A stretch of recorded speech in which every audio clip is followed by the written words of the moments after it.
Previously on the European LCS. And Gambit are on towards the Nexus turrets. The Nexus will be disintegrated, and Gambit pick up a very strong win against Alliance. 3 men left alive here for Roccat, but they're surely not going to be able to hold out. Fnatic finally finish off the Nexus. They can close out the game here and get themselves a second victory in the LCS over SK Gaming. Super Hot Crew take their second win.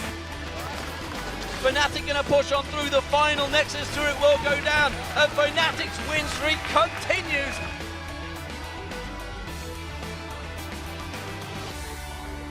There are no weak teams in LCS this season. I feel we can beat everyone.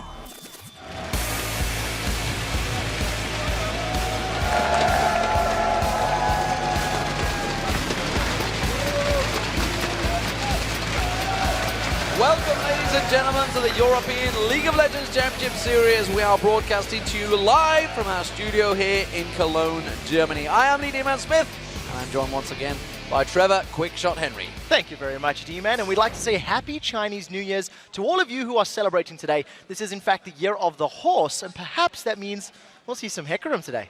Well, I doubt that, but we'll see.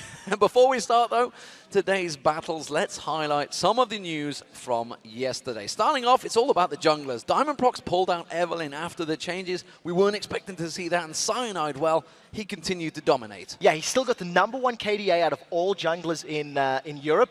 And something that I want to highlight in terms of the champions we're seeing is it's a trifecta. Elise has been banned 20 times out of the 26 games that we've played, I believe. Only 7 picks with 1 loss. Only 1 loss. First time was yesterday. Vi's next in line, 14 bans in total, with Lee Sin being the 3rd champion. If you don't have one of those junglers, teams tend to struggle now in the EU LCS. And yesterday, of course, we saw the total number of champions, unique champions, continue to grow.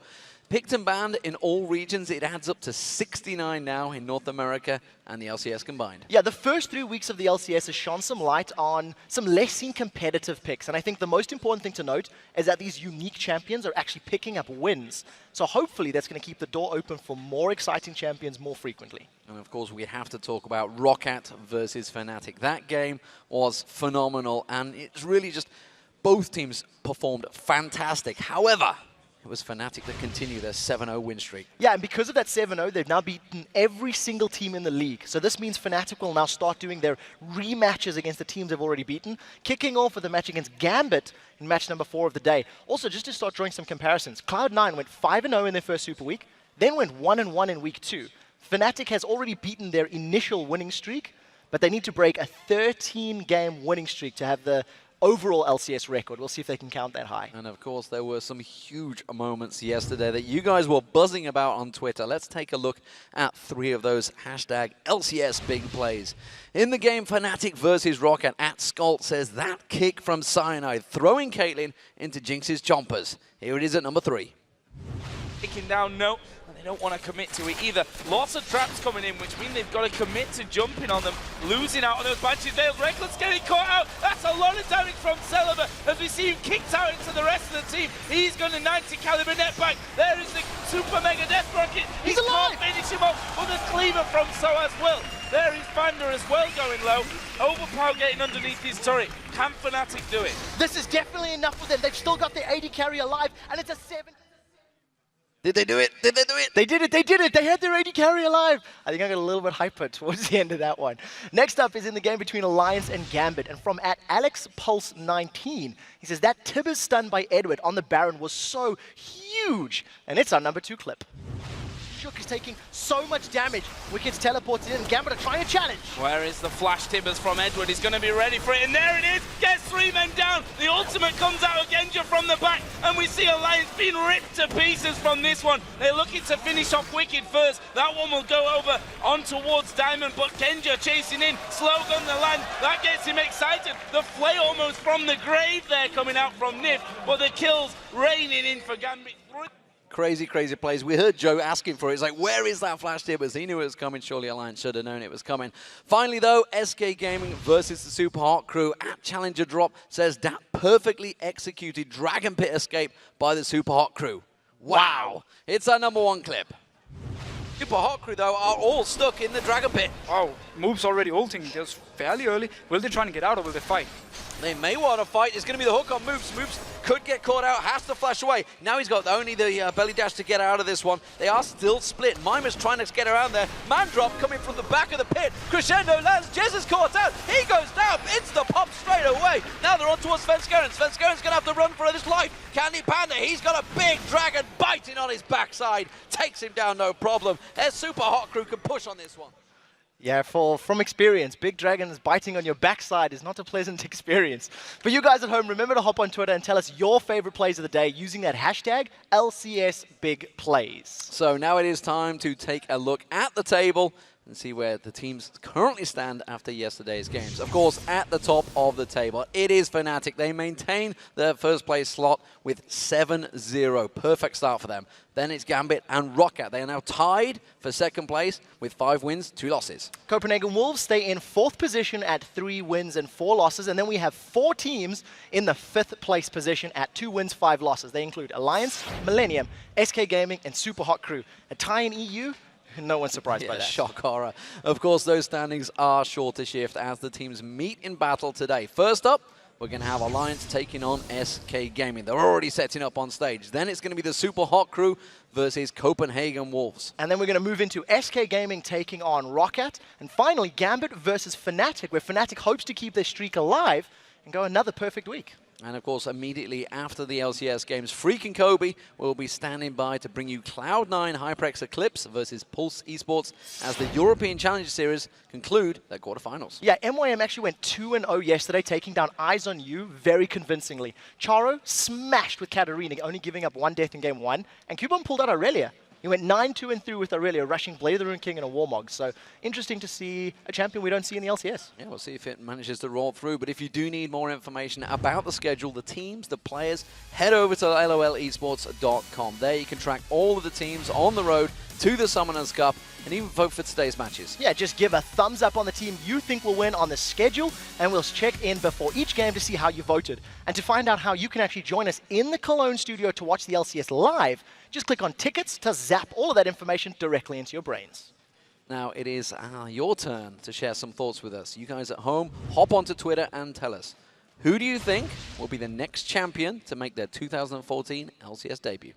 I have no idea, but I would personally love to see a Master Yi or a Malzahar. I think that'd be awesome to watch in the LCS. You guys at home, write to us at LOL Esports and use the hashtag LCS for this one. And we'll be reading our favorite responses later in the show. Bonus points for proper punctuation and spelling. So for now, let's head over to Shox and Deficio, who are standing by with the top laner from the Copenhagen Wolves, Youngbuck.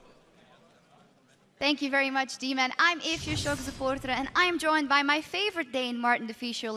That's ever since Bjergsen abandoned us, of course. And also by Youngbuck, of course, the top laner for the Copenhagen Wolves. First off, I'd like to get your thoughts on yesterday's heartbreaking loss for you guys. There's Fnatic, you were so close. Yeah, it was a very fun game to play and also very intense for us. We had a bit of a weak early game, but we started to feel like we got more power as the game progressed. Unfortunately, we did manage to throw it when we thought that we were going to get a last team fight and just finish the game. Now, let's talk a little bit about you and your performance. You played Trundle versus Renekton. Can you maybe tell us a little bit how the game went for you? Well, the plan is to just farm as much as I can and use my teleport defensively when I lose the trades, because Renekton is stronger early on. However, I decided to teleport into the bot lane early on, and that kind of got me behind, even though I got a double buff. So during the duration of the double buff, I was allowed to farm, but after that I had a XP disadvantage and a farm disadvantage, so it was a little bit hard to come back from. Yeah. What about your items then? I mean, we talked a little bit about during the game, how you didn't have any MR before I think the 40-minute mark. Why was that? There was a moment in the game where I stood in my base with about 1,000 gold, and I looked at Ziggs items, and I saw he already had a Void Staff, so I just decided to go for a Giant's Belt and build further into a Randuin's. That was a heartbreaking loss for you guys, but looking a little bit at the overall picture, you guys are now 3-4, which is not the ideal scenario. And how is it for you guys to come in here and not being the very best? Because you always were the best when you were playing in the amateur scene. We've struggled a bit with our mindsets, more so being overconfident in some of the matches, and that resulted in losses that we felt were unnecessary. However, the games where we go in as underdogs and actually have the mindset of an underdog, we do tend to give a great performance. Now, you face Super Hot Crew, They won yesterday. What do you expect from this game? Well, it's very hard to get a read on their play style, but their champion pools are very one-sided and they show the same things over and over again. So we're gonna look for their weakness in Champion Select. It'll be very interesting to see that matchup. But the first matchup we're going to see here today is, of course, SK as they take on Alliance. What are you guys' predictions for that one? Maybe first Martin. I will give it to Alliance. I think overall they're stronger. I think they're gonna win the early game and, you know, just take it from there, win some team fights, and I believe in them. I'm going to give it to Alliance as well. I think that Shook will have a better performance this time, and I don't think that SK has what it takes to outban Shook while keeping a good champion for Svenskeren himself. Very interesting. Well, thank you very much. And we're going to pause for a moment, but when we're back, it's time to kick off the day with Alliance versus SK Gaming. Stay with us.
Welcome back, ladies and gentlemen. We are back live in the LCS studios here in Cologne, Germany. Next up, the game you've all been waiting for. Alliance versus SK Gaming.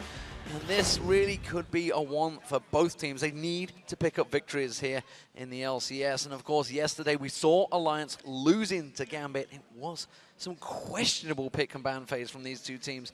They really lost the lane phase as well. I mean, there was not a lot of positives coming out of that game. And in addition to that, compared to last week, it was just contrast. They've gone straight back to week 1 all over again. Yeah, and this is the problem that Alliance are having, is not only as a team did they make mistakes, but each and every one of their players has had difficulties in multiple games.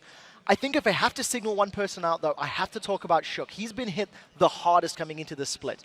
He picked Nunu yesterday, which confused me significantly. I didn't really see what he wanted to accomplish with that. Yes, there's synergy with Kayle, but Blood Boil and Kayle, that's it. It didn't add up for me. And I think if you look at Alliance's pick and ban phase, he's been targeted heavily. Elise has been banned against him 5 times. They're stealing away his Lee Sin.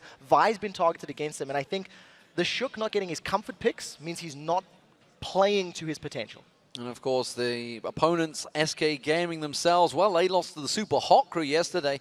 They found some good early picks, early game, and you know it kind of worked out for them. Candy Panda, they tried to carry them through, but they simply just couldn't do it. They then just never made an impact in the game. No, and the problem stemmed from the fact that they had a weak laning phase as well. You know, SK Gaming have been struggling. They never build a lead early. They're always playing from behind, and they did stall a game out yesterday. I want to talk about Jez's, though, because in the 2 wins that SK Gaming have secured in the split, he went 9, 2, and 21. But if you look at the rest of his games, he's gone 14, 22, and 22.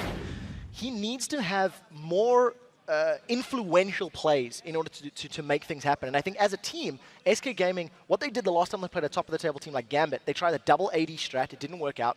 They were very outspoken on Twitter saying that Gambit is uncheesable. And I'm wondering if against Alliance they're going to try something, you know, of a different dairy flavor, because it didn't work against Gambit. We'll see if it works against Alliance. Well, of course, before we get into the match, Alliance takes a look back at their surprising struggles in week 1. Froggen and his somewhat humbled super team are learning from their mistakes, and they are certainly focused on the games ahead. It's Roccat that go 3 for 1 and take down the Alliance again. Well, they're not wrong, are they, the guys in the audience here? 0 for 4 the start for the super team, the team that was built to win here. They've not won yet. In week 1 we had a lot of miscommunication and different ideas about the game, and the team wasn't on the same page in general. I felt like we didn't play the meta correctly. Our playstyle was flawed. First of all, the way we practiced and stuff wasn't really anything effective at all. We won our lanes pretty convincingly in most scrims, so people would leave the game before we could even end it. And that's like fair on their point of view. But from our point of view, like we need to like learn how to close out games and stuff. So yeah, we basically went into the game thinking we would win easily on a land setting. I think we kind of took the wrong attitude into the scrims as well, and that got fixed for this week.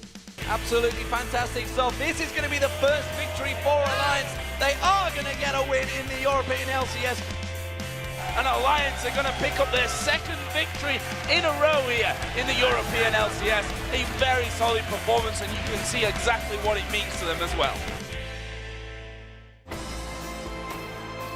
After winning both games, we just felt so relieved. We knew what our problems were and we knew what to fix. I'm not sure if we actually got the momentum or not now. If we keep working as hard as we did last week, I'm pretty sure we'll be a top team soon. Well, it's going to be interesting to see how they develop. We heard Froggen last week in his interview as well, saying he didn't care what everybody else thought. It was what the team thought themselves. Let's check out that starting lineup, though, because in the blue side, it will be Alliance. In the top lane, Wicked.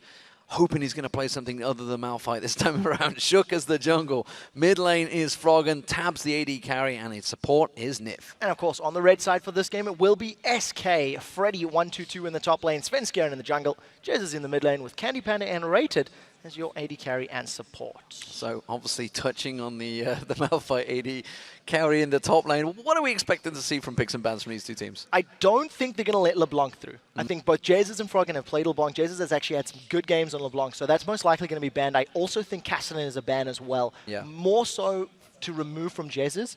And we'll see if Alliance are going to feel strongly, because we tend to see Castellan being a red side ban.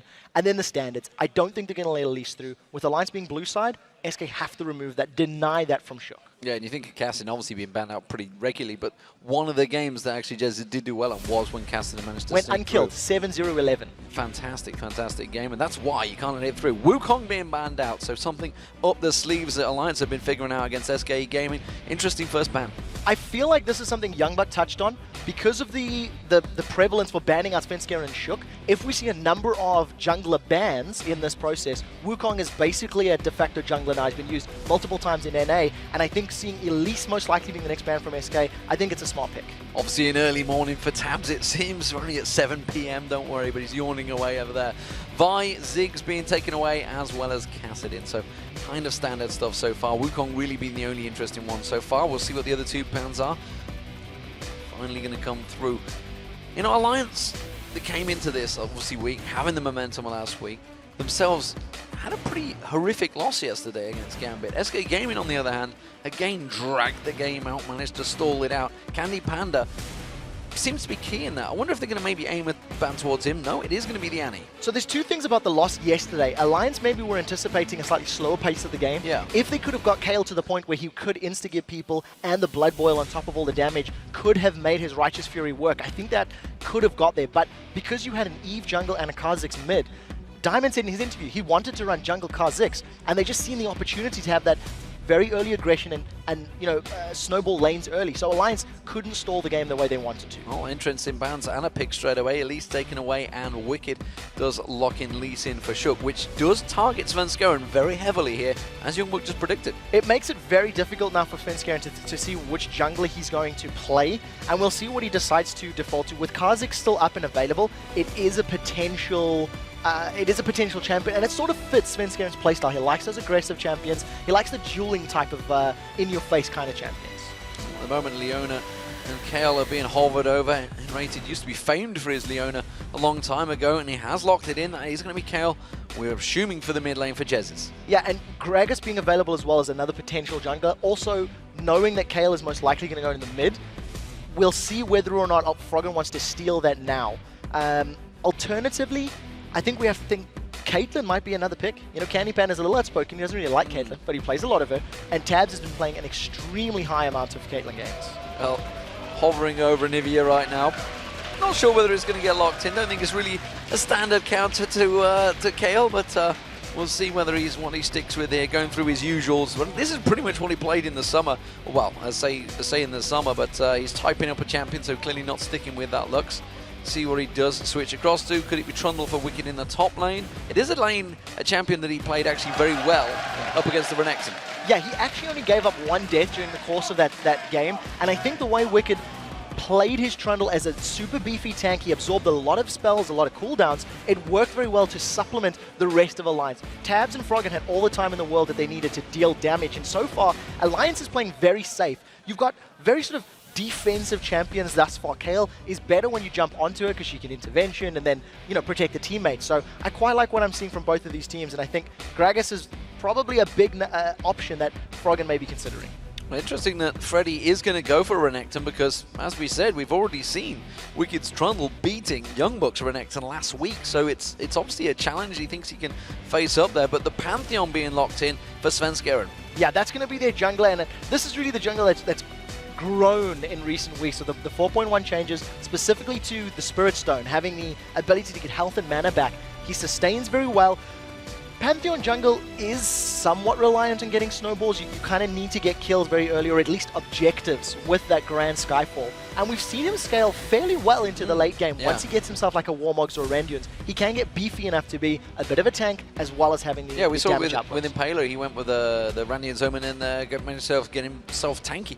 A lot more than actually damage, which obviously we've seen from the other side, from Jankos going pretty heavy on the damage side. Looks like it could be a Gragas potentially here for the mid lane. Would make sense. I think they have to go this way because there's not a lot of wave clear in the rest of the champions. Orianna, once again, defensive pick, reactive champion. Still got decent wave clear when comboed with Caitlyn. And one of the big mistakes Alliance made yesterday in the game against Gambit is they didn't really have a way of dealing with waves safely. They had to be in fairly close proximity. Once they got pressured, Alliance fell back, and Nunu does nothing in a tower defense situation. He does not offer your team a whole lot. Lee Sin, on the other hand, there's a lot more utility. He can get in their faces. He can kick a champion backwards like we've seen Cyanide doing yesterday. So I really like what I'm seeing from Alliance. Well, Jinx may be the marksman of choice for Candy Panda. We'll see whether he locks it in. He's seemingly pretty happy with that one N-rated. Doesn't look like he's going to be changing too much. The discussions between the team happening. Of course, they have 20 seconds, but lots of nodding of heads, which tells me that is going to be the final lock-in. Yeah, so Jinx, once again, just, super record right now in the LCS. One of the most picked, most successful AD carries. And just because of the damage she offers. And when you combo it with the Leona, that's got the ability to add all of her sunlight stacks from her passive, there's a lot of kill potential there. So SK may want to look for a 2v2 to try and get in Caitlyn and Thresh's face. As long as they don't take too much poke from the range of Caitlyn, I think they'll be in good shape. We'll see whether it works. Of course, both these teams did have a loss yesterday, so both looking to get one win at least this week in the LCS Alliance. Well, in the guise of Evil Geniuses last summer, started off very sluggishly, so almost mimicking that, they have put this team together to win things. And, it's a team that Froggen's built. He wanted a team of winners. And at the moment, they're not really showing it, but it is going to take them a couple of weeks to go. And if you actually listen to some of the pro players, they've all said, it's a fantastic team of players. Give them about 5 weeks, they're going to be world beaters. Yeah, and you hear from them, their own mouths themselves. Froggen saying, you know what, the way we were scrimming, the way we were training, our mentality wasn't correct. And I respect them a lot for actually admitting that openly and trying to turn it around. Well, let's check in and see how you have predicted this match will be played out. According to the votes, Alliance tops SK 68% to 32%. No surprise there. Not really. I think Alliance in general, their strength is in the individual player ability. And because SK have fairly slow, weak laning phases, I think that's where Alliance can actually pull themselves ahead and then grab control of the game. The matches they have won is because they've grabbed the lead and they haven't let it go. And what gets me is I'm excited to see Shook on Lee Sin instead of Nunu like he was yesterday. He's a lot more aggressive champion, seems to suit his playstyle better. We'll see how it works out though, because SK Gaming, they are the team that is the most resilient in the LCS, the longest average game time for these guys. Here we go, ladies and gentlemen. On the blue side, on your screens is Alliance and SK Gaming as the red side playing from top to bottom. I really want to talk about Svenskeren's Pantheon right now and the power that Grand Skyfall is going to open for SK Gaming. Alliance's solo laners of Wicked and Froggen are not necessarily the strongest of roaming players. I think they like to stay in the lane, they like to farm, they like to build up gold and items. And if Svenskeren can apply pressure in multiple lanes with multiple uses of that ultimate, it may force Alliance to be on the defensive fairly early on. Froggen immediately poking Jezzas there, getting the attack ball on. No dancing back and forward between these two, just skittering back and forward. Doesn't look like we're going to see any aggression or any overlapping late ganks here on attempts to go for any buffs, so it's pretty much everyone standing facing off against each other and a little bit of dancing in the middle. Yeah, no sweeping lenses either. We've seen yesterday from Fnatic that when they would go in for their invades, they would have a sweeping lens just to clear out any of that vision as they moved into the enemy jungle. So we can most likely anticipate another defensive slow start from both of these teams. Yeah, well, we just saw the resonating strike coming out from Shook there, just showing that he is there, so it's going to be a blue buff start maybe for Shook, and we'll see whether it is going to be that or whether he's going to try and rotate down. Svenskeren, of course, in there, going to go for the red buff start, so a little taunting from Svenskeren. Yeah, I think they're well aware of another's position. Once again, Sonic Wave just missing. Not necessarily super important at this stage. Shook's going to be aware of the vision. That's actually quite a smart ward from Svenskeren to basically inform SK Gaming of Shook's movements if he tries to counter jungle or come in for that Wraith camp. So I quite like that little positioning. You know what? It's not an Alliance game without a pause. See, we put Froggen on screen like a few seconds and then that's it. Froggen, please. Froggen, please. Looks like it's Wicked, so he is just going to restart his client at the moment. You can see the refs already told him, who has in turn told us. So we have this direct flow of contact. And again, this time Scott standing in the background, a little bit more dressed. I think very, very serious faces on the side of Alliance. You know, we just looked down the line, and I think knowing that both of these teams are sitting at the bottom of the table at 2-5, 2 wins, 5 losses, this victory will just put them that one step above everybody else. Just give them a little bit of confidence that they need. And I think Alliance is in, both of these teams actually, in desperate need of a confidence boost considering how their games have been going. And let me just tell you, every time you see these, you can see the pictures, obviously, you see the admin in there, and he's basically doing this, he's pointing this. What he's telling the team is, don't pause yet. They have to have both teams ready to go. They can't just jump straight into it. So that's all they're simply doing is like, okay, you ready? Everyone ready? Now let's go. Making it fair. You don't want to catch anyone off guard, especially when it's a level 1 at 1 minute 50 in the game. We'll get back into it though. Yeah, and it's also like we've got a massive production that needs to be aware of this Absolutely, as well. yeah. I mean, there's an extensive amount of rules in there that these guys have to follow, and hopefully they're all doing it. Well, we are back into the game, and as you mentioned, Shook starting on blue, Svenskeren starting on his red.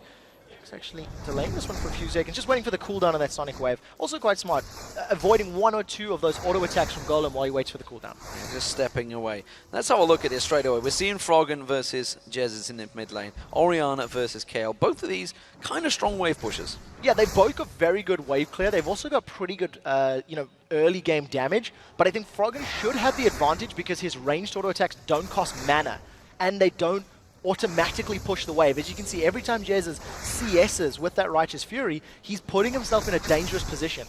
If Shook is to come around after getting a red buff, most likely Jez is going to be a little bit down that lane, makes it easier for Alliance to set something up.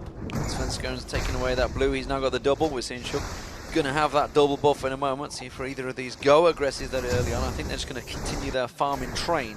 Ward's being placed out already. No, from Jez's. Doesn't want to get caught out by one of those kicks. We don't want Lee Sin's flying in towards him, which potentially would have happened. Zap flying past Tabs there, missing out. So let's focus on this bottom lane. Tabs and Nif on Caitlyn and Thresh up against Jinx and Leona combo of Enrated and Candy Panda.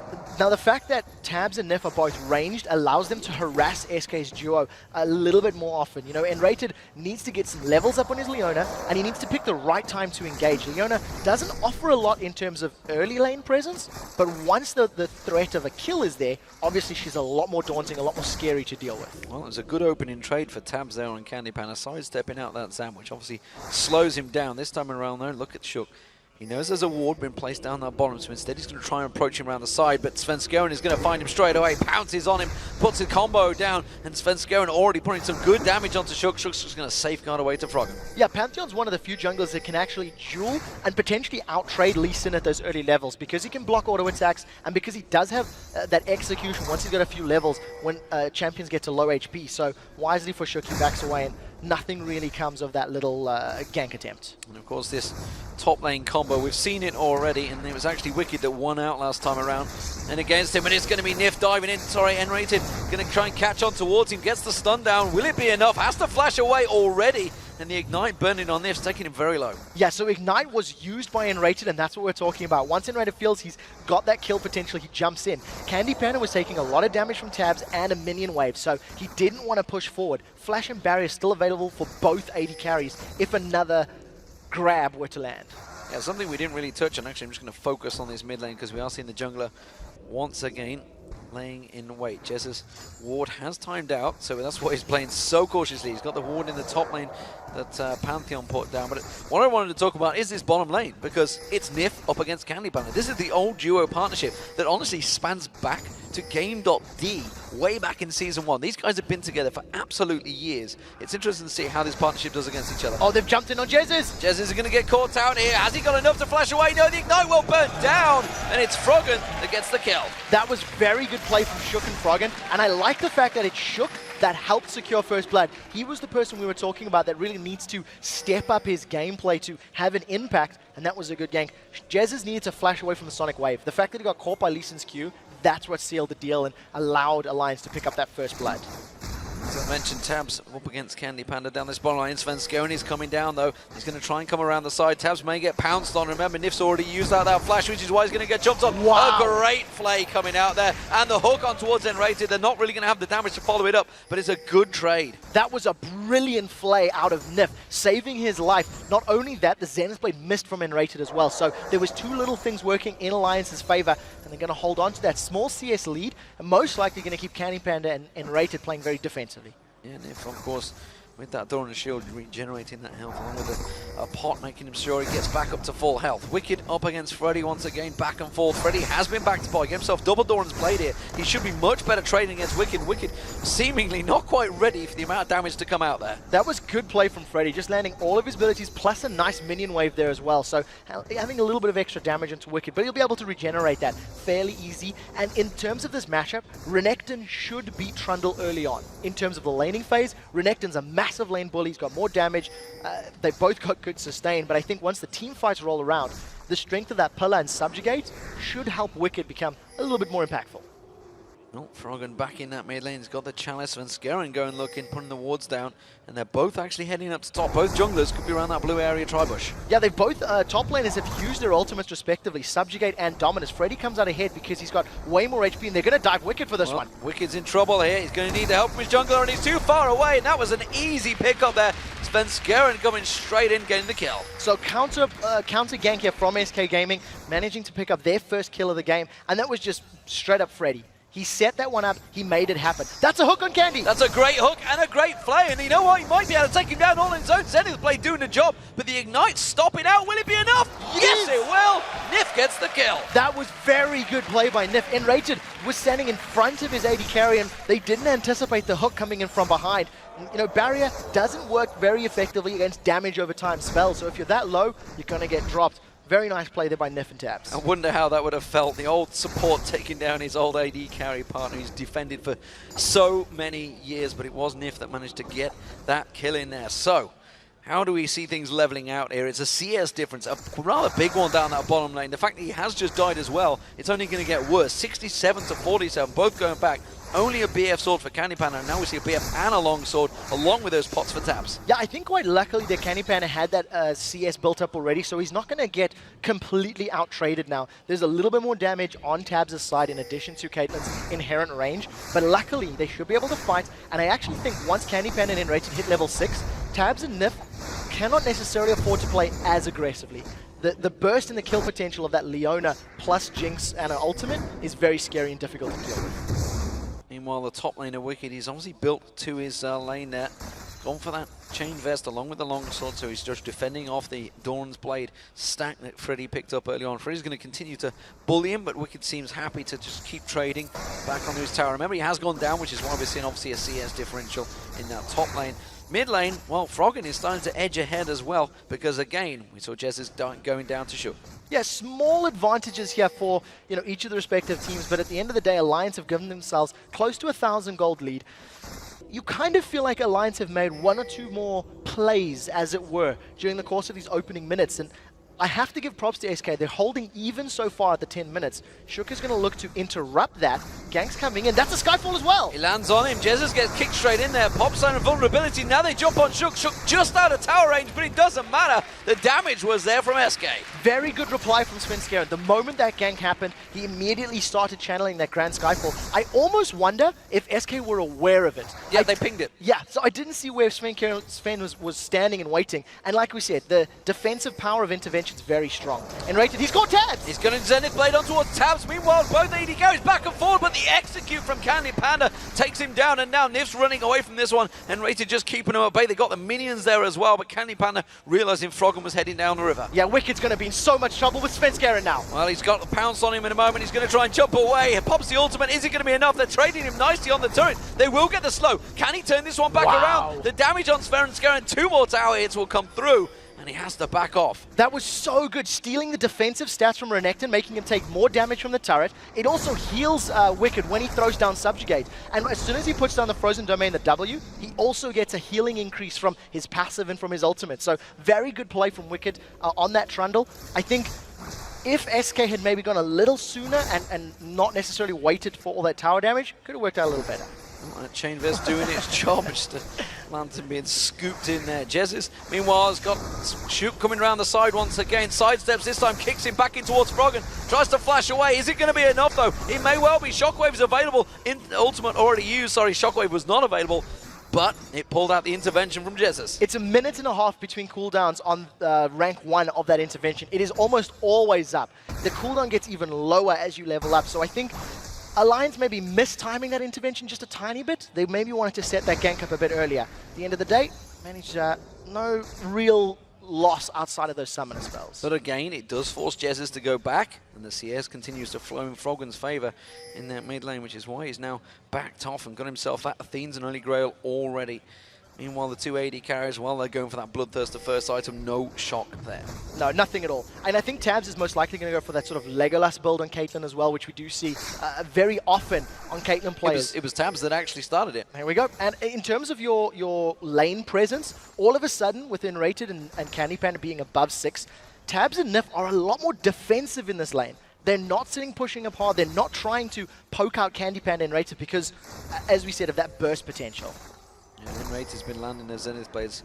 Freddy trying to farm between the two towers here, trying to keep the pressure on towards Wicked, but Wicked's not really having any of it. Does put that ward down the tri-bush, and he's happy to just go and do the exact same. Yeah, I actually feel like both of those top laners haven't backed in quite a while. I think they're sitting on quite a lot of gold. So if we have a look at those gold numbers, you'll actually see that Wicked has got 1,600 gold in his back pocket. Freddy's sitting on 1,900. So when they do decide to back off, they've caught Nif. Nif tries to flare it out. Oh, he's going to get caught on the chompers. There's going to be the solar flare down as well. Zap catches on him as well. Oh, but the execute from Candy Panda not landing with the super mega death rocket. Yeah, he just managed to sidestep the one. I think it was very apparent that Candy Panda was going to use that ability, and pretty good defensive play from Nif and Tabs. Enrated is just going to keep doing that over and over and over, rinsing and repeating. And considering there was a 20 CS advantage for Tabs earlier, I think Candy Panda has brought himself back into this lane very, very well. Yeah, with the help of that start kills, assists by Enrated, helping him lock down that AD carry. Froggen, well, he's taken the rates. No surprise there. This is something we've seen him doing since Season 2. Meanwhile, Shook, he's been looking for the kills all across the map. Yet to really pick them up, because everywhere he goes, Svenskeren there to counter him. Yeah, and I think this is actually quite smart. They realize the Solar Flare is most likely still on cooldown, so I think the decision-making from Alliance now to move in with that ability not being available is quite smart, but unfortunately the wave is pushing, so it would be a tower dive, which is ill-advised, and Shook is undecided. You see, he eventually just walks away. They're not strong enough, or don't even have burst, to dive under a tower. Well, Blue Buff is up, which means they're going to have to head all the way back there and give that to Froggen. Wicked, meanwhile, returning to that top lane. Got himself the Bilgewater Cutlass now, along with the dagger to try and get some attack speed in there. Meanwhile, it's going to be the standard build for Renekton's. Every Renekton in the world knows exactly what he's going to be doing here. Sunfire Cape, Spirit Visage. Yeah, going to be working his way just towards that nice tanky stats, and there's a lot of physical damage on the side of Alliance, so you know, no real surprise. Freddy's doing well with this Renekton. He's got a 20 CS lead. He's got that assist on his name. Svenskeren is obviously able to help secure a kill in that lane. But SK now, they've got position on Dragon. They started this one off.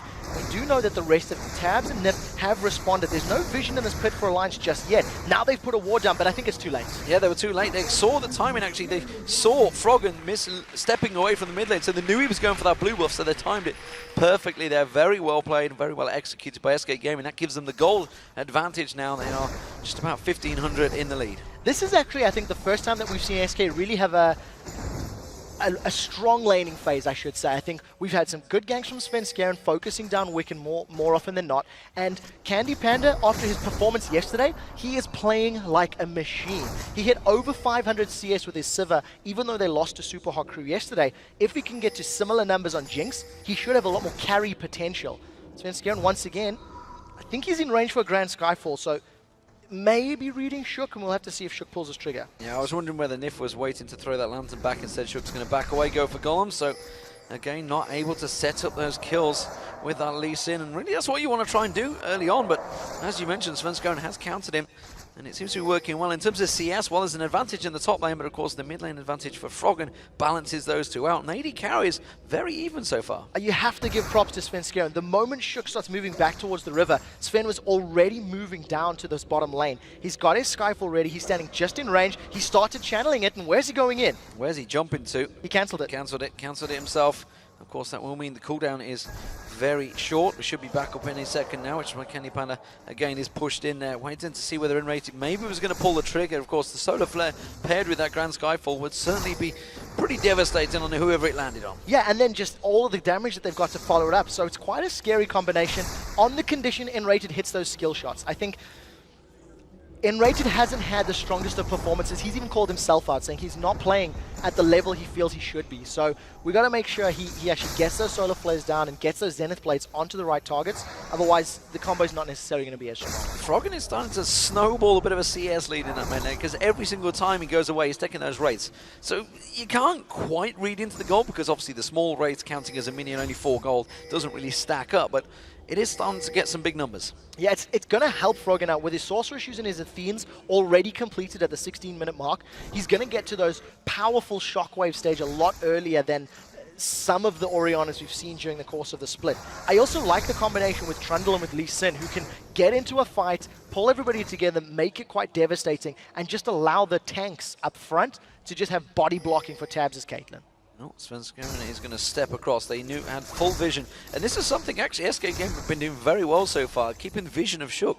Absolutely everywhere he goes, they know exactly his position, and he keeps getting close enough just to get that Grand Skyfall if it is needed. Yeah, decent wards here from SK. They've got 3 pinks on the map already. We'll keep an eye on how long they last. Grand Skyfall is being channeled. They want Nif! Oh, Nif's going to flash away. He's not going to land. That is the ultimate use. Zenith Blade didn't quite catch in, but Nif, flash was used. Yeah, again, trading an ultimate for a flash, I think that's still a successful gank. It makes Nifmao even more hesitant to push out in the lane. And this pink ward in the Tribush is a pretty good ward from Alliance. I almost like the pink wards a little deeper in your side of the jungle because they're permanent. You know where they're going to come in for things. Solar Flare! Solar Flare on Nif. Nif's going to get caught out. He goes down. Candy Panda gets the executed game with the Super Mega Death Rocket. No flash on Nif. That means he's an easy target. You've got great tower diving with Leona and with Pantheon. Ooh, Candy Panda eats the Sonic Wave. Oh, I was wondering if there was execute potential for Shook. He's only got defensive stats though, so not enough damage to really guarantee that kill. Zap catching on Tabs. He's very low on mana as well. Can't really follow through. We're going to see Jezus and Froggen going at it. Jezus taking a big wave of damage there. Shockwave pulled, but intervention perfectly timed. Disrupts all the damage. Yeah, Jezus was just waiting for that spell animation to start. Avoids the damage, does manage to get out. And I actually like seeing Jezus challenging Froggen. Even though he's a little bit behind in CS, he can trade evenly because of the damage amplification that Kayle has from her Q. So smart play from Jezus, and we'll see how we can trade in these next few minutes. Well, teleport was used by Wicked there. We'll see whether it's available just before the Dragon. It is up in 1 minute 50, so it's going to be a very close timer if it gets stalled out, because I expect the next Dragon to actually be contested over at the moment. Though Wicked going back to that top now with the Bilgewater Cutlass up against the Sunfire Cape and the Spectre's Cowl. Spectre's Cowl, that's the one I was after. I'm going to be maybe a little rude here. You're expecting Dragon to be challenged by Alliance, and if Alliance do not challenge for it, they have gone back to week 1 where they didn't have vision, they didn't make calls, they didn't play for objectives. That's what cost them those 4 games during Super Week. So we'll have to see if they get any vision done, because as it stands, there's 1 ward very deep in the river for Alliance, and those pink wards covering Dragon and a little higher up, they've been sitting there for SK for a while now, so SK is going to be well aware of any intentions from Alliance. Interested to see how that trade's going in the top lane. Back and forth. Grand Skyfall coming in, and it's going to be on Froggen. He's going to manage to get the stun down there. Shook comes straight in, gets the shield on him. Is it going to be enough though? Froggen have to flash away. Does get caught out. Jezus, oh, it's a giant shockwave. Intervention comes in. Shook's going to get taken down. No, he gets safe. Super Mega Death Rocket comes in. The Ignite's not going to be enough to take Shook down, but it was a great trade nonetheless. Alliance go 2 for 1. Yeah, very well played in that situation. I think Shook, once again, now realizing, hey, Svenskaren's responded to every single one of my ganks. Let's see if we can force his hand. Managing to land the counter gank, and the shockwave only became available during that fight. Froggen did not have it when he got jumped on, and as he flashed away, cooldown became available. He took the shot and managed to work out. With the kills they've got, now Alliance are getting some wards down, stealing a blue buff, potentially, unless Enrated has anything to say about it, and they may set up for Dragon here. Remember, Super Mega Death Rocket was just used. Shook taken low already there, has to back away, and that's going to be the Zenith Blade on towards Nif. They get the stun down. Candy Panda follows through, hasn't got that ultimate available yet. And let's also count out, Candy Panda fired that ultimate from the bottom of the map. Yeah, Candy Panda and Enrated were moving towards the mid lane, but Candy Panda is just playing out of his skin yesterday and today. He's got himself his 3rd kill of the game, he's even on CS with Tabs, and he's got that Bloodthirst and Zeal. Now, Dragon has been started. Alliance are going to try to contest. All of their ultimates are available if they want to, but it's going down just too quickly. Well, Death Sentence was a mile clear, and Wiki's not even close to this fight. Now the Zenith Blade lad. Again, Nif has to put it down. Solar Flare will catch on towards him. SK choose to back away from this one. They notice Froggen is back up, has that blue pot on him and the shockwave available. It means it will be another Dragon for SK. Yeah, well played by Wicked to actually roam down. If the fight had broken out, he would have been there, but unfortunately, because of that decision, Freddy's going to respond. SK Gaming pick up their first tower of the game. It's the top tower, which is more difficult to take down, and if Candy Panda is given a couple more minions, he should be able to even take this tower down in this next wave if he wants it. Well, Switcheroo put some damage back on towards Tabs with that red buff burning on him as well. Shook coming in for the blue buff to give to Froggen. Froggen will take that quite happily, and you know, with that trade going along, it kept Freddy with a big advantage in the top lane, and this bottom lane is getting really quite edgy. SK Gaming really starting to put the pressure on Alliance. I actually think SK Gaming are far and away ahead in this lane right now. Tabs has actually picked himself up that Cloak of Agility for the critical hit chance. If he gets a lucky critical hit, he can then carry on following it up with the damage. Caitlyn does not offer anywhere near the raw amount of damage that Candy Panda does. we do see Jez roaming to this bottom lane. Svenskeren coming in range, most likely for a Grand Skyfall. So the focus is the tower. If anyone sticks around, I think they could even go for some kills if they wanted to. Yeah, Froggen was actually trying to counter that one, passed it through, and this is something we talked about yesterday. We were talking about with Deficio, how Jesus needs to start roaming, and that's actually what he's looking to start doing. He's trying to make some plays out for his team, and SK Gaming are looking very good in this one, obviously with a nearly 3,000 gold lead.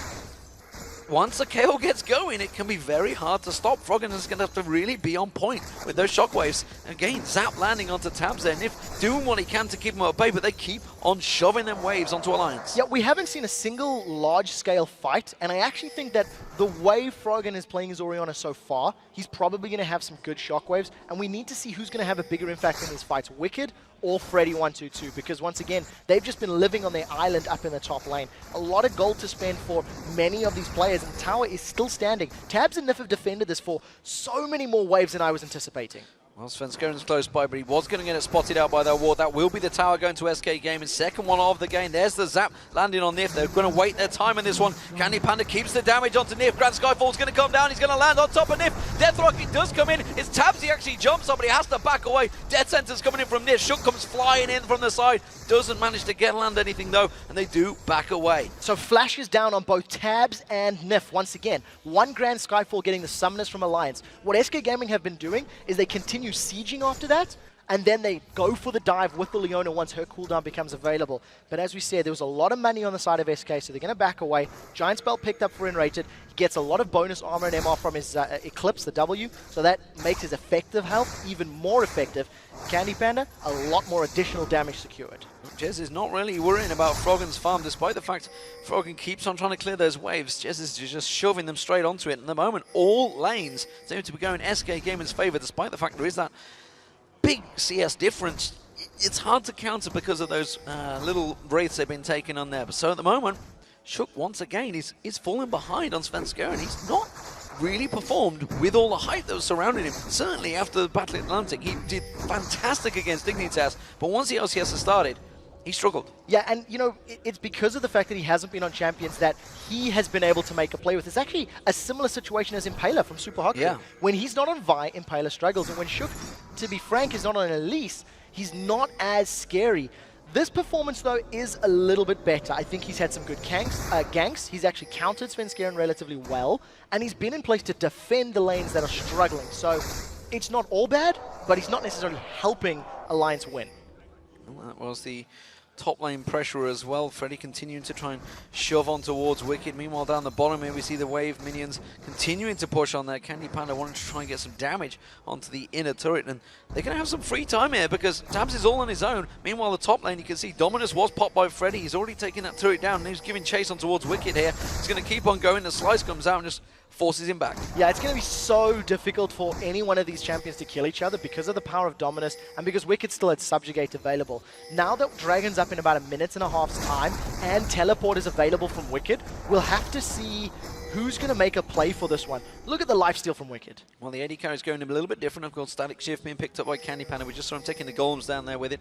Phantom Dancer, meanwhile, picked up by Tabs as the second item instead of that last Whisper early on, trying to keep the pace with Candy Panda. Yeah, and the mobility it also gives you is very important for Tabs. Because Renekton and Panther are going to be diving onto him, I think the ability to just kite a little bit quicker with Phantom Dancer is going to help out. Now, Freddy slices once, dices twice, gets away for the time being. Yeah, Resonating Strike will not land. Shook tries to get back on towards him, but he just backs away from this one. Now the red buff, though, is being stolen away. SK Gaming starting to have their wicked way with Alliance. Froggen needs to respond a little bit more. There's so much pressure in this bottom lane. The moment Shook showed himself up top, SK instantly invaded. They stole every single camp in this bottom lane, and it does look like Svenskeren, they may want to go for a dive on this one. Grand Skyfall is available. He started the channel. Tabs is trying to get away from it. Nif's going to get caught out. He's going to get separated. The Chompers goes down. No chance there for Nif. And that's all simply stemmed from SK Gaming coming in, taking the red. Froggen not really keeping the advantage and not following him through.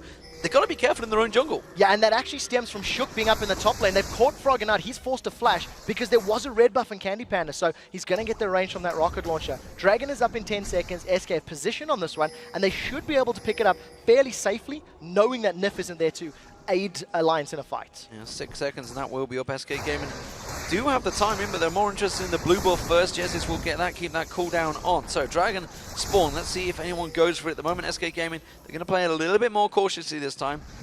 We do see Unrated looking, setting up for a gank though. I wonder if they're trying to bait in Alliance right Yeah. now. Knowing Dragon's there, knowing Alliance are going to most likely check for it, you can see Unrated still hanging out on the top. Wicked started to channel the teleport, and I think SK forced to back away. Oh, he was in perfect position to go for Frog in there, but the rest of the team were unsure on it.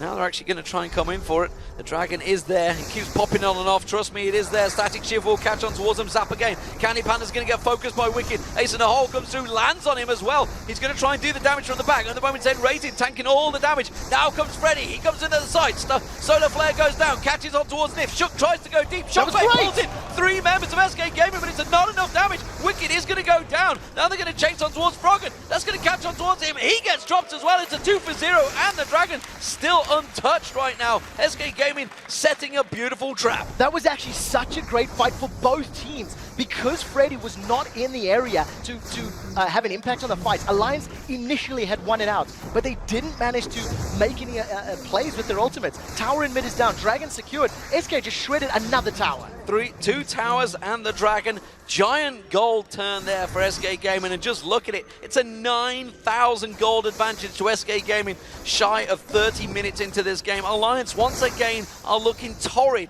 They are just not playing as a team, and the lanes have all lost. This is not good news for Alliance fans. The strength of Alliance was their individual player ability and their strength in lanes. And the weakness of SK was the exact opposite. They have traded superpowers for this game because SK have basically stuck in every single lane, and I think Svenskeren has helped each of them respectively, and they're doing phenomenal. Now SK has the most difficult job of actually closing the game out. Interesting change from Freddy here. He's gone for the Last Whisper as his 3rd item. It's just pure damage. I mean, if you're looking at Freddy, the fact that he wants to deal with Wicked, and the fact that Wicked's going to steal a lot of his armor and his stats that he's already got, he needs to have some form of damage. In addition to that, Tabs has got not a lot of armor to deal with, so if Freddy gets into the back line, he can just destroy Tabs even quicker. Alliance have got 4 members in that mid lane trying to push it in there. They know the Candy Panda's down the bottom. He's going to wipe out that wave and keep that pushed up, while the rest of SK Gaming are trying to close in on them. They're going to chase on towards Jezis. They will catch him. They kick him in there. He's going to use that intervention. Grand Skyfall's coming back in. Now it's time to evacuate. Shockwave pulls him in. Does manage to get Jezis down. Froggen taking a hell of a lot of damage from the side. Freddy comes in. That's going to be well, Froggen going down. Shook's going to be the focus, the target next. Can they catch on towards him? You bet your life they can. Freddy will pick that one up. Nif's trying to back away at the side there. He has to flash away. Svenskeren will follow through, and he's going to get caught out as well. He's going to try and get away. He did manage to get a play down, doing what he can to try and help escape. Uses the hook again on towards the minions. Vision. But Svenskeren gets the vision, puts the ward down, hops on towards them, throws out another spear. They're continuing to chase. The whole team is coming up here. Nif won't get away from this. Svenskeren will get himself a kill. And that is another 3-for-1 trade to SK Gaming. 3 for 1, and remember, Alliance picked that fight. They jumped into Jezis to try and kill him as quickly as possible. And the time it took for intervention to time out was enough for that Grand Skyfall to come in. Look at the rest of SK Gaming. Candy Panda is in the bottom lane. Freddy's just coming from the Baron Pit, and a very good Grand Skyfall from Svenskeren. Also have to give props to Enrated, landing a good stun on Froggen, preventing him really escaping as quickly as possible, and all of that burst damage just came from Froggen being locked up. So very, very good reactive play from SK, and I think they needed Wicked there. If Wicked had been there from the start of the fight, that could have gone a little differently because the tank didn't really have any impact. Well, as it is, SK Gaming continue their snowball. Now 10,000 gold in the lead. 5-1 in turrets. I'll tell you what, when I was looking at these games the other day, this is not what I was expecting to be saying, that's for sure. We did our research. And Alliance, again, they have fell back to week 1. They are just all in disarray right now. Do not seem to know what to do against this SK Gaming. And honestly, all those bans in the jungle trying to take Svenskeren off his guard. His Pantheon has been on point. 5-1-4 now. I'm so glad you actually highlight that. I think it's maybe a mistake to try and focus down Svenskeren so heavily. We talked about how important the LeBlanc was, and we talked about the potential of that Kayle, you know, that it could be played. Froggen tried it yesterday. Didn't necessarily work out. Now SK, with the strong advantage with 3 sweeping lenses, they are now moving around the map. They're doing the best they can to deny vision and gain control of this Baron Pit. Enrated's looking for a Solar Flare. They've caught Froggen! They've caught Froggen out. Shockwave was pulled, but he goes down before Candy Panda just drops him down. It's N-Rated that picks up the kill. Skyfall coming in once again. Who will the man drop land on towards? Can they go on towards Shook? No, they cannot. But it doesn't matter, mid lane man is down. Yeah, and I think with Froggen being down, SK could potentially go for Baron. Even if the objective is not to kill Baron, they could bait the rest of Alliance towards them, peel away, and then try to set up some kills. Intervention is still up for Jesus, so we'll see how Alliance play this one out. Baron cost games yesterday. Look for SK. I'm expecting them to peel. I think they want the fight. They're going to go on towards Wicked. They lock him up, and look at the damage on him. He is the tankiest member, and he goes down like a paper plane, and he just gets dropped. The Baron is now being focused on. They will take this one down. Shook desperately tries to come in. He's just too late, and he goes down as well. And that's another 3 kills. Alliance are dropping, and they just have no response to SK Gaming. Shook had to try go for that steal. He needed to actually just at least do the smite. Wicked was killed so quickly and was stun locked for so long, he didn't even get subjugate off. He didn't even get the stats or the health from his ultimate. SK now have a 13,000 gold lead. They have Baron on 5 of their members, and they've got 20 seconds of basically free time to attack this tower. Candy Panda can shred this with the help of Jesus so quickly. Yeah, they're just going to tank this one through. Will go down, no problem there. Didn't need to wait for the minions. That's going to get dropped. Candy Panda, a full item ahead of Tabs as well because of all those global objectives they've been picking up, all the kills he's now picked up. That Guardian Angel's complete item well ahead of Tabs in terms of it, and look at SK setting the trap. They're right in front of the ward though, dear. so Alliance are fully aware of the position. I actually like the fact that Alliance just carried on farming and tried to waste a little bit more of SK's time, but at the end of the day, you've got to give props to SK. They tried it and waited, see if Alliance move out. Now they've got an inhibitor down. I think they should push the other lanes, get those last towers, and if Alliance overstep their bounds, SK can win a team fight and close the game. They have gone back up to the top, and Alliance are trying to take advantage here. They're trying to rush the mid lane, and it may actually catch them out of position, but don't forget, SK Gaming have got the Baron. They could just shove on straight down that top lane. They could outrace them. Yeah, it looks like SK have decided to back away. They were actually a little bit scared of a base race, have decided to cancel that plan, realizing that Alliance did not push up, and the fact that Jesus can defend and wave clear pretty effectively with that massive amount of ability power that he's got himself built up. Almost a death cap completed as well. Yeah, the bottom wave shoving itself. Jesus is going to clear out that middle wave, and the rest of SK Gaming as a 4-man over on this bottom inner turret. Top inner turret, and he's going to keep on pushing it through. They're pinging down on Jesus. They know that he's there. Alliance are holding still low. They're going to go for Jesus. They do get a lot of damage. Jason the Hole's going to come through. Just have to use the intervention to stop it. That means SK Gaming, they have to pack away. Yeah, SK were a little bit overzealous. They didn't have N-Rated with them for that sort of siege, and they need Leona's stuns and a crowd control in order to win those team fights. So Jesus gets poked down, forced away, and Alliance are going to at least hold on to that tower. I think a little bit of miscommunication maybe from SK. They didn't have the numbers and overestimating the power a tiny bit. Yeah, Alliance forcing themselves in there. I don't know about overestimating the power. They are 14,000 gold ahead, 34 minutes in. They have quite a lot of power, but of course if you misuse that power, then you can still get caught out, as teams have found in the past. So Svenskeren has decided HP, armor, defensive stats, not relevant nor important for Pantheon. Bloodthirster, Black Cleaver, Lost Whisper, Spirit of the Elder Lizard. That's the de facto jungle Pantheon out, and it works. He's had such a good play. He's picked up the kills, and as long as he can burst somebody with the help of Jinx and Kayle, they've got so many ways to just execute you and carry on chasing. And the difference is, obviously, he's not the one that's going in. We look at, say, Impaler, yes, he had to be the front man. He had to be starting the fights. Of course, it's N-Rated that's going in, which is why he's got no Banshee's Veil in there. Giant's Belt picked up. He's more than a support now. He is a full tank.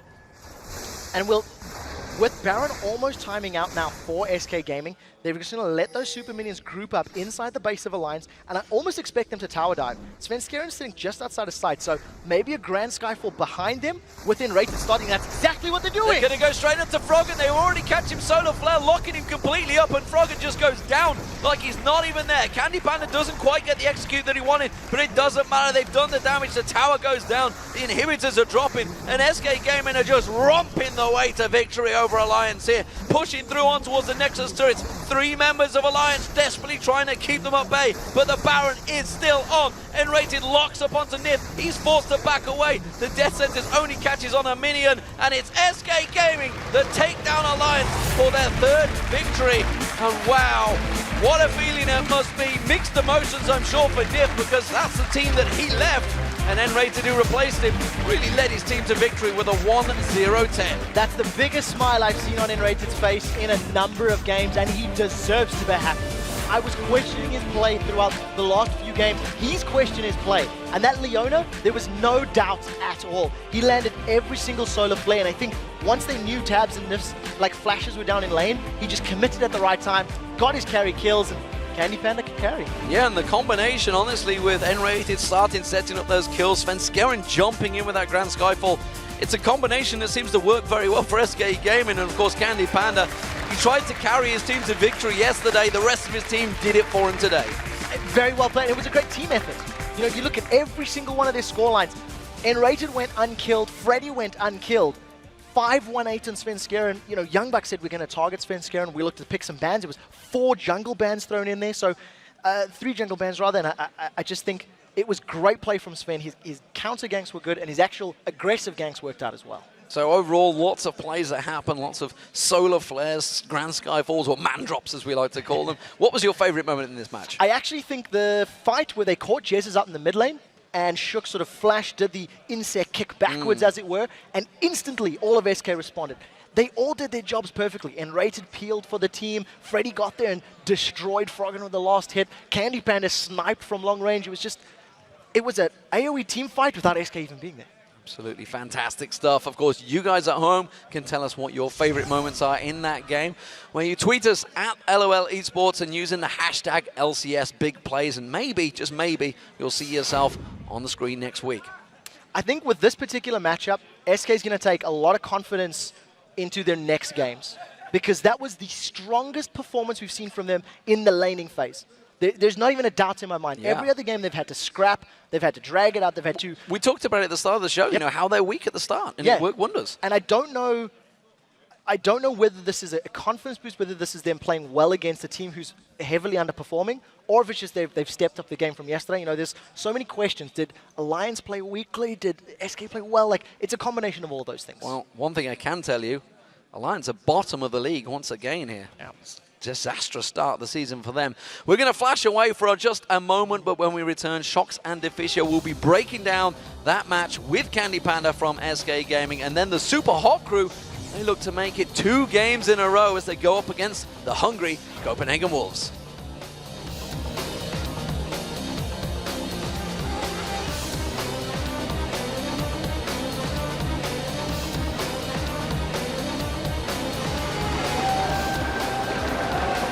Grand Skyfall coming in, it's going to be on Froggen. He's going to manage to get the stun down there. Shook comes straight in, gets the shield on him. Is it going to be enough though? Froggen have to flash away. Does get caught out. Jester, oh, it's a giant shockwave. Intervention comes in. Shook's going to get taken down. No, he gets saved. Super Mega Death Rocket comes in. The Ignite's not going to be enough to take Shook down. Exactly what they're doing. They're going to go straight into Froggen. They already catch him solar flare, locking him completely up, and Froggen just goes down like he's not even there. Candy Panda doesn't quite get the execute that he wanted, but it doesn't matter. They've done the damage. The tower goes down. The inhibitors are dropping, and SK Gaming are just romping the way to victory over Alliance. Not at all. He landed every single solar play, and I think once they knew tabs and nifs like flashes were down in lane, he just committed at the right time, got his carry kills, and Candy Panda can carry. Yeah, and the combination, honestly, with N-Rated starting, setting up those kills, Svenskeren jumping.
Welcome back, everyone, as we are joined by Candy Panda from SK Gaming, or should I say Carry Panda, after that last game. Great game from you. Take me back to the picks and bans, because Youngbuck was saying in the preview, I think they will not try and ban out Shug, because then they kind of make it hard on themselves, but you still aimed for the junglers, so why was that?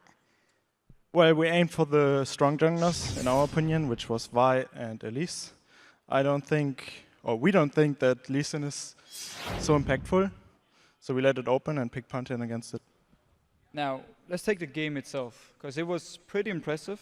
Svensson was doing work all across the board, and you guys were also winning the bot lane. Take me through everything. Well, in the game itself, we try to aim for a combo that can make something happen with the Jinx and the Leona. Like, normally you would pick Thresh over Leona because he's more of a lane bully, but we decided for Leona because simply she can make something happen, while Thresh is a bit harder because they have to hit the hook. So then we picked the Pantheon, the Jinx, and the Renekton is like top lane, you know, whatever. So yeah, bot lane we just picked something that can make something happen, and it worked out. Then mid game, since I was so fat, we could just rotate mid or keep diving bottom, and that's how the game played out. You say you guys opted for Leona and bottom lane over Thresh, and it was Nif actually that went with that Thresh. Tell me a little bit about playing against Nif. You know so well in that bottom lane. Yeah, so first of all, the Leona vs Thresh matchup, like regardless if I play with Nif or not, it's always like Leona beats Thresh at level 6 if the Leona has an AD carry that can burst, because then you can just one-shot the Thresh. So that's what happened. But on the other hand, before 6, Thresh has to deny this Leona so hard that they can keep snowballing. And then the against Nif thing, I mean, he's a great support. It's not like I can abuse something because he does everything perfect almost. He's really good, so it's not like I can say, okay, he always mispositions now, so I can go on him now. It's not like that. He's really good, so I just took it as always. Can you maybe try to compare Nif to N-Rated? Or maybe more what N-Rated brings to the team to something Nif didn't bring, or is it the same? Yeah, so I feel like N-Rated has a more aggressive style, like just in his head, like he's just like that, right? Whereas Nif has to train a lot to get into that mindset that he has to be aggressive and make plays. And I think that's like the main difference. Both of them are good, but they just have different ways to get better. And also N-Rated does calls a lot. We didn't make use of it so much, but we're gonna try to do it this week. You were talking about mindset, and also before the interview you were saying how important it was. Is that the reason why things are going so up and down now? And how do you try and get around that and just keep that clear head? Yeah, so I feel like some games we just play good because we actually try to do something, and some games, for example, the game yesterday was Support Crew, the only calls we did the whole game was backwards calls, not forwards. So the only calls we made, like, yeah, don't go in, wait, and we just waited for something to happen. We didn't try to force it ourselves. And I think that's the main difference. And I think we don't even lack in skill or anything. We're all good players, but it's just the mindset and actually only the mindset that's really a problem for us, a big problem. Now, if we talk about Alliance, they went 2-0 last weekend, now 0-2 this one. What do you think about Alliance? I mean, how good are they, or what are their weaknesses for them right now? Well, I mean, it's not a secret if I tell you that they're all great players. But I mean, I don't know them. I'm not with their team practice, but they can't seem to pull together. Maybe it's the problem that we have as well, but like the same problem that we had. But there's something in their team play not working right now, and I hope they can fix it soon, I guess. So you guys are both kind of up and down. Where do you see that going further as the LCS goes on? Who do you think if you guys will take the upper hand? And if you guys will be able maybe to get higher in those standings? Yeah, so we're just going to try to improve the mindset, or force the mindset we had this game, force it in every game, that we always on the offensive and not on the defensive. All right, so coming up next, we got Super Hot Crew versus Copenhagen Wolves. You played Super Hot Crew yesterday. How do you think this match will go? I would give it to Copenhagen Wolves. It's going to be really close, but I feel like Super Crew has problems closing our games, And since Kopenhagen Wolves says they can make plays, even if they're maybe a bit behind, I think they're going to take it, even though they might fall behind early game. All right, it's going to be an interesting matchup. And now you've been tweeting at us at LOL Esports on Twitter because earlier, of course, we asked you, who do you think will be the next champion to make their 2014 LCS debut? And here are some of the answers. The first one is from at It'sFury12. I'm thinking Kog'Maw, since he's a good matchup versus Jinx, and Rex Tanks. Also, we haven't seen that ADCs don't need jumps. See Jinx. What do you think of Kog'Maw? Well, it's true. Like, Kog'Maw can be really good versus Jinx, just as Caitlyn is good versus Jinx, because they can both outrange her while having abilities to like deny her farm, while Jinx just has the auto attack. But I think that Kog'Maw has a problem that if he gets jumped on by a Leona or an Annie, he's like, it's over. He's dead. There's nothing you can do. Even though he's good versus tanks, right now the Randuins and the Thornmail is so cost effective that it doesn't even matter. So it's like you attack him, but you just get slowed, and you get like your attack speed gets slowed, your movement speed gets slowed. It doesn't even matter if he's good. So right now you need like champions that have a lot of burst, like Jinx, or you need like champions that can escape really good, like Lucian. So yeah. No time for Kog'Maw right now. The second tweet is from @CoffeeMcSwagger. I would love to see Volibear. Pair him up with somebody like Sivir, and you can just force the fights any day of the week. I mean, Volibear right now, as a jungler, is like a mobility. His ganking potential is not the same as, for instance, a Lee Sin with all his jumps. So Volibear he's good. I mean, he's very strong if he gets into the fights. I would actually like to see him in the top lane, where he can bully out quite of the popular top laners right now and set up some easy ganks for his jungler. And the last tweet is from @LG Mardones. Syndra, she was extremely strong in the preseason, has great laning phase, poke, and burst. Extremely strong overall. Yeah, she's very strong, but she's also very hard to play. I mean, if you mess up the combo, you lose a lot of your damage. And at the same time, what I feel is wrong with her is the lack of mobility. So if you have a tank in your face and you're forced to use all your burst on him, you don't really do much more in the fight at that point, unless you obviously one-shot this tank. But if he's too fed, you won't really do it. So that's why I think Syndra is not played too much. Right. Well, thank you guys very much. And of course, thank all you guys at home for sending in those tweets. We'd love to hear more. Remember to follow us at LOL Esports and use the hashtag LCS to join the conversation. And now let's send it back over to D-Man and Quickshot to get into our next match.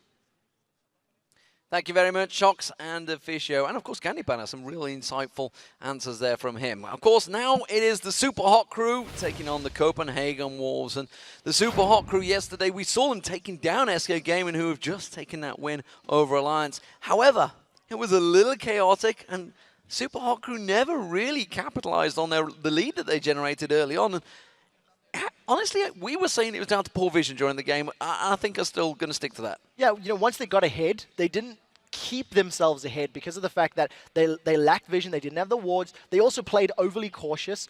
You know, they could have afforded to push down a lane or invade as a team, group up and force something. Instead, they played it passive, they played it safe, and nothing really worked for them. Super Hot Crew has another problem in their champion pools. It's been costing them games. We've really rattled on about Impaler a lot, but I think this time it's a little more positive. His play on Pantheon yesterday was very good. He went 5, 4, and 8, and it's good to see him on a champion. He can have a positive impact. The rest of his games, it's 7, 23, and 30. So it's not very good as far as the numbers are concerned. And of course, the Copenhagen Wolves that they're up against, well, they've been hit and miss so far. They've had some pretty weak games, but they've also had some pretty damn good games. And yesterday was one of those extremely exciting games up against Fnatic. They really pushed them to the limit. I think Copenhagen Wolves really made Fnatic work for their win, and they started strong, but then they lost ground in the mid-game due to losing towers. You know, they gave up like 3 towers within 4 minutes. Then they won team fights. They forced Fnatic back, and then they went Baron twice. And it was terrible. It was a bad call. They shouldn't have done it. Yeah, we actually have a clip to show you guys at home. One of those calls, and I said it at the time, it was just a bad idea. Yeah, it really was. You know, 24 minutes into the game, like I said, Copenhagen Wolves had actually beaten Fnatic back. They've got about 4 or 5 kills leading up to this point. They start Baron. They don't have the tanky stats to survive. They don't have the ability to rush Baron quickly enough. And Peke was so fed. I distinctly remember one of the quotes on Reddit saying, report Peke for farming wolves all game. And that's what he was doing. He's 6-1 at this point. He went on to 11-3, and it's just, it was a poor decision. They shouldn't have forced it. Yeah, they obviously closed out the ace here as well, but if you look at it, actually before that happened, it was only about a 2,000-3,000 gold advantage that Fnatic had over them. So the Wolves kept even during the lane phase, and like you said, it was just those rotations and maybe just a few questionable decisions. Even more impressively, they defended that Baron, they then took the next Baron, they then decided to give the game up by giving up the third Baron as well. And I just want to say, Forgiven is playing very, very well. He's gone 21, 19, and 45 in their 7 games, which includes 4 losses. It's quite unusual to have those good stats when your team's losing.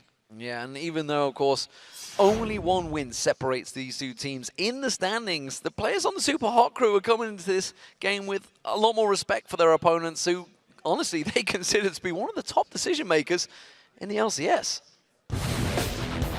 The strength about Coming Wolves is they are really, really smart, and their decision making is really good. In terms of decision making and stuff like that, they are probably at the level with Fnatic. Super Hot Crew has been showing a bit of inconsistency overall. I think they play well as a team, but as individual players, they're weaker though.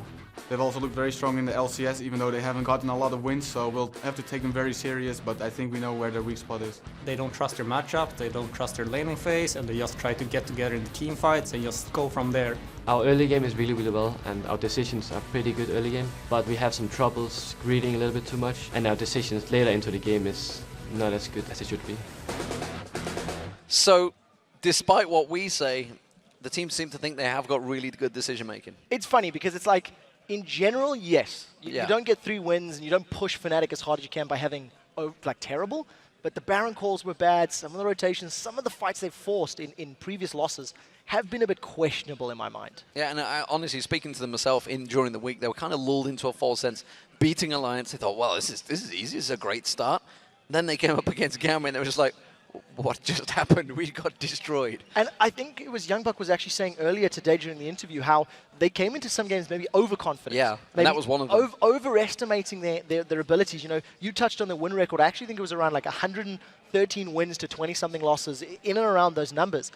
And when you have that sort of winning history behind you, it's very difficult to imagine, maybe we could get beaten. You know, like it hasn't happened often enough for it to be a reality in these players' minds. And it's interesting to see how this team's gone, because personally, I do have them in the top 4, actually. They're one of my teams that may well, certainly at the moment, going to edge Alliance out of it, which is could shock anyone. They've really performed very well coming into this. And even if you think of the games they lost, for example, you look at the SK Gaming game. That was simply down to, again, another bad Baron call. The Fnatic game yesterday, bad Baron call. This is just, it's just the experience against these really strong teams. They're just not quite gotten the right decision making. So let's refine the weakness of Copenhagen Wolves. Baron calls. Baron calls are not impressive, and they need to think about that. Well, let's hear directly from the man who has the daunting task of taming the Wolves. Joe is standing by to talk to one of the managers. It is Thomas Gunzel. Thank you very much, Demon. Thanks for joining us, first of all, Thomas.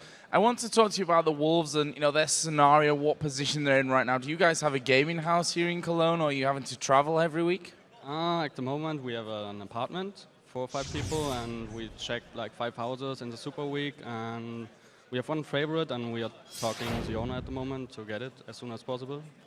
And I have to ask you about yesterday as well, the game against Fnatic, which was just an absolutely amazing match. First of all, your thoughts on it, and how are the team doing after that game? They are doing pretty good, yeah. They trained today. It was a bad start, then we got a comeback, then we had a throw at the Baron, then we had a comeback again, and then the throw at the Baron again. Back and forth, that's what it definitely was. You're obviously going to play Super Hot Crew now. The guys set up already behind us here. What are your thoughts on that one? Are they feeling confident today? They do. I talked with them before. They just arrived some minutes ago, but yeah, they are prepared for it. Well, thank you very much, and good luck in your game. We're going to get back over to Demon and Quickshot to bring you all the action.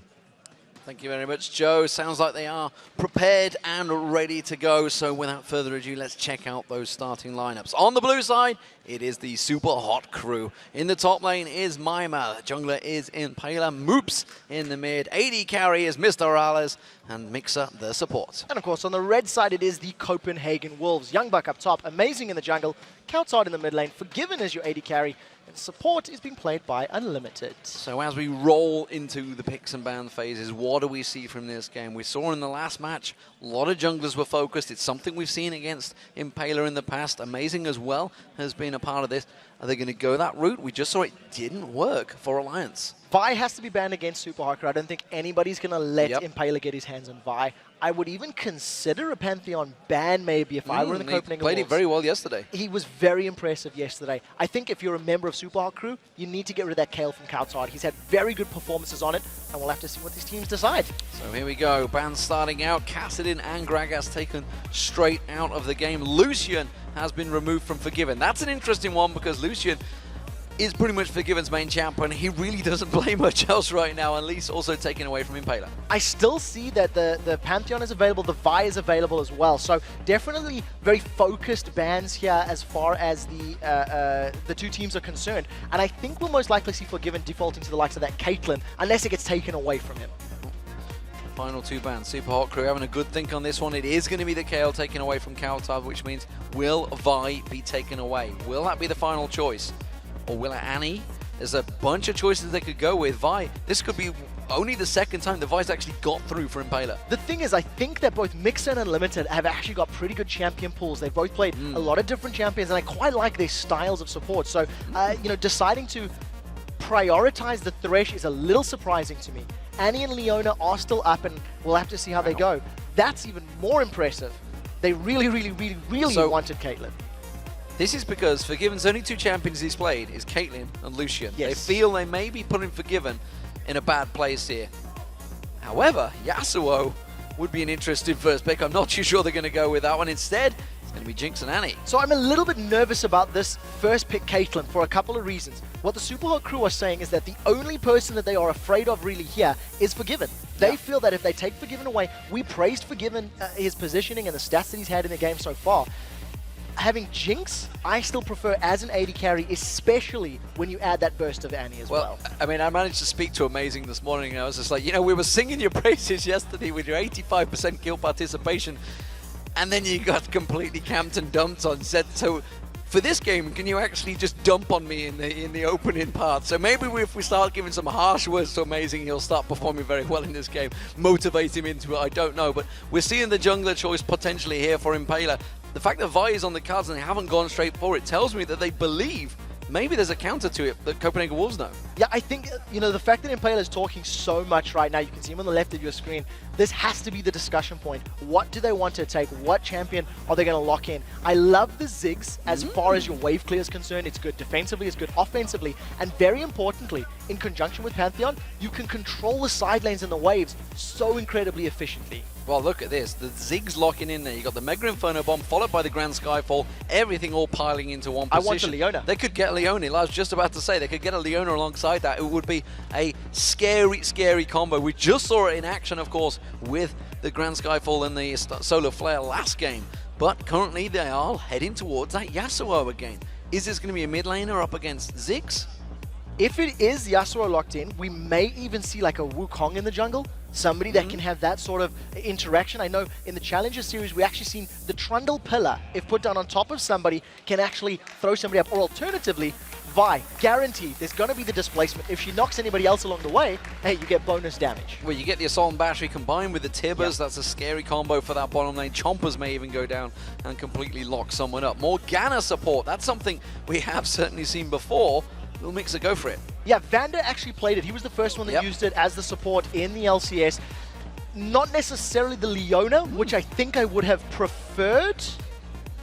Yeah, that was going to say, I'm not believing that. I think I would have preferred the Leona. It's a little bit of a cleaner initiation. You're not reliant on like a flash Soul Shackles from Morgana or a stray Dark Binding. But nevertheless, still going to offer a lot of CC, a lot of AoE. And if Copenhagen Wolves are out spreading away, it allows Ziggs, Pantheon, and Caitlyn to single out who they want to kill. So I quite like that idea, as long as they get a little bit ahead, that the Copenhagen Wolves are afraid of that stun. Dr. Mundo is going to get locked in. That means he is going to be the tanky front man. And if you remember, cast your mind back to yesterday in Paler's game, he actually built fairly tanky on that Pantheon. So maybe he's just seen the work of Sven Skjern in the last game going, that's what I want. I want to get that Black Cleaver in there. I want to be doing all the damage. And it's interesting that they favor the Dr. Mundo over the likes of Renekton or Trundle in the setup. And considering how squishy the rest of their targets are, maybe Impaler wants to build damage, having that super tank works. It worked for Soaz yesterday. That's how he got to that unkillable position. You know, use that ultimate and a nice combination. But as we see, once again, Trundle being the sort of tank killer in that top lane. Yeah, it's what Youngbuck played yesterday, and he played it pretty damn well against Soaz, but as was proven, he didn't quite get it. Again, looks like they may both be running teleport this time around. Of course, we saw Youngbuck trying to split push, trying to help out the Wolves, and that was what was working for them. Super Hot Crew looked like they may try and do it, but yesterday, they were lacking the coordination when they tried to do this tactic. Yeah, it didn't really work out. They got caught a little bit. Like,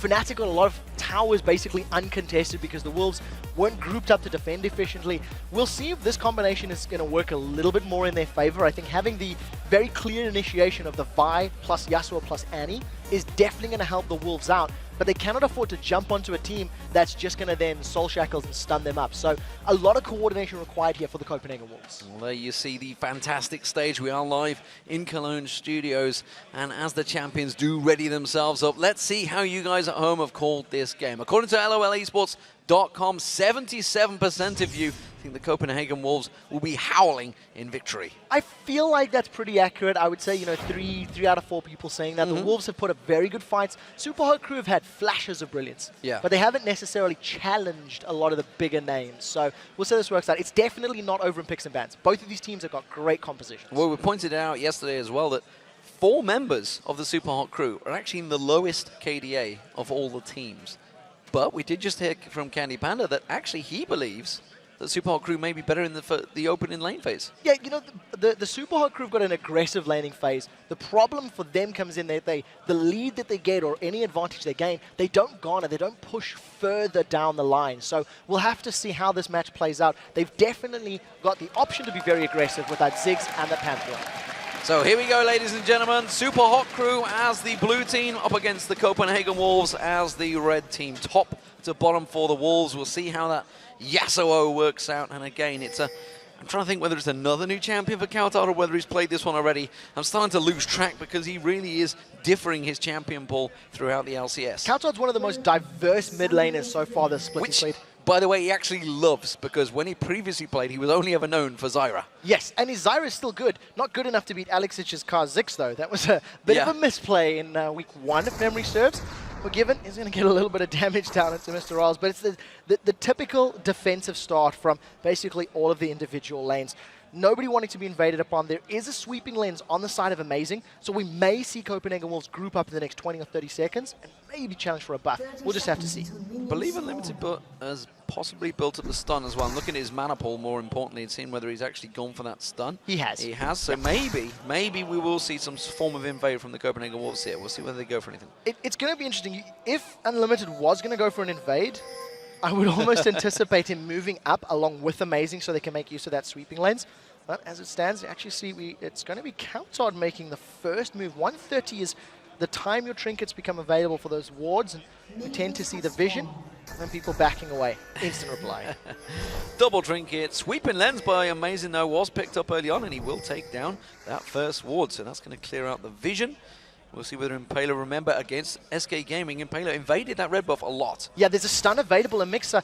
Oh, he's toying with his life. He's stunned! He's stunned on towards Mixer. Have they got enough damage? They're going to put a lot down. Oh, the Dark Binding completely missing. And now Forgiven switched across to Mr. Morales, trying to put down those rockets. Dodges, does get caught by the Piltover Peacemaker, though. Oh, that was so close. I thought Unlimited was going to go in. He actually went a little bit late. Dark Binding on Unlimited Dark Binding does catch him this time around. Piltover Peacemaker will be back available. Will it catch? Yes, it will. The Ignite! And another shot lands. Mr. Morales once again getting first blood. I think Unlimited overstated the strength of that initial trade. Didn't anticipate that Dark Binding from the bush, and Mr. Rolls and Mixer making work with that first blood. We said Morgana wants to get ahead, and she already is. Dark Binding not available just yet. Gonna throw it out. Good flash. Forces the flash from Forgiven, and that is both flashes now down in the bottom lane for Copenhagen Wolves. This is a fantastic start for Super Hot Crew. So, first pick Caitlyn gives you first blood in the game, and your support Morgana definitely working out. Super Hot Crew's picks and bans theory crafting and then implementation in game has been brilliant so far, and we'll see if they can keep this one up.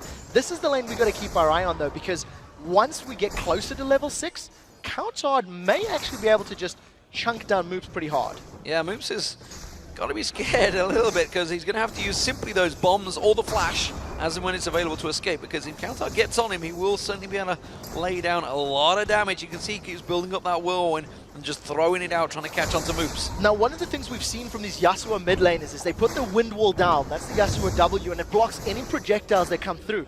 All of the Ziggs bombs are going to just be melted by that wall. So as long as Countard is quick enough on his reactions, he can actually mitigate a lot of the poke and a lot of the damage that Moops will be putting down on him. And of course, he hasn't got mana to worry about. It simply builds up by his movement at the moment. Though Youngbuck up against Mima in that top lane. This is a Mundo versus Trundle. It's a lane we have started to see developing quite standard in the LCS so far. Yeah, and you know, in terms of this lane, it's Youngbuck's going to need some levels before he can, you know, start to challenge Mima's Mundo. And once he gets that subjugate up, he's going to be able to steal a lot of those defensive statistics. The one thing we are seeing with both of them in those teleports, whoever's going to have the better teleport ganks or teleport objective plays is going to help their teams. And Youngbuck, we've seen how effective he can be with it in the game yesterday. And more impressively, Countard is keeping ahead in terms of CS over Moops. Moops being pressured onto the tower on a Ziggs. A Ziggs one of the strongest pushers you can get in that mid lane. From what we've been seeing though, it looks like Moops is being a bit reserved with his spell usage. He's not using it to farm, and you know, Countard's just been playing quite safe. Amazing stood right over a ward, so Mima's going to be able to back away fairly simply. But the question here is stun on Countard. They've caught him. Flash jump on towards him. Oh, the pack didn't land, and neither did the Heartseeker. So Countard flashing out of that one. Now it's going to be the top lane. Amazing coming in. He's going to try and challenge and get the knock up on towards Mima. He will not quite get it. The flash comes out, but Mima is in. Have to make a long run here. That red buff will try and slow him down. It actually has run out on Amazing now, so maybe they won't quite have the damage. A good cleaver coming out from Mima. Makes the escape. Yeah, very nicely done. Countard's in a little bit of trouble in mid. All the mines, he's going to have to run across them. Now he will have to back off. He was trying to hang around as long as possible, but Moops has managed to steal himself a victory in that mid lane. Yeah, I also feel like Countard's wind wall was a little awkward. He threw the wind wall towards Pantheon during the previous gank, and Pantheon's just going to jump through it with his stun anyway. So, got to be a little bit more calculated with how he uses that ability in future. As it stands, Impaler is now moving in, stealing away this Wolf camp, and it's been a good day for Jungle Pantheon so far. Very impressive early games out of both of the players that we've seen. Yeah, takes away the large wolf and backs away. Gonna go buy himself a couple of items. We'll see how he progresses in his item build, whether we see him similar to Svenskeren or what he did yesterday. We're starting to go a little bit more tanky after a few damage items. Moops, well, can't back away while you're in lane when there's Countard on Yasuo, and that will force him to back off. Yeah, Countard's just trying to interrupt Moops as much as possible. He's grabbed himself that Avarice Blade. Thanks to Yasuo's passive, he's going to have double the critical hit percentage. And of course, all the last hits just going to help him get to that static shift just all that sooner. I think Moops he overstated the strength of Countard in those early stages. I feel like if he'd managed to bait out the wind wall and then put more poke down, would have helped him out. Well, cancelling the attack animation and not taking down the siege minion is not going to help you get that gold advantage, which Countard kind of needs right now. He has got the CS advantage still built up though, and it is a double Doran's ring, along with an Amp Tome being picked up by Moops. Yeah, we'll see how the next few minutes goes. Now that Yasuo is going to get closer to 6, and Amazing is very close to getting that Assault and Battery unlocked. I'm a little concerned for Moops because if he gets chased down by Impaler, the range on Yasuo's Final Breath, his ultimate, if I recall, is about 1,300 units. It's basically the length of a Caitlyn ace in the hole. So that's a massive range that you can follow somebody through, even if they flash or use that satchel charge. Yeah, it is a big range. Don't forget the combo of Super Hot Crew. We haven't seen it yet. They are starting to hit level 6 so we'll start seeing whether that Grand Skyfall paired with the Mega Inferno Bomb, paired with maybe Mixer's Dark Binding, it could all happen, and that's what we're going to be looking for. Yeah, Impaler's coming from behind. Countard's dove forward. He's dove forward, immediately had to dash away. The mine's not quite catching him though, and he does manage to zap away there. Amazing is with him, and now they're looking to go for an invade on blue. Yeah, as long as there's minions or things to dash to, Countard can just keep using that E, the sweeping blade, to dash through things. Moops and Impaler thinking about a fight, definitely toying with it. This is quite brave. It's going to become a 3-on-3 very, very quickly, and I think it's smart of Copenhagen Wolves to back away. Countard dodges the cleaver. They haven't started the fight just yet. Good damage onto Mima there already. Maybe going to try and force the ultimate out of him. They are sticking around for this one. They want to try and challenge, and more importantly, they want to stop Moops getting this, because the Ziggs without blue buff will be a lot harder to lane with. Yeah, definitely. It doesn't work out for the Copenhagen Wolves, though. They didn't really have the vision to pick this fight. That pink ward in the bush for Super Hot Crew allows them to secure this safely. And I think if Copenhagen Wolves were going to pick that fight, it was going to be blind, and they had no ultimate from Amazing. So they didn't have the tools or the power required to actually battle there. We're of course seeing the difference in lane for Mr. Rales. Of course, he got that first blood, got that BF sword on early up against only a double Doran's for Forgiven. So really going to be bullying out this lane now, I feel, this Caitlyn and Morgana combo. Yeah, it's a massive difference. Mr. Rale's got 140 AD to the 99 of Forgiven right now. So for every single individual auto attack, that's a massive amount to make up for. Also, they have hit level 6 just before the Copenhagen Wolves, but I don't really think they're going to go for any sort of tower dive right now. So Mr. Rales and Mix are just looking to gain control and try to mitigate as much farm from Forgiven as possible. Of course, Amazing with Yasuo in the mid lane, which does mean that Amazing will take that blue buff, and then we'll see whether he goes for kills. And of course, that Assault and Battery is available. Looks like he's heading down to the bottom. Yasuo trying to step off. That may actually give them a little warning. Yeah, with Amazing having his ultimate now as well, they're trying to defend this tower. It's one hit away from going down. And unfortunately for Copenhagen Wolves, Super Crew don't stick around. So we see Amazing are going to kill the white behind him. Impaler's got Grand Skyfall. They may even consider a tower dive. Kill the tower dive from behind, but there's a counter gank. So whoever gets more damage quicker is going to have the advantage, and look for the Grand Skyfall. I think that's going to be the starting point. Unlimited's gone in. Flash Tibbers, Grand Skyfall was coming in, but actually got cancelled out there. Not too sure why he done that, but that may be the death of them. An Amazing teleporting in there, will catch on towards it. Does manage to get one down.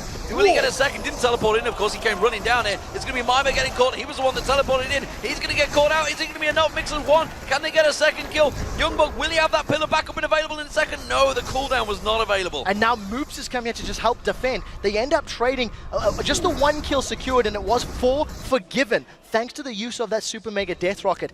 A little bit of a sloppy fight from everybody. They threw everything into it, but Unlimited is basically the man of that fight. He flashed in, got the Tibbers down, if I recall, and stunned both Mr. Rolls and Mixer, giving Copenhagen Wolves the foot up in that battle. And you just got to wonder, it's simply about that timing. The fact that Impaler was like, I'm going to Grand Skyfall behind, let's go, ready to go now. Oh, damn, Tibbers is down there, and he cancelled it and just ran down instead.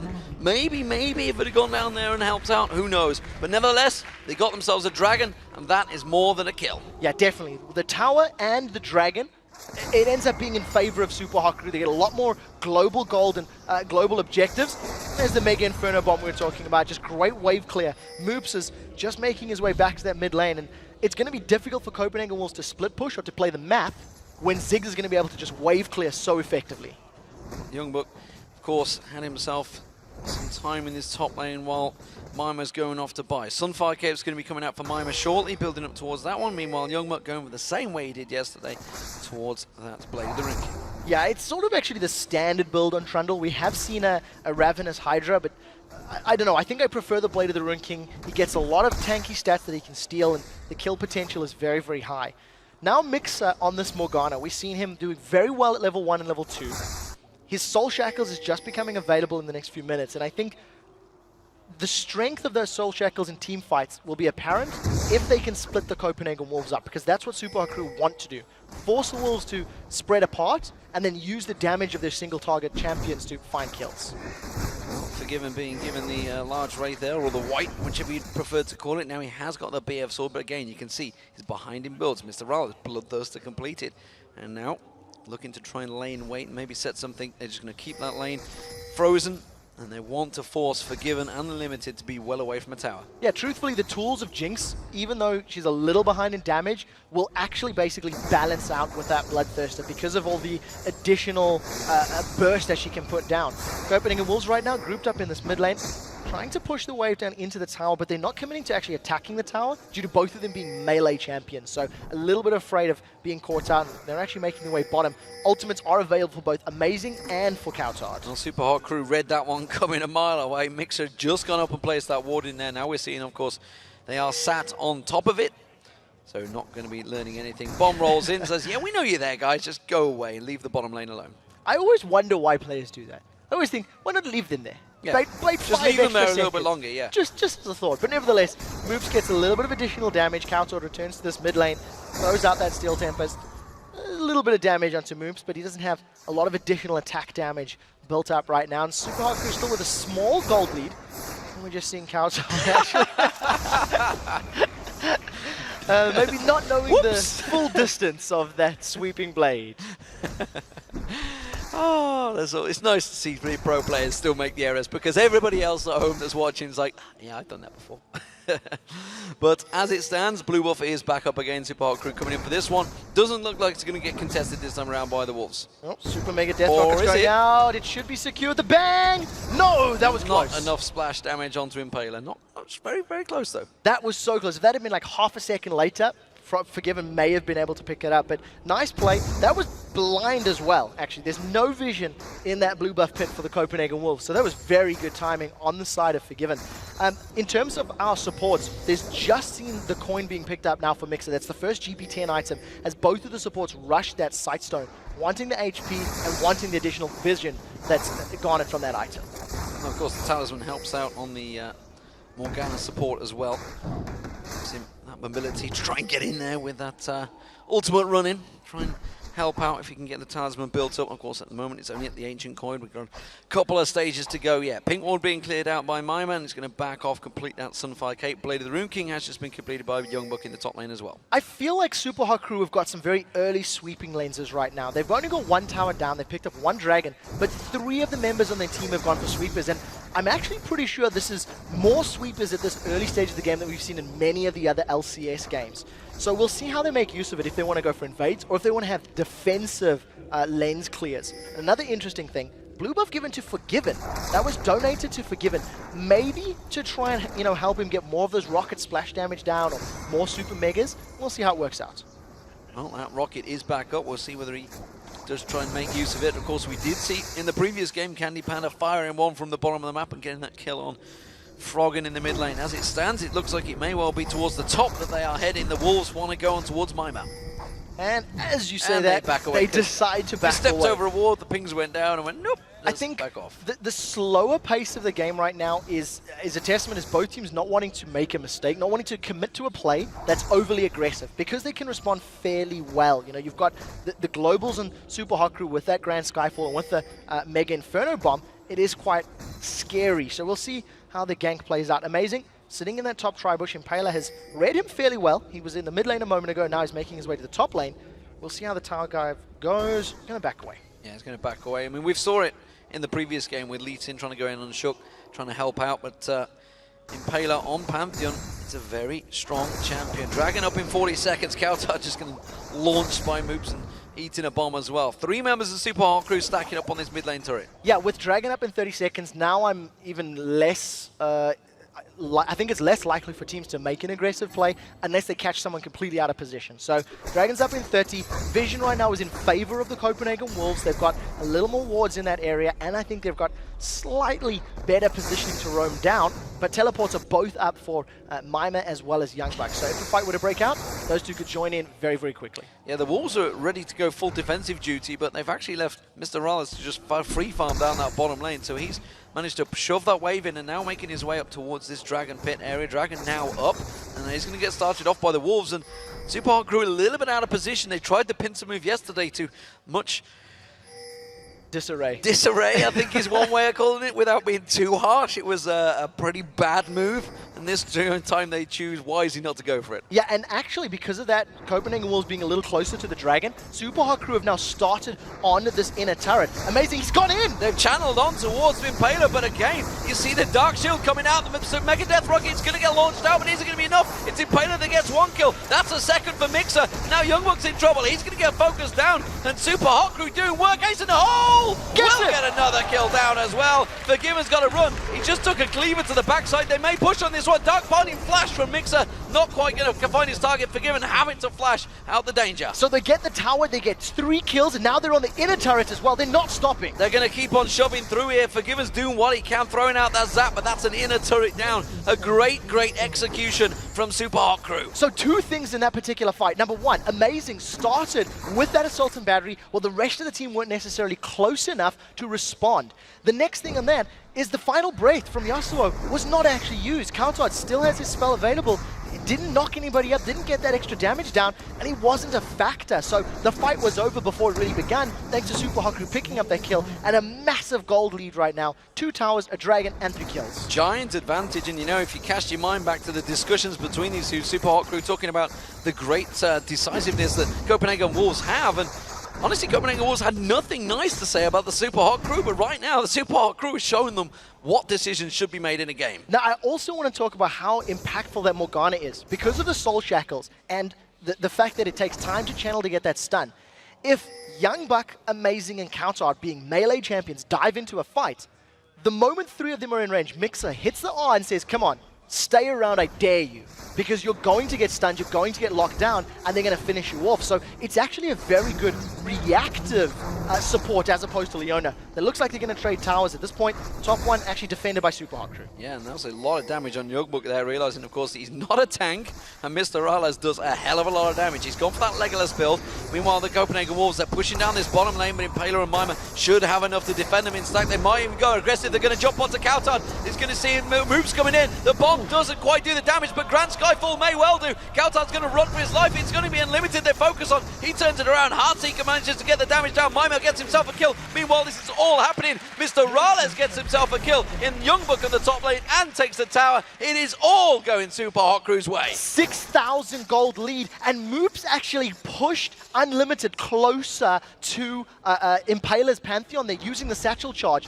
Unlimited's trying to get away. Now, Amazing does have Assault and Battery up, but he can't pick a fight. That's a Bloodthirster Last Whisper. We'll see how much damage he takes in return. Yeah, they just turn around and fight this one. Great point-blank Dark Bind in there as well from Mixer, who's actually been landing them very well so far. Got himself boots and mobility on a Morgana support. Yeah, why not? And again, similar thing. You want to throw Soul Shackles and get in range. This was the kill that we missed up in the top lane. My guess is a Dark Binding hits, and then just Mr. Rales hammers away. That just looked too easy, actually. It's very easy, and that's the danger of obviously taking a Trundle. You know, no tank stats on him right now. Went for that Blade of the Rune King, because so simply he can't leech any hit points because he's doing it on an AD carrying a support. What I also like about the decision here from Super Hot Crew is, yes, they were defending their top tower, but they put their AD carry and support up against Youngbuck, who's got a Negatron cloak. Yeah. It's too physical damage from Caitlyn just to help negate that defensive item that Youngbuck had picked up. So pretty good play here from the Super Hot Crew. You can actually see Mixer once again trying to roam around. He's going to find himself running into Counterard in just a moment, so he's got to be a little bit careful here. Copenhagen Wolves do finally respond. They get that top tower. It was incredibly low. Mixer doing a good job taking down that pink ward. Very dangerous play from him. The Copenhagen Wolves were moving in on this now. Well, yesterday, so let's focus on what Copenhagen Wolves did. They were in a similar situation against Fnatic, a far more experienced and Super Hot Crew team, and they managed to combine themselves. However, they're falling 5,000 goal hold behind. They're only about 3, maybe 2,000 at the max time against Fnatic. And Super Hot Crew, you know, they're feeling the snowball, and they're really pressuring Copenhagen Wolves. Yeah, Super Hot Crew can't afford to make the same mistake Fnatic made by picking a fight that'll go wrong. Super Hot Crew are quite powerful right now. It looked like something was going to happen. Teleport was not available from either of the top laners, but instead, Super Hot Crew back away. That was over just a Wraith camp. Nice, and the hole being used on Unlimited. That's going to force him away. They do clear out the pink ward as well in that bush, and everyone's going to rotate towards his top lane. Youngbuck, he can't seem to go head-to-head with Mima right now. Tries to manage to back away. The rest of the Copenhagen Wolves trying to come around. They know that there's a potential split off here, but the Super Hot Crew already on this tower and doing work on it. Look at Mr. Rales just hammering it down. Moops is going to come around. That tower's going to drop any second. There it is. Wind Wall goes out, but it's going to be nothing. That's going to be a 5-man Mega Inferno bomb, and that's going to be again Mixer going in, popping that ultimate, stunning everyone from the Wolves. They are dropping like flies. Mr. Rales cleaning up. A great explosive there, and Forgiven goes down. It's a triple kill for Mr. Rales. Hashtag LCS big plays. That was the moment. The first pick, Caitlyn, is 6-0-3. Mr. Rolls is doing a fantastic job of controlling this game. Super Hot Crew have turned the aggression up. They realized the tower was undefended, grouped up for it, and as soon as they got the tower, they initiated the fight. Once again, Mixer's Soul Shackles being so impactful during the course of the battle, and Kautard, I really don't think this Yasuo is having any form of impact or slowing Super Hot Crew at all. A 22-minute inhibitor going down, and like you say, it's just hashtag big plays there, moves. 5-man Mega Inferno Bomb. That's what you want to be landing it on. Great teamwork from Super Hot Crew. Compared to yesterday, they didn't quite seem to have the decisiveness, the decision making. Maybe they're just the confidence they gained from beating SK Gaming has certainly stepped them up here, because now they have a 9,000 gold lead and an inhibitor down. They are well in control of this game. Very interestingly, at 23 minutes on the clock, if they were to go for something like a Baron, they would need Mima with them to tank it up. There's not a lot of armor or defensive stats across the rest of the board. A little bit on Mixer, Moops rather, but I think Super Hot Crew have the option now to set up a ring of wards. They've got 3 sweeping lenses they've had for a while, deny vision from wolves, and pull the wolves towards them. If you can pull the wolves towards them, that super minions are then in the base, you can just peel, re-engage, and pick a fight. Well, we do see Super Hot Crew with 20 seconds on the clock moving into position for that dragon. They are a wee bit early. Maybe they're going to try and steal away the blue buff. Sweeping lenses going down, making sure there's nothing in there, getting full vision control. Something, again, they were lacking yesterday. Yeah, I think if you go back and look at the VOD, it was very apparent. They didn't have enough wards. They didn't really deny their opponent's vision. And it's actually a fairly easy fix. You talk about it, you discuss who's going to be buying wards and at what points. And if you look at the Ring of Vision now, Dragons just respawned and there's a lot of entry vision towards that pit. So if Super Hot Crew start this one off, they'll be well aware of the Wolves' positioning, and there you go. Impaler's going to pull it. The rest of the team's able to respond. Mima's even split pushing, keeping Forgiven busy. And this is one of the big things. Impaler is happy right now on Pantheon. This is what we found. When he was playing Vi, it was working wonders. Super Hot Crew winning games. He finds himself a new champion, finally, which has been struggling with over the time. Suddenly, their shot caller, seemingly Impaler, has suddenly feeling good. He can make the calls. He's 2-0-3, working well.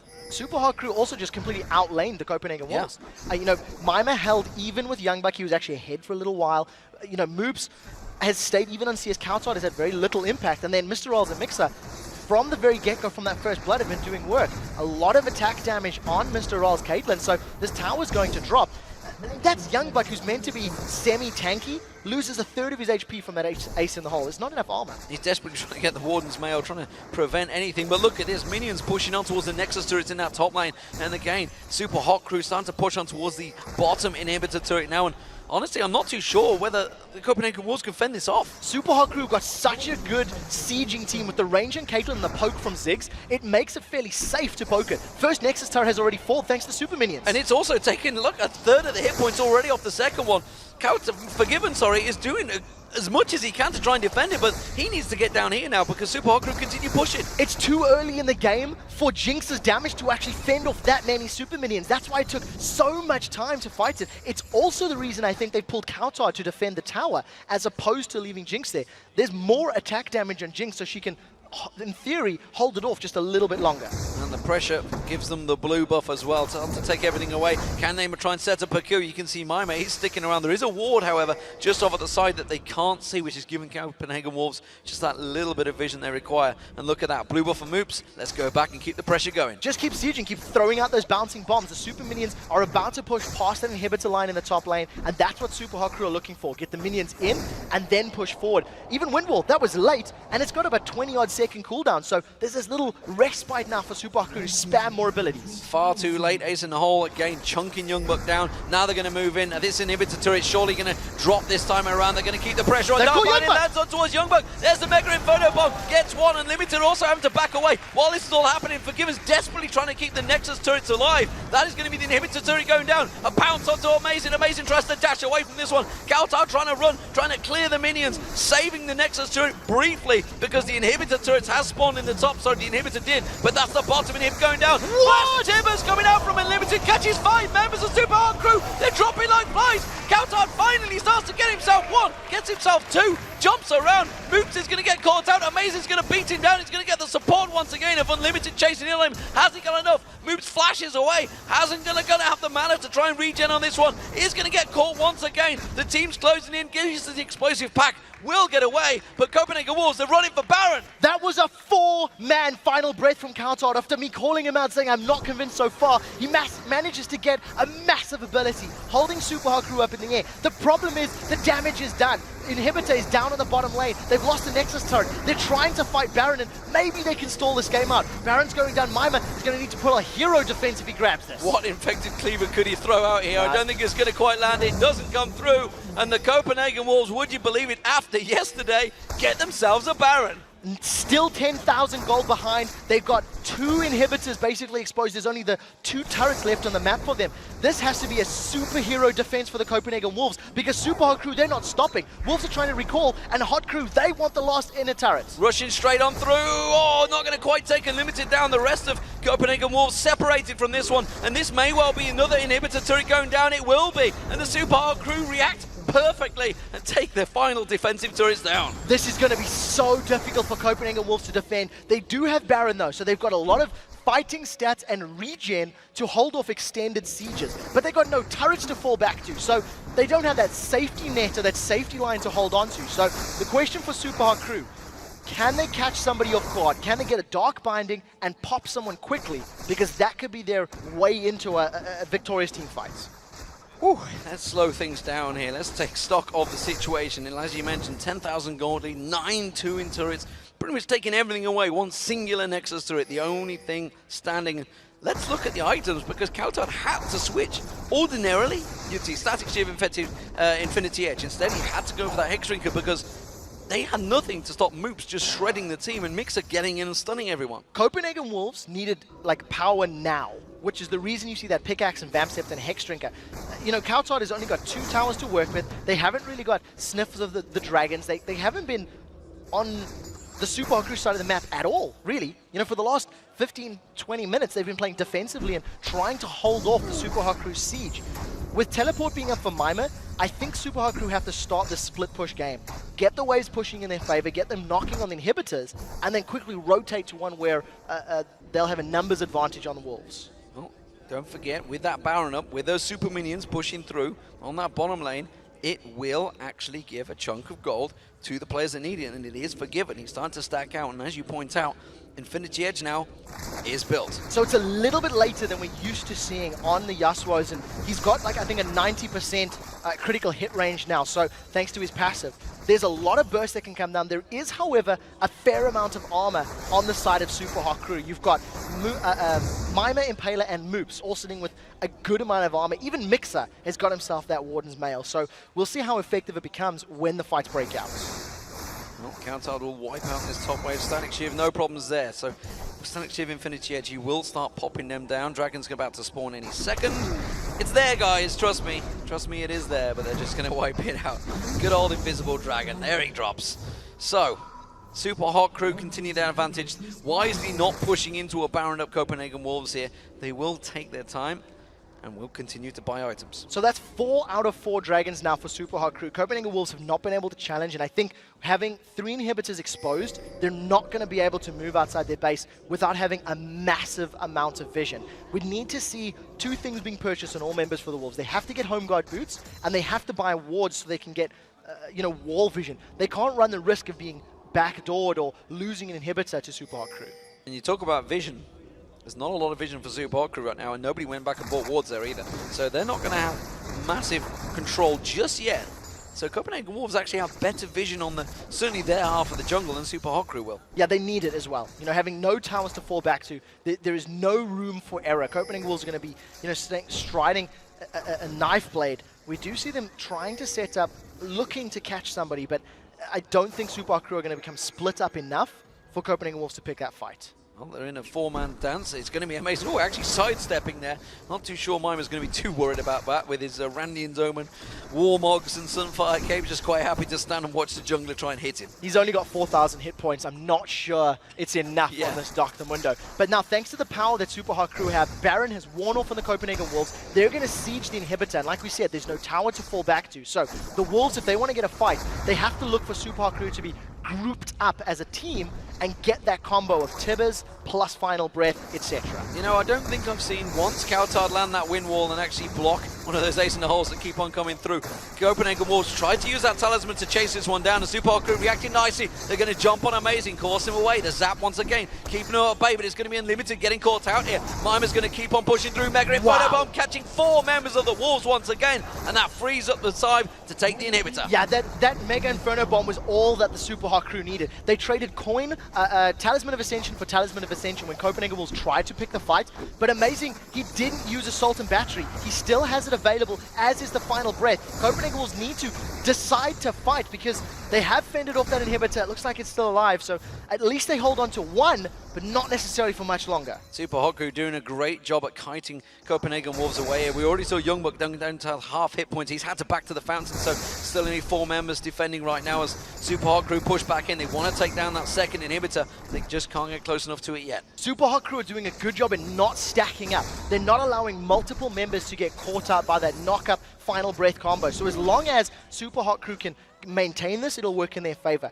The Mega Inferno Bomb's not available for Moops yet, and I think what they'll do is wait for it to become available, then go in, throw down the bomb, and try pick up another inhib. Moops actually getting caught out by not taking away the final Lizard there this time around. So he went for Blue Buff and went, oh, I forgot to clear it last time, didn't I? So that's kind of actually backfired on himself, but nevertheless, the Mega Inferno Bomb will be back available in a few moments. Of course, everybody on Copenhagen Wolves has regened all their health, so Super Hot Crew simply sieging this one out. Yeah, Super Minions are now getting closer to joining that mid lane. So if they manage to get to the Nexus turret, Copenhagen Wolves will have to respond, and that's going to be where Super Hot Crew get in. It is still 50 seconds away from Baron, so even if this siege doesn't necessarily grab the inhibitor, Super Hot Crew could back away and go for that Baron buff. Inhibitor's going down, they're jumping on Mr. Raz. They tried to get on towards him, but they're not going to get close enough. Amazing goes in, but he's so low on hit points already. Have they got enough? Mr. Raz trying to kite them. Yes, he does. Gets taken down by Coutard. Now he switches on towards Moose. Can he lock him down? Soon Sonya's Hourglass comes out, but again, it's Copenhagen Wolves that are just chopping through Super Hot Crew. They've got 4 members already.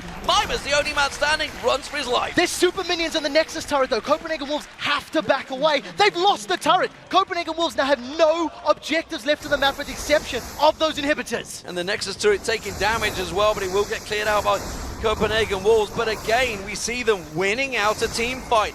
That's got to be a big danger sign for the Super Hot Crew. There are still Super Minions going down the middle lane. So if Super Hot Crew can respawn and respond quickly for Baron, maybe they can get there. Copenhagen Wolves are aware of this, and they're actually pushing for Baron themselves. Youngbuck started this one off, I think, once Forgiven gets in range with that rocket launcher over the wall. They may have enough damage to pick it up. Yeah, you see Mimer just sticking around. That's going to be 2 members spawned. Don't forget Grand Skyfall is available from Impaler. He could jump on this one and try and go for the Smite still. We don't have Amazing yet here, so Smite is not available for the Wolves. He's going to start running into distance. Mimer keeping vision. This is very slow down. Look in the bottom corner. You can see the hit points of that Baron, and now it's going to be Super Hot Crew coming in. Grand Skyfall comes in now, and Forgiven's gone down. They're going to have to run for their life. They're going to switch and go for Baron. Amazing's going to come in. Can he go for the steal now? Mimer's going to tank this one out. There's going to be have to go for it any second now. They're going to delay. They've delayed it so they can go for Amazing. Amazing is tanking the Baron. This is all going wrong for him. He's going to have to try and get away. Assault Battery goes into 1. He does manage to get down Mixer. Amazing's going to get dropped low. He goes down. It's back and forth action. Mr. Rallis is in trouble. He's got Youngbuck beating him down, but the rest of the Wolves have fallen, and the Super Hot Crew get an ace. They've done it. There's a teleport into the inhibitor. Mimer's on the Nexus. Super Hot Crew beating the Wolves. What a game. Back and forward action for the Super Hot Crew. They sure made a lot of work of it with the advantage they had, but it will be a great week for the Super Hot Crew, taking their 2nd victory in week 3, and the Super Hot Crew finally close out the game, taking down the Copenhagen Wolves. 2-0 on the week, and that was a brilliant performance. I was very nervous about that first pick, Caitlyn. I wasn't sure if that was the right call, and they proved me wrong. 8-3-7 on Mr. Rawls. Pantheon has to be a must-man now against Impaler because that was a great performance. And 5-1-10 as well for Moops, a great zigs from him. The Mega Inferno bombs multiple times, landing on 4 or 5 members of the Copenhagen Wolves. From the get-go, I think Super Hot Crew, that was a very similar performance to what we've seen in the previous game from SK Gaming. They won their lanes, translated it to mid-game strength, and then just, they closed quite efficiently. Yes, Coutard had 2 very good team fights, but overall, it was just too late. He needed those fights earlier in the game. He needed them on the roams or on the ganks, and it just wasn't there for the members of Copenhagen Wolves. And for the Wolves, you know, we talked about how Fnatic maybe have focused on Roccat yesterday and then turned on towards a tough battle up against Fnatic. But the Copenhagen Wolves themselves, maybe they focused a little too much attention on Fnatic and didn't really give the respect to Super Hot Crew that they deserved. We heard it during the interview. Young Buck saying, you know, maybe we've been a little overconfident. We've seen it in the preview match video, saying, you know, Super Hot Crew do this wrong, Super Hot Crew do this wrong. Because at some point you're going to say, well, what did we do wrong? Where did we lose the game? Because I feel like Super Hot Crew just outclassed Copenhagen Wolves in this game. In this game, it was Super Hot Crew outplaying. They landed the abilities they needed to. They picked the fights that were correct, and they made it work. Mixer getting that first blood, helping out Mr. Riles in that bottom lane. Dark Binding landing. So many big plays. What was yours in that one? I mean, we talk about it, the top lane, that top lane fight, surely. I'm going to be honest. I actually think the four-man final breath from Kautar's Yasuo, when he was defending on the inner lane, got the knock-up, got 4 members of the Super Hot Crew. That is the best Yasuo ultimate I have seen in the LCS, and I think that has to be a hashtag LCS big play. Fantastic game, fantastic matches, and of course there is 2 more to come, but we need to take a momentary break. But stay tuned to hear from Super Hot Crew's mid laner Moops about that win, and then it's going to be SK Gaming versus Roccat. We'll be right back.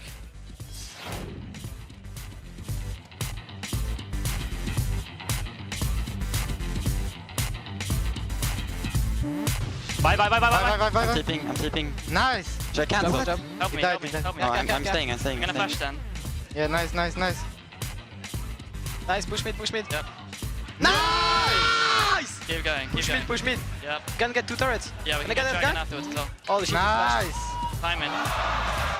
Once you get the turret, we can fight. Fight, team. I'm jumping behind as well. Yes. Bye. Nice. Annie. Nice! Can we push more? Yeah, I have to recall though. Push more. Nice! Push more. I go wait for the bot.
Welcome back, everybody, in a little quick shot. Welcome, as we are about to talk to Moops, the mid laner for the Super Hot Crew, after closing out that win. Start off by telling me about your experience as Ziggs versus Yasuo, that matchup, as we haven't seen it that much yet in LCS. Okay, so Ziggs versus Yasuo is pretty risky because he can just one-shot you with his ulti. Plus, I was playing versus Vi, so it's really hard, but I just played passive, take blue buff, farm race, stay behind. Yeah, basic Ziggs game.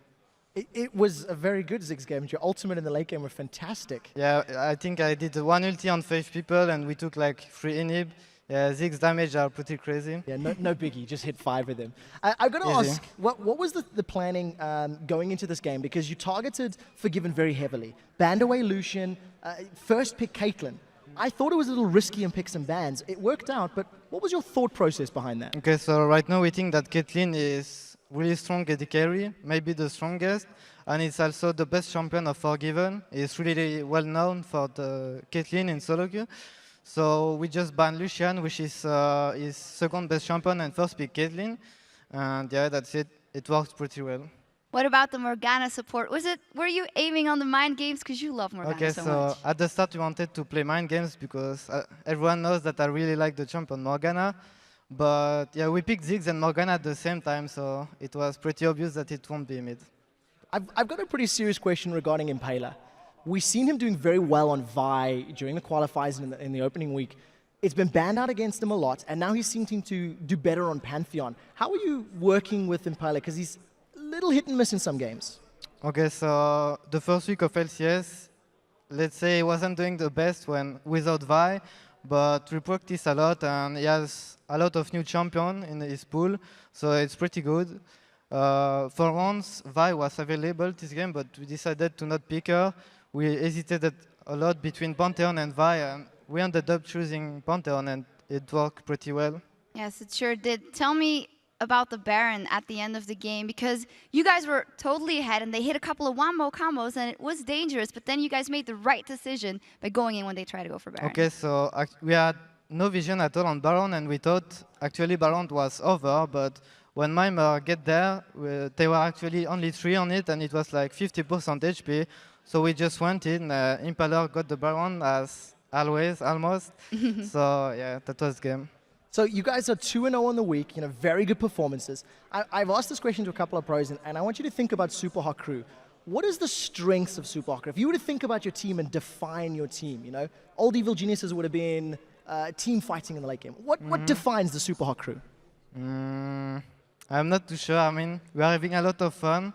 Even when we lose, let's say we are mad for 10 minutes after the game, but then we are just joking. So yeah, definitely we're just fun, friends. So the teamwork ribbon, basically, yes, it determines the Super Hot Crew. Yes, that's it. Teamwork OP. Thank you very much. Congratulations once again. We're nearly set for the next game to begin, so let's send it over to the double O combo, Joe and the Fee Show. Thank you very much, Shocks. I'm Joe Miller. I'm joined by Martin Deficio Lung, and we're about to move into Game 3 as SK Gaming take on Roccat. Now, SK yesterday lost against the Super Hot Crew, but earlier today outclassed Alliance. I mean, SK Gaming in the early game looked pretty much like they should do, actually. They won the lanes, or at least they did go even, and then picked up kills through Svenskeren, and they managed to, get objectives on the map. Yesterday versus Super Hot Crew, they lost every single dragon. Today, they controlled it, took the dragons away from Alliance, and just kept extending the lead. And I have to say, Svenskeren today was in absolute fine form as well. I mean, Svenskeren, he was a pleasure to watch. He was everywhere on the map. Yeah. He kept ganking pretty much every lane he needed to. When Freddy was pushing up in the top lane, Svenskeren moved up, picked up a kill. Then he ganked mid lane, then he ganked bot lane. He was just there all the time. At the same time, Enraided on Leona. That was also a pleasure to watch. And it's like watching the old Enraided you remember from IPL 5. He was just perfect engages. He landed his ultimate on the right targets, and he set up a lot of kills for Candy Panda. Well, do you think, though, with that victory, I mean, it's not something we've seen constantly from SK. Do you think they've gone some way, at least, to fix their problems? I mean, they obviously know what the issues were before. That's why they're trying to fix it. That's why they pick up a jungler like Pantheon, who is pretty much all in aggression early game. I wouldn't say, though, that we can take this one game and say, okay, SK, they're now good, because Alliance are very hit and miss. Was it a bad Alliance or was it a good Alliance? We can't actually say. It's going to be more about the Rocket game.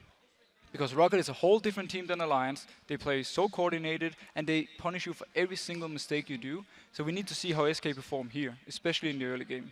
Well, Roccat were 5-1 coming into start of play yesterday. They did lose versus Fnatic in, well, an absolute thriller of a match, really, to put them at 5-2. But despite that loss, Roccat pushed Fnatic, I think, further than any other team has. Yeah, I mean, it was just probably the best game we have had in the entire EU LCS so far. Both teams, back and forth, perfect team fights. And that was actually, despite losing mid lane so hard for Overpower's side, it would have normally set the team far behind, but due to him playing the Pantheon and due to the teamwork they have, he managed to land his ultimate to counter-engage team fights and actually get them back in the game. And meanwhile, the rest of the team were performing well, and just the coordination of that team is beautiful. Yeah, and he did have some problems there in that mid lane, we have to say, against Xpeke, who had some really, really strong moments with him and a very strong laning phase as well.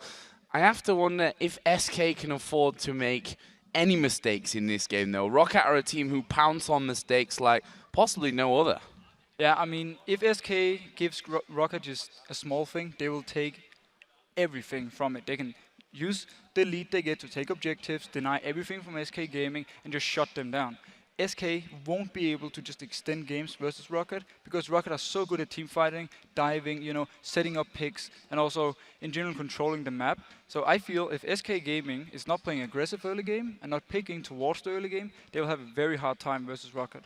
Well, even though SK Gaming is coming into this match as underdogs, Freddy and Svenskeren are still confident that they've got what it takes to take down the Polish powerhouse. Roccat definitely have a weakness. Myself and Svenskeren played them a lot in the amateur scene. I don't think they're as good as the hype around them. I think we are going to win versus SK. They are pretty strong, but I think we will all play them by team play. Top lane is really consistent, jungler is good, and their mid lane is stepping up from game to game, I feel.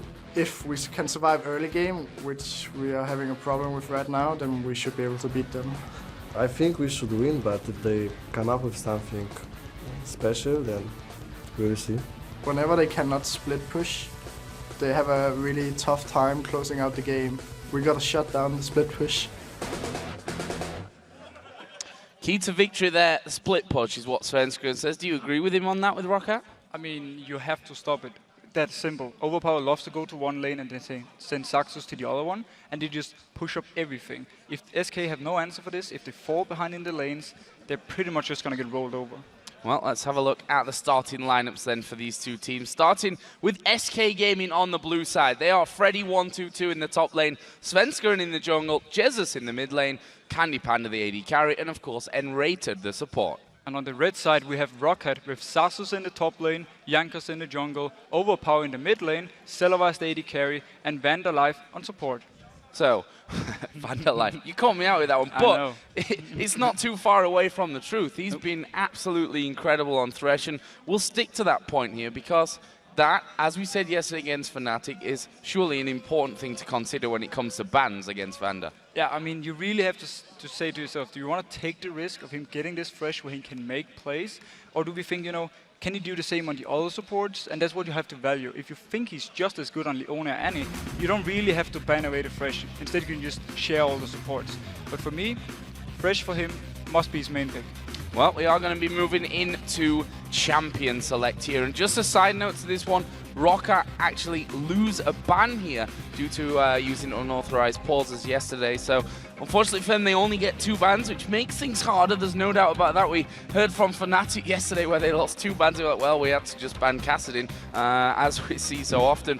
But in terms of the bans that are coming out here, Caitlyn taken away straight away by SK. Is that a sign that we're going to see an early AD carry pick here for them? I mean, we could see an early Jinx. We see Lucian banned now as well. They're completely targeting Celovar. They have, they probably see him as the weak link champion pool-wise. So if they can shut him down, force him on something he's not normally playing, it can give like an advantage to the bot lane of SK Gaming. Well, let's see. The first ban of 2, don't forget here, for Roccat. was Kassadin. We kind of expected that Kassadin would be banned in there somewhere. The third ban, though, for SK Gaming was, in fact, Vi aimed at Jankos. I'm a bit surprised about that, because Jankos has played so many different champions. Yeah. He doesn't really seem to favor just one. So banning the Vi out, I'm not too sure about that one. But obviously SK has something in mind. Let's see, though, if they do first pick the AD carry. And the real interesting thing is that he's not actually played Vi this season. So out of all the things to ban, Vi. So either they have scouted Roccat really well and know they've been spamming Vi this week, Yeah. or they're more or less just taking a guess. Well, we'll see about that one. They have taken away the Kayle, which, Jesus has played, but Overpower's certainly played to a massive, massive level. That, of course, left Elise open, and SK Gaming take that away first. I mean, Elise first pick, very standard, and you force now the enemy to react to this one. You have to pick a jungler that can deal with Elise early game, or she's just gonna have full control. The Kayle ban, it's standard. She's pretty much have to be banned or picked at least every game. Well, if Svenskeren plays anything like he did in the last game against Alliance, then could be in for a bit of a treat here for SK Gaming. On the other side, Roccat taking their time about things here. I don't think that they expected the 2 AD carry bans to come their way. Whether they expected Vi or not obviously depends on how much they've actually been playing that this week, considering that Jankos has not actually played that in the jungle up until now. But it looks like they will go AD carry-wise with the 2 ban out and pick up the Jinx along with the Trundle. Now here's the thing with the Jinx pick. Both Annie and Leona are good supports versus Jinx. I would even say Fresh as well. Lack of mobility in lane, you're very open to get hit. You have it now, Enrated, who played an amazing Leona in the last game. If he picks it up again and fully targets towards, or Annie for that case, and targets towards Selava to simply shut him down in teamfights every time, this is very smart tactic. And obviously SK, they've known that Roccat will pick up the Jinx early. And it looks like we will be seeing a Renekton coming in here as well. And Freddy, he's been the solid rock for SK Gaming when he's not been able to play his game and feel comfortable. It looks like SK really suffer from not having that rock in the top lane. I mean, they do, but then again, we see him on Renekton last game again. He dominates the Trundle, the Wicked, shuts him out completely, and then every time it was needed, Svenskeren came up when they pushed him down to the turret and dived him. They will try and do the same, especially if Xaxus runs with the teleport he's having right now. Then Ignite for Freddy will make him completely dominate the lane. And, in that case, if he can get enough pressure early, he might actually be able to do some split pushing. Well, it looks like we will be seeing the Thresh locked in here for Roccat, and what else are they going to go for? It's hard to always say with Roccat because, of course, they pull Mordekaiser out of there. This time, though, they lock in the Lee Sin for the jungle with Jankos. Yeah, so he gets his, high mobility early game jungler to deal with this Elise. At the same time, the Fresh pick, I really like it with Jinx because you give her that escape possibility with your Lantern that she didn't have before. So if she should get caught by, let's say, a Tippers, you can Lantern her out and actually make her survive. So I like this pickup, and also we have seen Vander play Fresh before. It is beautiful. It is beautiful. Vander Life, as you called him in the lineups there. What are we going to see here from SK? They've been switching through Urgot. They had Malzahar there for a second. Not sure that they're going to be the picks that we see. This, however, Ziggs for Jesus and Candy Panda, obviously. Vayne, he played a lot of Vayne last season. Gonna wait till he actually locked in before fully commenting on that one, because right now he's just basically trolling and switching through everything. But this Ziggs high probability for Jesus. Yeah, and we have seen Jesus on Ziggs so many times. He's so good at defending, and also he's so good in the laning phase. Ziggs pretty much beats every champion in the lane, except for maybe something like a Zed, but we haven't seen Zed in a long time. Yeah. So it's just a very safe blind pick, and at the same time you can do multiple roles. You can just wave clear, or you can actually siege. We saw moves in the last game throwing the bombs in so they can push into the turrets, and simply just forcing them away. I'd say, I hit a 5-man ulti as though it's something you do every single day here in the LCS, but we'll see about that one for Jesus. That will be locked in along with the Vayne here for Candy Panda going in with Annie. Yeah, I mean, Vayne, Annie is not a lane you normally see. It's kind of mixed a little bit in the way the two champions work. Vayne normally want to farm a lot, where we have the more aggressive poke heavy Annie. I'm not sure how the lane matchup actually is versus a Jinx Fresh. I would say Jinx Fresh has the advantage, but we might actually see SK lane swapping, so they get the level 6 on the Vayne, and once you hit level 6, you have so much, damage over time. due to popping your ultimate, your stealth when you jump around, you're hard to hit and you do the extra damage, they might actually be able to take down Jankos and Vander in a 2v2 fight. I mean, Selava. There we go. Gragas was the last pick here for Roccat. We actually saw them jungling it yesterday. Don't think that's going to be the case this time around, seeming like that's going to go obviously into the mid lane up against the Ziggs. What do we think to that matchup? It's very standard, but it's in the favor of Ziggs. If both players play this one well, Ziggs will be able to pressure Gragas in the early game, push him down to the turret and force him to CS under there and lose a lot of it. Because he cannot go close. He cannot go in and last hit a CS without getting poked by Ziggs. And at the same time, he won't have the damage to take Ziggs down before at least level 6. So it's in favor of Ziggs, but all in all, the kill potential you have with Lee Sin Gragas is very high at level 6. What do we think to this bottom lane? We touched on it briefly there, that the Vayne wants to farm, wants to get rolling so that it becomes that late game beast. Are they going to put a lot of focus on, with Lee Sin onto that bottom lane to try and get the kills there? I mean, they obviously expect to be able to shut Vayne down 2v2. Jinx is so strong laning-wise when you hit the level 6 mark and you have your burst damage. Also Fresh, he pretty much gives you everything you need, and they can play aggressive because he can just stay a bit behind, throw the lantern if a gank should come. I'm not sure if we're actually going to see Jankos too much focusing there. I think more he wants to get overpower going, and at the same time he wants to help Xaxus survive his lane if it is 1v1 top lane. Otherwise he will be in issues. Well, you guys have been voting on which teams are going to win today, so let's check in and see how this match added up. I tell you, with 86% of the vote, Roccat is far and away your favourites here, and it's hard for me to disagree with that, even after that great performance from SK in the last one. Yeah, I mean, we haven't seen enough from SK yet to actually be against this vote. Roccat is the favorite. They've been playing amazing so far. Even when they lose, they actually do a very good job. So they are, I think, for everyone. Also, at least for us too, the favorites for this. Here we go then, in-game with SK versus Roccat.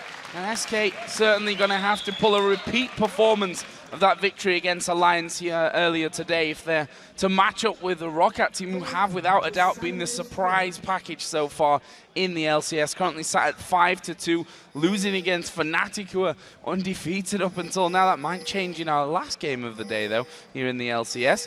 And they lost to the Copenhagen Wolves as well, which was, I think it was only the third game in and they'd beaten by then Super Hot Crew and Millennium, so at that point it wasn't the biggest of surprises. But I think if you look at who they've beaten since then and how well they've played, that was a surprise victory.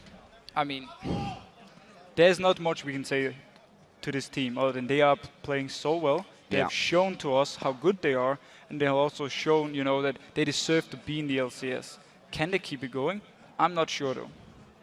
Well, we can see there that Jesus, with the admins behind him, all being worked upon. It seems like he's having problems right now, and he's just going to restart his client, and then we should be able to get this one back underway. But a tough test here for SK. They've had a great start to the day, and I think if they're able to beat Roccat, we can maybe say that they've at least turned some kind of corner. Quite how much of a corner that really is in changing their playstyle and how they're playing together. But if they would be able to take down both Roccat and Alliance in one day, that is a big leap forward. It's a huge thing for them, and it makes every team they're going to face, start to fear them. Oh, this new SK team, they're just rolling forward. They play so well together all of a sudden. How do we deal with them now? Yes, we have beaten them before, but it's not the same team. That's how it goes, when you get these improvements and you all of a sudden look like a completely different lineup, more or less. This SK team against Alliance, we didn't expect to see that. Nor did we expect to see Roccat when we came into the season, sat in the position that they're at right now. And well, that's what we love with competitive League of Legends, that you can get these curveballs, these surprises coming in. But looks like Jez's problem now has been resolved, and we are going to be jumping into game. As we can see, everyone's setting themselves up. SK here waiting inside of that death brush, and we noticed something earlier on, that SK loved that brush there on the top side of the river. Yeah, they pretty much ward that bush every single game at level 1. Teams have figured it out. They're sometimes waiting in there just to clear the ward, but SK, they just keep doing it every single time. We do see, though, very standard start. Nobody wants to invade or try anything. You just want to go to your lanes. And the thing I noticed, we do have to teleport on Xaxus. So we'll be, exciting to see. Can he deal with this Renekton? That's something we'll have to find out as things start to develop. At the moment, everyone kind of set up in that typical line defense, and there's the ward, and Roccat say, we're going to do that against you this game as well. There was a ward put down on the top side and one down here in that bottom brush so that they've got complete vision over where Vander and Celaver are going to be going, and that means there's 2v2 going in. Are they going to go for it, though? They know the position of Roccat, and they've kind of revealed themselves from this one. Are they going to try and bully them out? Doesn't look like it. They just back off. It would have been a very aggressive start from the bot lane of SK. Wisely enough, though, they don't want to take the fight here in the start. Candy Panda actually getting taken really low already. Yeah, almost half of his health gone from that one, just challenging up against Celaver. They still need to be careful here with Enrated having that stun built up and ready. If he decides to go aggressive on them, that could be a real problem. But as we talked about before, Vander's hook's been amazing. We should watch at level 2 if they can hit that one first, whether they go in, and Vander's already positioning himself through the minions for it. They do need the next wave before they actually get the level 2, and now the wave has pushed down too much for him to really be aggressive, because they're too close to the turret of SK Gaming. Now, in that mid lane, we just saw that brief second, Ziggs versus Gragas, Jesus versus Overpower, but this bottom lane, we're getting ready for this level 2, and there it is. Roccat hit that one. What? SK sticking themselves behind the minions to try and stay out of danger. There is the hook coming out, and Candy Panda just tumbles off to the left. Yeah, nice dodge by Candy Panda. He's actually getting chased away now from his own turret. He will be able to come back in from that one, and that's because Svenskeren is now walking across the ward that was there earlier on, as it has actually timed out. So there's a new one.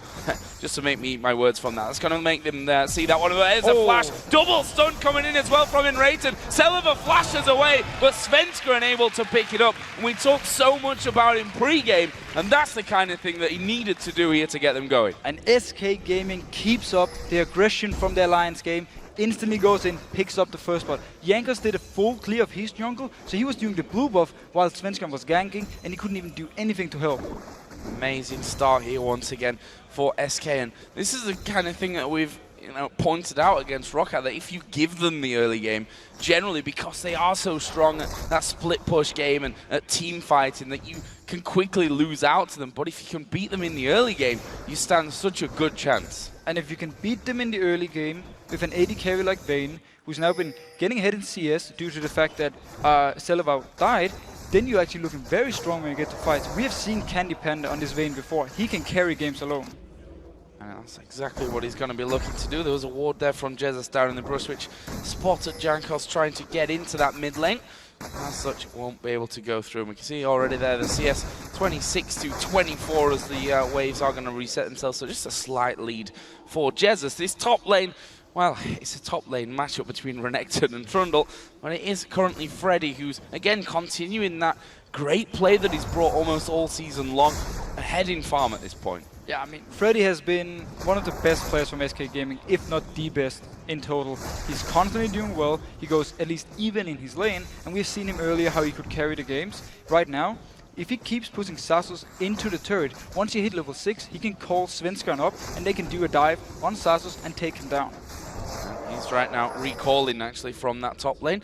Meanwhile, Jankos is headed down towards no the flash bottom. on Enrated, and you have a Lantern on Vander. It can be very scary.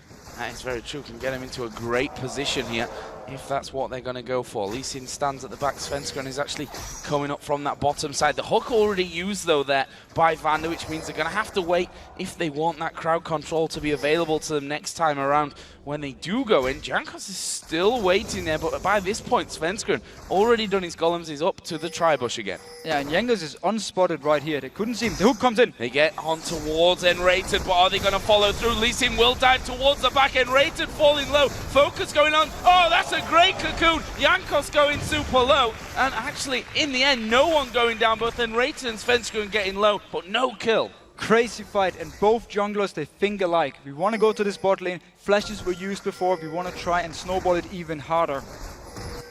Didn't work out this time around, and Roccat was backing off from that one, putting those wards in position once again. Top lane is continuing the trend that we've been seeing here between Freddy and Xaxus, where he does have that slight lead. Don't forget that teleport, though, on Xaxus.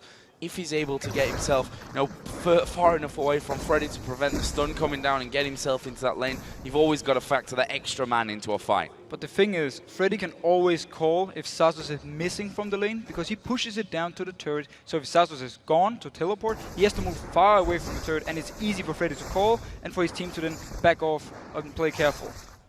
This wave pushed right up onto the turret now by Rocket. Actually, it's 1.5 waves that are going in with that one. Jankos is coming down as well, and are they going to be able to finish off this turret before Candy Panda gets back in? Of course, that bottom turret not as strong anymore. As Enrated keeping his distance from this one, actually starting to edge forward. Jesus is actually level 6 now. He's going to throw down the bomb to this bottom lane, which will wipe out the minions. The turret's surviving there, barely. Nice move though by Jesus. He saves it by using his ultimate. I'm not sure though if Jankos stays. He can still take the turret. It seems though he's backing off and just letting it stay as it is for now, and maybe let Rocket try and take it 2v2. See, while Jankos is away, that Svenskeren running a bit of a mock in the jungle, and actually the red buff spawning in from this one. That's going to be a freebie for Svenskeren. He'll be able to take that one away. Svenskeren is in a great position right now. If he takes this red, Jankos will face check him. Smart play. Smart play. Saw the smaller creeps there just attacking in towards that brush, and Svenskeren just going to follow them back in here, as we did see Freddy come down from that top lane as well, but they are holding complete control on that top side of the jungle. Yeah, all the pressure in that area. If something should happen, Freddy can freely just move down and help, and also Jess is in a position to move up and help, so they can quickly make it a 3v3.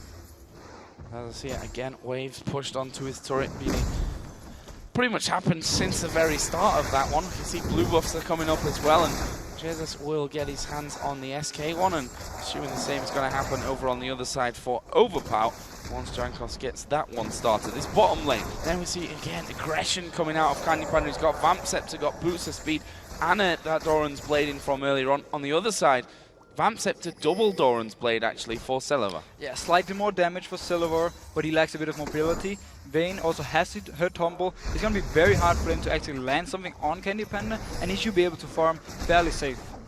There is that blue buff finally coming up and into play, and that will be taken away by the barrel for Overpower. So both mid laners got the blue on.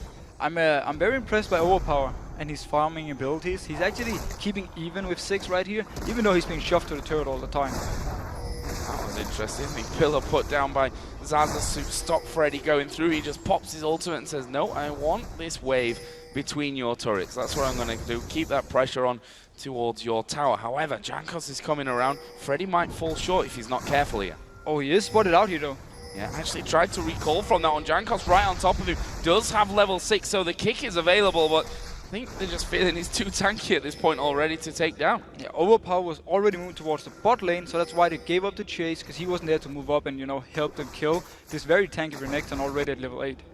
Svenskeren did just see the ward put down there by Overpower by Dragon, so knows that they have got full vision of him right now as he recalls. Will be going back home to buy. So this bottom lane, as he said, the CS evening itself out once again. Yeah, they're roughly even at just under 70 CS apiece. They are level 6 now on the Vayne. Oh, see Overpower. Yeah, going very aggressive, going to pin Jesus to the wall there, but just not enough damage at this point with that Chalice in there. Actually, there is a satchel charge being put in. Jesus picks up the Wraith and almost gets the kill. Meanwhile, down in the bottom lane, the Lantern thrown down. There's a great Tibbers coming from Enrated, but the kick is going to push him straight back into the team. But look how low Vanda's gone. Candy Panda almost picked him up there. He's going to chase onto Celaver as well, but they've not got the damage to finish off. Sidestep there from Vanda. Saw that one coming in, was able to move out.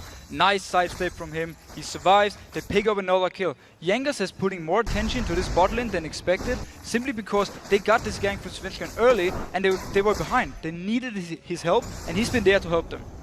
And there is Zazas again, having troubles with Freddy in this top lane.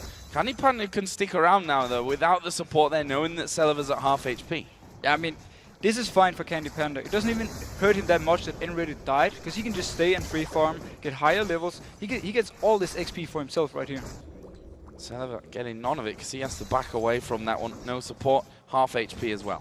Now, what we see in the top lane is simply Jankos doesn't have his time to go up and help. He's been there once. He wasn't even in the lane. He was just around. Instead, because he has to use all his focus in the bot lane, Zazus, he just has to try and keep up his CS, and he has to try and keep his tower alive for as long as he can.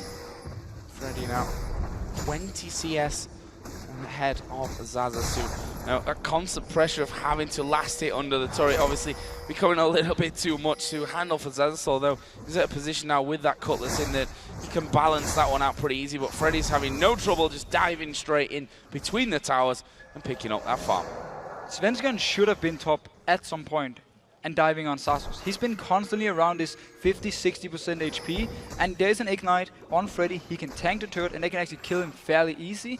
They are afraid, though, of losing the Dragon to Rocket. That's probably why Svensken didn't go up there. Dragon not being attempted as of yet. 11 minutes 50 in. Definitely wouldn't be an early Dragon. You'd maybe even call it a little bit late by now. It's a good side step from Enrater just to get away. And again, we see the junglers both coming down towards this bottom lane. Ward's in the brush, though. They both decide, I say both. We actually see Tibbers coming down. Svensken is there as well. Have they got the damage? The bomb's coming in. He's going to barrier it. It's not enough damage to get the kill. But there is a cocoon landing on towards Vander. He's behind the turret. Tibbers was being annoying, but they survive it just about. But so much action in the bot lane. Everyone wants to fight there. They want to get their lane ahead. Nice engage from Enrated. He managed to hit both people with Tibbers and not even having flash up. And this is what really opens things up now for SK. Dragon, because of the damage they've done there in that bottom lane, should be theirs for free. Lee Sin is off to the side, isn't in a position to challenge first Dragon, and the game goes to SK. And great shot calling right here for SK. Freddy, he moved down when the fight started, so he was around the area when they went for the Dragon. Things go into plan. Almost a 2,000 gold lead is what SK are currently holding on to. This mid lane been relatively quiet, to be honest with you. We've seen Jesus throwing his bomb down into that bottom lane more than anywhere else, really. They're actually even on CS, so as you said, Overpower doing a great job. Whether that's because Jesus playing a little bit more passive and less harassment onto him. Yeah, it might be he's just focusing on getting the wave to hit his turret and nothing else, not really poking towards Overpower. So he's been able to CS fairly safe, and he's been doing an amazing job. Now they're at the point where he can just wave clear himself, though, so it's just going to be wave clear versus wave clear. At the AD carry items here once again. BF sword was picked up there by Celiver, so with now him being level 8, I think he is. Yeah, they got that ultimate in there. They need to be careful of the burst that can come down if they land a hook from Vander. Yeah, right now, if, as you just said, the hook lands, they can pick up a kill. It doesn't matter who they hook, if it's the Vayne or the Annie, both of them will go down because Celiver has a lot of damage right now. Now the Flame Chompers actually put in position, and SK decided not to push any further. Actually, that turret super low. We've not seen a turret go down just yet. We can see that that tower has a slither of health. 9 HP, in fact. Yeah, I mean, once this tower dies, Rocket has to make the moves on the map. Issue for them is the Dragon is not up, so they are forcing to go either mid lane or try and stay bot lane here and push it further up. But that's very risky, especially with Svensken being so active around the bot lane. And Svensken has that pink ward there in the brush, which apparently he can't see it. Can't see that one. Which is slightly unfortunate for him, because he's got a pink ward in there and he thinks right now, I'm being very, very sneaky. I'm being a sneaky spider. And there it is indeed. Can't quite spot that one, sadly enough, for Svensken. So at this stage of things, Roccat know that he's there. They're just going to sit back and wait. Make him waste time, basically. Yeah, I mean, he wasted 10, 15 seconds. Not too much of a problem right here, especially because Jankos wasn't doing anything else on the map. And the fact that there was not really much up in the jungle anyway, just those golems which he went straight back to. As they spawn in, there was a hook coming out from Vander. Actually, Candy Panda already backing off from that one. That left Enrated a little bit on his own. But this top lane, yeah, they are going to go in on towards Freddy. There's the Q landing from Jankos. Can he get in? Can they finish this one off? He's got the kick, and Jankos does pick up the kill with his ultimate. And there we see what Jankos had to do. Help Xaxus. They pick up an easy kill, actually, because Freddy was so overextended. Well, we do have a slight pause. Not sure exactly what was going on there with that one. Freddy, as you said, slightly overextended. He's been so confident, and why not? We've not seen the junglers go into this top lane pretty much for the entirety of the game.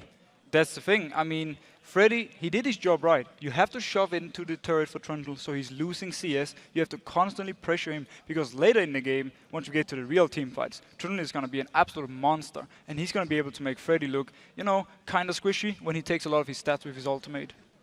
Well, it seems like Overpower's actually having a couple of FPS issues here, which hopefully will be resolved quickly enough. We have all our admins there behind him. See, everyone hard at work here to make sure that things continue, but should maybe just take stock of the game and where we are right now. We're just over 15 minutes, or just under 15 and a half minutes, 2-1 in kills just after that Lee Sin kill. The first tower of the game has actually gone down. Yeah, and the thing I noticed is the fact that Candy Panda instantly picked up a full blade of the Rune King. He only had the lifesteal, and then he went back, boom, coming back with the Blade of Rune King, he can duel Silver now. 1v1 scenario, Vayne is so strong at this point. Will he be able to kill the Trundle later in the game? He will most likely, but it can be an issue now if Xaxus starts get rolling. He just picked up 1 kill top. It was maybe Jankos or Guardi, but still, Xaxus was part of it. He got the assist gold. So if he gets really, really fed, it's going to be hard for Candy Panda to deal with him. But right now, he's looking very strong though, and he will actually be able to duel pretty much everyone on Rocket's team. Yeah, we can see their teams staying quiet. That is the rule. No talking during the pauses, which for me a good rule. Strategic pause, strategic talk during these pauses can give you an edge or not if you don't do it, of course.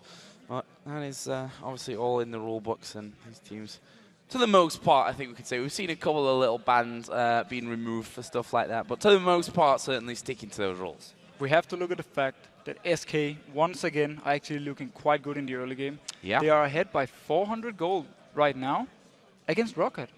And this is the team where we're like, okay, was it Alliance playing bad, or was it SK stepping up? Right now, it seems like it was just SK stepping up, and they're just playing, really well. Well, that's the problem that we've really had. If we think back to some of the pre-game times in SK games, we talked about how their lane phase was really not strong for them, how the bottom lane had so many problems. But if you think at these games that we've seen so far, Leona from Enrated last time around, Candy Panda's been on form. Like, that bottom lane, even without looking elsewhere on the map, has really stepped up. They have indeed. I mean, I'm very impressed by Enrated. The tippers he's been landing right here, the flash stun he does on both targets as well on the very first gang from Svenskan, sets up everything. His Leona was great last game. If he keeps this going, he's going to keep making Candy Panda win the lane, or at least go even in the lanes. And we know how good Candy Panda is in the team fights. If he can just get a few kills early, he can just carry his team. Well, we are going to get back into things now. It seems like Overpower's problem has been fixed. And now you can see the gold currently in the favor just about for SK Gaming, 22.2 to 21.9 at this point. Roccat did take the first turret down in that bottom lane, the one we were talking about, with only 9 HP on it, and even having a good go on this top lane as well before Svensson could come in and make sure that's protected. I mean, Trundle damage on a turret, that is insane, because you can use your Q to get extra hits on the turret, and you can just, it's like 3 seconds cooldown, so you can just spam it away, and you do so much damage. And you have your Blade of the Rune King, so you have a lot of attack speed combined with that. If Trundle can actually get going later in the game and split pushing, it's going to be very difficult for SK to deal with, and they talked about this in the pre-game interview. We have to stop the split pushing from Rocket. It's one thing to talk about it, it's another thing to actually be able to stop it, though. We'll see how that all develops. At this point, Roccat do have the turret lead. But it's in the top lane, it's Freddy that's really running away with the CS there. He's obviously gone some 5k, pretty standard Renekton build at this point. We can see that Xaxus getting a bit of armor in there with that Warden's Mail and that Blade of the Rune King, as you mentioned. Scary times though, when in the bot lane, if we actually see a fight going on, if Candy Panda can manage to juke around the ultimate from Celavar, he will be able to kill him. And if you can do that alone, then take the bot turret, I think SK Gaming is just going to keep winning this early game. I'll look down some of the other items here as well. Jungle, I want to touch on Svensson there, gone for that Haunting, guys. So he's got a lot of damage coming out already. And there's a lot of early game damage. Going for, the early Magic Pen, it gives you a huge boost. He will also be able to pretty much right now, if we have a fight, land a cocoon on a target, and they can just instant burst it down, followed up then by 6 with all his AoE and Freddy going in. So the SK team fight, if it should come for the next dragon in about a minute, they're actually in a very good position.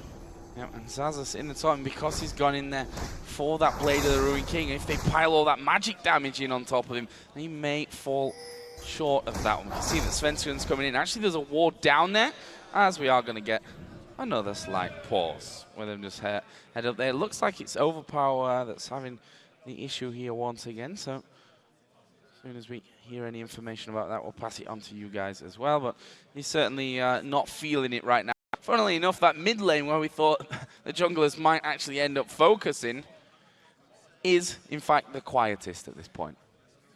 It is.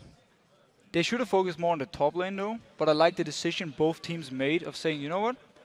There's just been a gank in bot. We need to help each other's bot lanes because we know the enemy jungler is going to be there. So all the focus all of a sudden went down there, ignored everything else on the map, which meant though, even they had chances to kill Xaxus top lane with Svensson, they didn't even go up there. And instead, Jankos came up for one gank, picked up a kill, and Xaxus, he got slightly back in the game.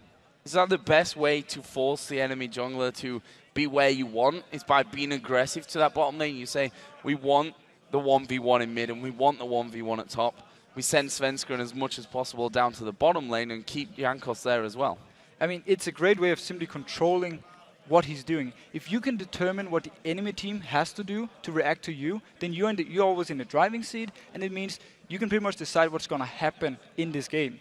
On the other hand, now for Jankos' side, we have to give him credit. He's been very good at counter-ganking and also, helping out where it was needed. Pretty much every lane who has needed help, Overpower is doing fine alone. So when the bot lane needed help, he was there like 3 ganks in a row. Top lane needed help, boom, he was there now. So credit to him, he's been very active on the map, but so has Svenskeren. Let's talk a little bit about, as the game progresses towards that later game stage, who's got the stronger team comp in your opinion? I mean, Vayne, we talked about it before, if you can shut her down early, you can manage her, but we already seen that Candypan has gone even if not slightly ahead actually in terms of farm, got an assist in there as well. Does that give SK an edge moving forward? Once we get to the real team fights, both these lineups are actually very balanced together. They have good early game damage, they also have good mid game and very good late game. Renekton will fall off a little bit, Trundle will rise up, but right now Renekton has the, he's dominating right now, and if there's a team fight, he will do more than the Trundle. So for me, it's going to be all about Candy Panda and all about Enraided. If Enraided can land a beautiful engage, followed up by the bomb from Jessis, then all the focus is right there on the AoE, and Candy Panda can safely stay behind and just, hammer away. On the other hand, though, if SK fails the engage, and it's Roccat coming in with the Gragas and with the Jinx, picking 1 kill, speeding her up, and she can get towards Candy Panda in the end, there's not much he can do. And this Trundle, if he gets Sunfire, Randuin's, it's going to take quite a lot of time for Vayne to actually kill him, and he's going to need, again, to rely on the rest of the team to kill someone else when the fight actually starts. And speaking of team fights, we touched on the fact that SK's laning phase was lackluster in the previous couple of weeks. One thing that's obviously been changed somewhat here, their lane phase seems to have stepped itself up, but they're still to prove themselves against a team fighting beast like Roccat. I mean, Alliance, their weakness that we said it was team fighting and shot calling, which is, obviously it makes it an easier game there for SK Gaming, but Roccat aren't going to roll over that easy. They won't, definitely not. I mean, I hope we get to see the first fight at the Dragon so we can really start testing how good is SK Gaming right now. They do have the advantage that, again, Candy Pan has gotten away from a good start. He's gotten a Blitz of Rune King, so he's actually going to be able to do a lot in the early game fights. So I can't really say who's going to win it because these lineups are so even together. But for me, it's just going to be the real test. How good are SK in team fights compared to Roccat? And is this new SK lineup, are they really the real deal?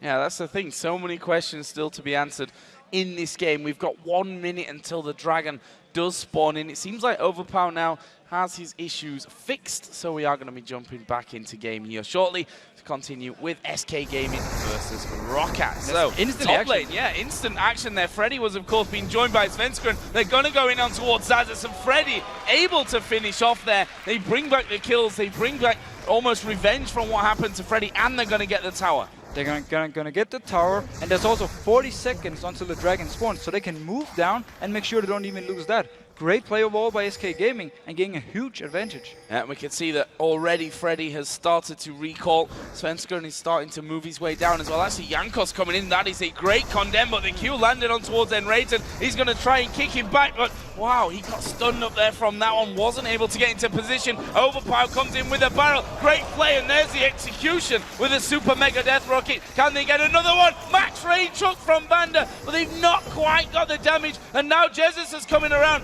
The bomb will do crazy amounts of damage. Celiver flashes away, but the spider is coming from the side. There's the repel, a flay back. Svenskeren almost going down from that one. Jessis the only one that's really healthy. He manages to land another shot, and now the crocodiles come in as well. Freddy moving in here from the side. I'm not sure that he's going to be able to get in there for the fight, and that leaves us in a bit of a strange position now with the Dragon live. Can SK actually pick up this Dragon? Roccat are low. Trundle is teleporting down though. We will see a fight.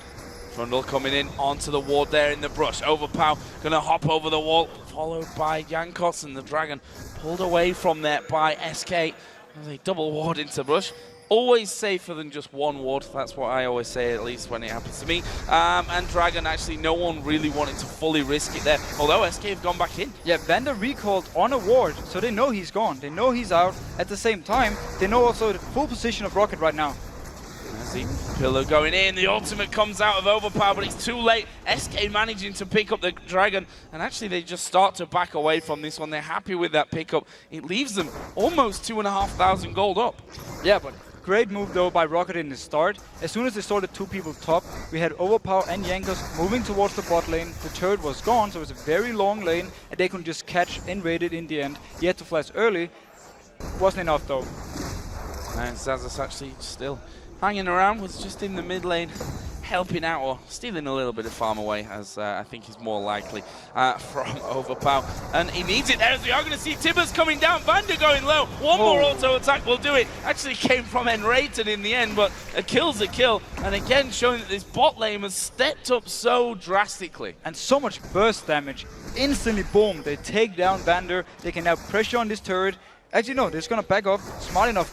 Oh, Freddy almost catching out on Overpower. Almost coming in. Actually, the flash was used there by Overpower, which is going to leave him vulnerable for Svenskeren, basically, to come back around from this one. You can see that already. Jankos coming towards this mid lane just so that he's near in case something does happen. But look at the vision SK Gaming have around this Dragon area. They can see everything Rocket is doing if they move towards the bot lane. So Candy Panda is just feeling safe. He can just stay in this lane, keep farming, even taking the golems, and he's just going to be so strong. So very strong play of the Ruin King already in there. I'll give credit to Celebi, although they've had a lot of pressure on them in that bottom lane. He's ahead on kills, and he's actually ahead on farm as well. It's very impressive, actually. But then again, once you have all these fights, nobody is really going to CS, and Candy Panda was also forced to back off early due to Jankos coming, so he could kind of catch up and CS there from Celebi's side. He's basically just kept it even so far. And once your support dies, at this point you can still farm. So it's not exactly like you're losing too much from it. Xazas must be sat on a decent amount of gold at this point as well. That Warden's Mail, Blade of the Ruin King he had in there earlier on. Yeah, we can see 1,200 for him. So he's going to be going back and pretty much picking up that Randuin's Omen on the next time. Then he does decide to go. Actually, he doesn't have mana at this point, so not going to be able to chase Freddy down. But we saw in that last one that Freddy, his damage is actually still very, very strong. It is. He has a lot of burst potential, or also sustain damage with his ultimate if he pops it in a fight. And they're getting closer in from this one. Jankos is there. Svenskeren is actually there as well. And SK got the advantage here in terms of vision, but we see Overpower starting to move up. Oh, that was a horrible cocoon, to put it bluntly. Jankos getting turned around upon. There is the push over the top as well. They kick back, actually knocks at one, but they do pick up the kill. Freddy gets that one. Overpower is in there as well, but they still manage to pick up Xazas. They finally finish off Svenskeren. Is Freddy going to go any deeper? No, decides against it. We just talked about the burst potential of Freddy, and then combined with Svenskeren, instantly forcing Jankos to go out. He was the guy who made the engage, but he had to flash out instantly and still died for it. And meanwhile, Jesus went bot lane and picked up a kill. That went straight in there, throwing the bomb down. Overpower comes to the mid lane and finds that he's been pushed completely out of that one, and that his turret, if not it is, it's going to go down in this one. So SK picking up the kill advantage in the top lane. They take the bottom and the middle outer turrets, and they're having a good chop at this inner turret as well. SK are just playing this early game pretty much perfect. Rocket, they don't really have an answer, because every time they try to do something, boom, SK reacts, picks up a kill or two, or takes a turret somewhere else. This looks like a vastly different SK game into what we saw in weeks 1 and 2. See Vander starting to move around there, and here is another replay of that bottom. This is the bomb coming in. Yeah, and it's once again, Enrated is making the engage. Candy Panda talked about how he was the shot caller. Put your shot caller on a support who can engage, and you are in for some very nice, you know, starting team fights or starting fights. Actually, Vander was lucky to get away from that one, and this is the turret going down as well. Tibbers just tanking it away, man. Easy peasy. Meanwhile, 3 people died. Oh, but we did see the fights going down at bottom as well, so that's all good. SK pushing in onto the inner turret at this point. Another inner turret looking for him. This is very Roccat-esque what they're doing right now. This is what the kind of play that we saw from Roccat. Get in a position where you can really force fast pushes like this. SK are so good at this point. And I love this new SK way of playing. They're just so aggressive, constantly making plays, and so confident in themselves. They're not even afraid to take a 2v3 like we saw top lane, and even come out with 2 kills. Svenskeren just controlling the enemy jungle. Candy Panda is still in the last hit on the white though. Extra 77 gold. He had a little smirk on his player camera down there at the bottom. Has added that Phantom Dancer now in onto that Blade of the Ruined King, hitting so hard with those silver bolts. On the other side, we can see Static Shiv with the Bloodthirster is where Celiver's actually gone. And now Rocket needs to try and extend this game. They have fairly decent wave clear with the Gragas, and if Celiver, he has a Static Shiv, he can also clear at least some of the wave. So if they can just keep extending, they can maybe get back in the game as it is right now, but versus a 6 who's just gonna poke you constantly on the turret, it is gonna be very hard. Now we just saw that Overpower taking a big hit. Meanwhile, Freddy taking the top tower for free, to be honest. Xaxus comes around, Freddy will just beat down the last couple of hits that he needed, and Xaxus can't do a thing about it. All outer and all inner turrets now taken by SK Gaming. They're not messing around in this one. Not at all. Dragon is spawning out. They're ready for it. They're just waiting for it to spawn. Completely cool. They know Rocket won't even try and challenge this one. Not anywhere near in a position for that one. They've got no turrets left outside of their base. They need to get that control back of their own jungle. And you can see on the bottom side around their blue, they've got pink wards in there. They've got a lot of wards to try and hold the vision and not get caught. Now it's the time where SK have to show we know how to close a game. They have the option of either forcing a Baron or putting Candy Panda in one lane like we see right now, having Freddy in the other one, and then keep Jessis in the mid lane, and you just shove up everything and you constantly pressure every lane, and as long as Rocket cannot 1v1 any of them from SK Gaming, they can't stop it. That's the next test, isn't it? How, we talked about early game, they did that. We talked about the fights around the Dragon, this team fighting in the mid game. They've done that well. Question now is, how well can they close out games? We're going to be finding out here shortly. They've got a big gold lead. I mean, it's almost 10,000 in their favor. It is indeed. And now the question for Rocket is, how good are you at making a comeback? What is Rocket thinking right now? What is the plan for them? How will they try to get back in this game? Well, a Baron throw is one way to do it from SK's side. Actually, they catch Vander out there. It's Tibbers going down. Boom! Jessis picks up that one. And now it's all on Jankos, who actually just got away onto the golems. But there's one man down, and Jankos is actually having to recall here, which means there's going to be no smite. It's basically left to Overpower's barrel. Now, Gragas has pretty much one of the best chances of stealing a Baron with his Q, and then he's followed by his ultimate. He can do more damage than a smite. Oh, going very, very low. They've stolen it. Rocket have picked up the Baron. That was so chaotic. And look, Jankos, he wasn't even in range to smite that one down. Svenskeren mistiming it with a burst that came there from the barrel. Not what you want when you're in the lead. Definitely not. But Svenskeren expected Overpower to activate his Q instantly. Instead, he threw in the ultimate, delayed his Q, waited for the smite, and then he popped it and took the Baron. Let's have a look at that one again. You can see that Q rolling in. And then he throws the ultimate right here. Q is not activated yet. It's still lying right there. And then he pops it after the smite and takes the Baron. That's Svenskeren just a little bit too late for that one. But great play from Rocket. That's the chance that they needed now in this game. It claws them back. It means that SK going to have a little bit tougher time. You can see there Rocket freezing that lane on the steps so that they can keep farming whilst not having to venture too far out of the base. Yeah, and we were just saying, how is Rocket going to respond? Stealing a Baron is a pretty good idea.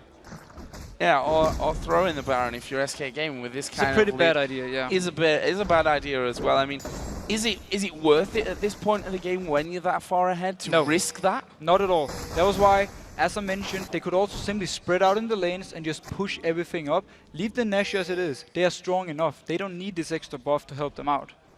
Well, now Rocket have got it, which helps them out certainly.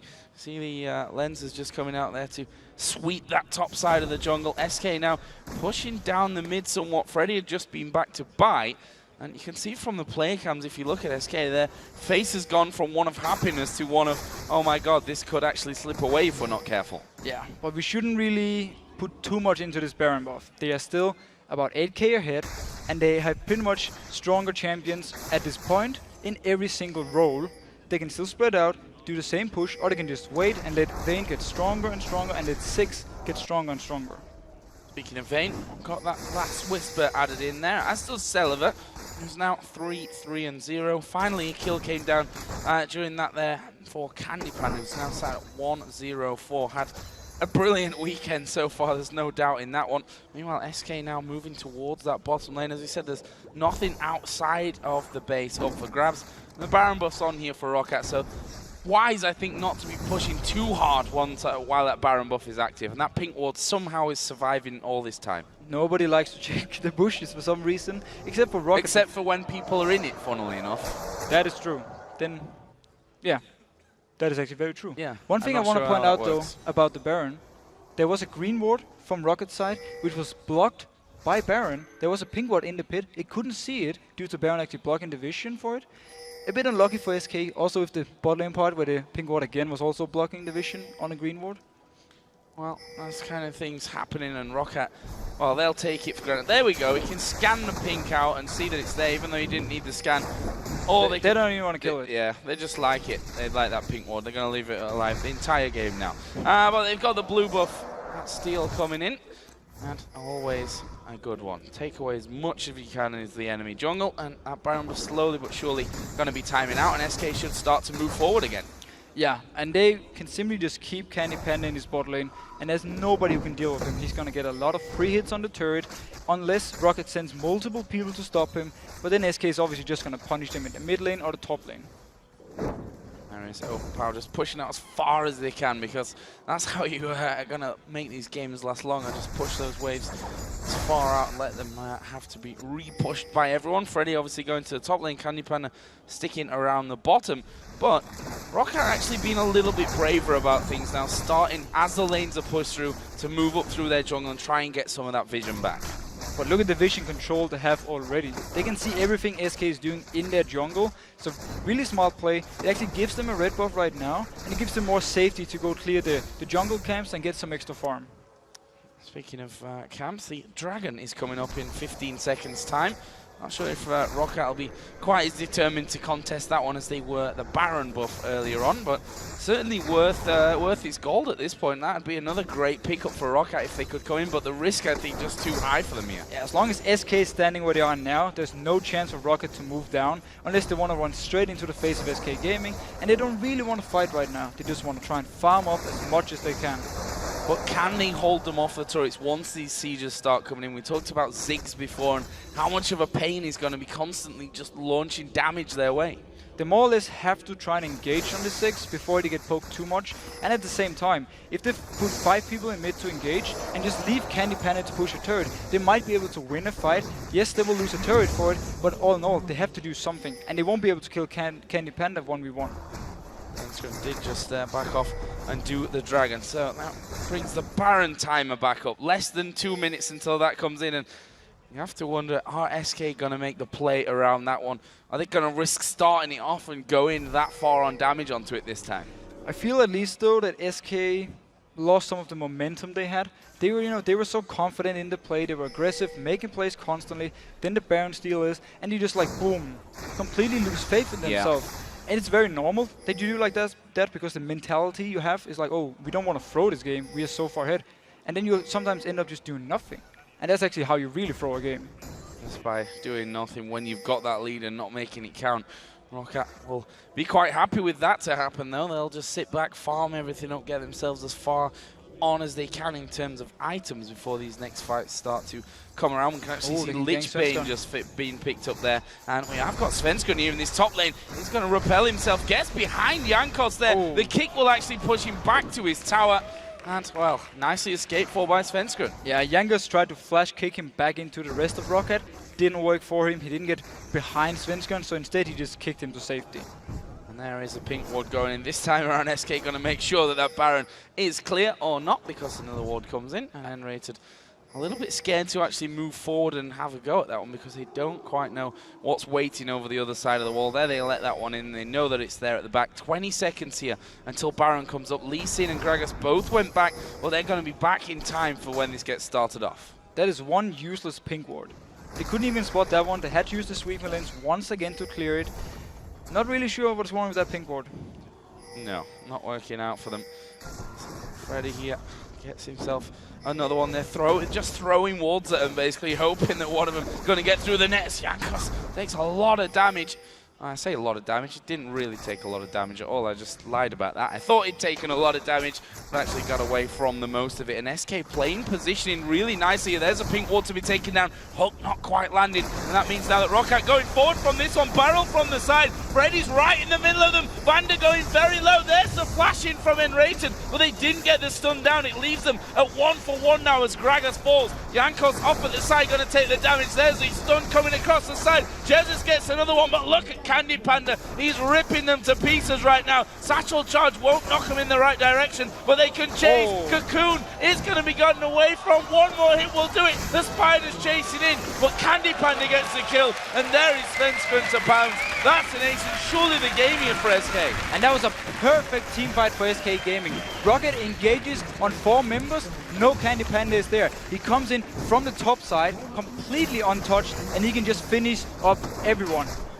Well, they are going to be tanking up those two Nexus turrets from this one, but they won't mind too much. Candy Panda's got his barrier, he's even got his Guardian Angel, should he need it, but I think he wants someone else to be going down from this one so that they've got that damage coming in. 7 seconds till Roccat spawn. Not going to be fast enough. SK have a perfect day and take down Roccat. Wow.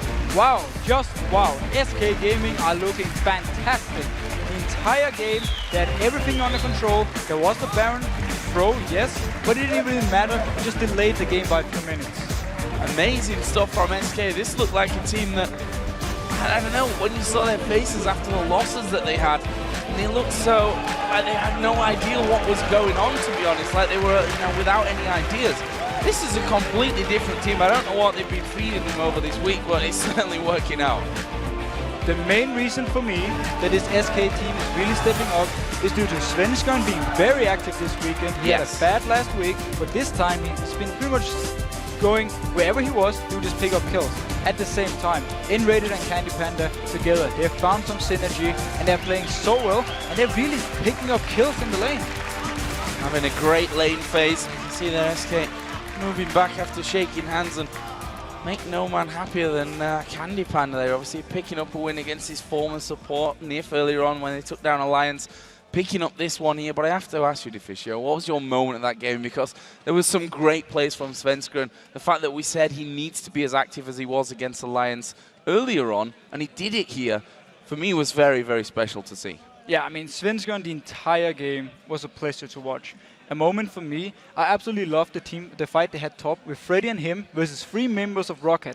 Yanga's like, okay, I'm going to engage in this, we're going to win it, and instead you just turn around, instantly kill him, and pick up another kill. And that just showed SK Gaming how confident they were, and also how well they actually played. Well, guys, it's your turn to tell us which moments made an impact on you. All you have to do, tweet us at LOL Esports and use the hashtag LCS Big Plays. But overall, SK, I can't really express how impressed I am, because this is such a different team to last week, and the week before that even. I'm not sure whether that's the steady improvement. Obviously, next week will tell us a bit more about how the improvement really goes for SK. Yeah, of course. I mean, it's 2 games now, but it's 2 games against, at least Roccat is a great team. I will still put Alliance up there to say they are very strong individual players, so beating them in the early game, that is pretty good. So for me, SK actually proved somewhat that they are very strong. Can they keep it up, though? That's the question. And can they keep, finding out new stuff and improving? Because now people are going to be ready for Svenskeren being around the spot lane, trying to help them out early game, and they might be able to counter-gank it. Or ban Svenskeren out of the game as much as they possibly can from that one. Great win by SK nonetheless. Guys, we need to grab a buff or two. And when we return, Shox and Quickshot will be talking to Jesus from SK about that last win. And then Gambit will go head-to-head with Fnatic. The men in suits have a legion of diehard fans. And for Alex Ich and crew, that energy is reflected in Gambit's games. I think it's really great that a lot of people are cheering for us and crying for us. And this can be a bit of advantage in our favor, because I feel when you're energized by your fans, it can give you power and take out power of your enemies.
Welcome back, everybody, as we are joined here by SK Gaming's mid laner Jess's 2 wins today and fantastic victories that were in. Let us take us back to that last game versus Roccat, maybe the picks and bans, because it seems to us that you're putting a lot of emphasis on banning out champions so that Candy Panda could have his vein. I think the reason why we banned so many champions in Silver was because we've only seen 2 champions he's played, Lucian and Caitlyn. That's all. So we just wanted to put him out of his comfort zone and just focus on bot lane. That was really it. We haven't seen anything else. So it was just mainly just putting the bans on him, and because they only had 2 bans, we knew that they were only going to focus on banning OPs. So we had 3 bans, and we had first pick as well. So it looks like it worked out. There was a lot of action in that bottom lane. There was so many ganks from both Svenskeren and Jankos. Talk to me a little about what went right for you guys as a team. How did you actually win the game once you were in it? We just focused on not being afraid, just always keeping up on our own lane, and then eventually Sven should just gank bottom and grab those kills, and then we would just get pressure overall everywhere, and I had to play champions that could just keep pushing, else we would lose pressure on bot lane as well. So it's just overall mainly on killing the bot lane. Let's quickly touch maybe on the Baron steal, because it seemed to me that really threw you guys off. You guys were so ahead, and then all of a sudden, that Baron gets stolen. Yeah. The Baron wasn't really, it was kind of unlucky because the Gragas ulti knocked away Svenskeren, so he couldn't Q smite as Elise, which you normally want to burst it with. So he only got to smite, which made the steal. A little unlucky. Yeah. A little unlucky. Yeah. Talk to me a little bit about the games now, because you have blown me away today. Took down Alliance earlier. You destroyed Rocket in very similar fashion. Extremely strong lanes, extremely good rotation. What's happened? How did SK change from yesterday, from last week, to today? We had a kind of pep talk or a mindset talk together after the Superhot Crew game yesterday. We figured out that the main problem, overall, is that we have the mindset of being afraid, especially me. I figured out that ever since I am Cologne, where I did bad, my first offline event, I've had the mindset that I'm afraid of making mistakes. Really afraid of making mistakes, and I changed that since yesterday because we talked together, and they were all on my team were just before the game, they were, oh, you're the best player, just remember that. And I'm like, oh, okay. I'm just going to keep focusing on not being afraid and just think YOLO. Well, we know where you get that from.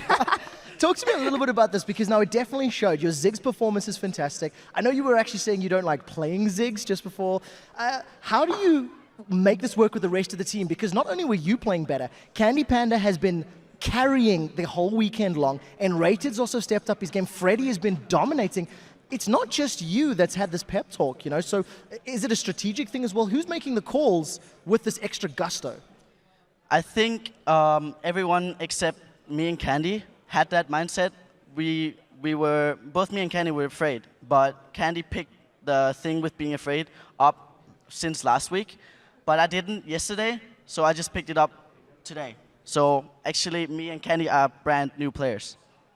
Very interesting to hear. Now, that was a great game, but for the last game or for our next game here, it's going to be Gambit as they take on Fnatic. A huge matchup, as you would say. What are your predictions for this one? Against who? Fnatic taking on Gambit. Oh, well, Fnatic has the edge since they're, 7-0? Yeah, so I think they have the edge, but Gambit can always pull out something that will surprise Fnatic. So it'll definitely be a tough match for both teams, but I'm still sure that Fnatic can take the edge. I feel like Gambit are a little bit more prepared this week. Last week they were playing, and Diamond was saying he didn't necessarily have as much time to practice. A little bit of a cop-out, if you think. I don't think they're going to run Jungle Shen. I'm expecting to be a little bit more aggressive, and after yesterday's Evelynn and Kha'Zix combination, I actually think Gambit are going to surprise Fnatic in this game. Gonna be good stuff. Thank you very much, Jesses. That were some very insightful words. And now let's head back over to Defeaty Joe for the next game. Thank you very much, Shocked. And Quick Shot as well, and Jesus, why not? Up next, it's a rematch of our very first match of the 2014 LCS Spring Split as Gambit take on Fnatic. But before we get into the action, let's take a look back at the long and storied history between these two League of Legends heavyweights. Most successful team, it's gonna be Gambit, I think. Lately, we have been doing maybe a bit better. I would say we are more because we won a World Championship. I just want to be better than Fnatic. We were teams of different eras, like our season was season 1. For pretty much everyone watching, for us casters was just almost unthinkable. They were up against rosters that had been training together solidly for months leading up to DreamHack. Fnatic had a replacement and still managed to win the tournament. This Nexus will go down. Congratulations to Fnatic winning the Season 1. So when Season 2 came around, obviously the patch changes were in there, and the game evolved. I think it was partly that Fnatic couldn't adapt to it in time. We were practicing very little, and then when these strong teams started to show up, like Moscow 5 back then, we didn't know what to do versus them. They were really good, and we were used to just have easy games. They burst onto the scene, demanded respect, and started winning from basically every single event. I think we didn't lose a single best of 3 matches against American teams. We were playing good even against Korean teams. And I think they were kinda innovating the game at that time. I would actually say that Moscow 5 changed the meta, and they gave a whole new view on what you can actually do in this game. That was because we were new to the scene and we were not affected by the meta. We were like full of ambitions and we really wanted to win everyone and everything. So Moscow 5 going into the World Championships were probably the favourites for the tournament. I expected Moscow 5 to be in the final. Even though they got 3rd or 4th at Worlds Season 2, I think they would have performed much better if they had practiced harder. Moscow 5 looking very grim right now. Taipei Assassins look to take down the last Nexus turret, and they will drop Moscow 5 from the League of Legends Championship playoffs. The rivalry between Gambit and Fnatic started in Season 3. We were actually showing them, we had actually a good score against them. They were this new strong unit that was working wonders. And honestly, the rivalry that suddenly grew was clear. Fnatic as team don't have really weak points. The only problem that Fnatic can have are themselves. I think it's a clash of playstyles when you compare Gambit to Fnatic. A lot of teams have what we call in England a bogey team, you know? They're a team that they just can't beat. Whatever they do, they somehow lose to them. We were trying to beat them, but unfortunately we lost a lot of games against them. They won both LCS finals. They wanted that title. They were already the spring champions. They wanted to become the European champions.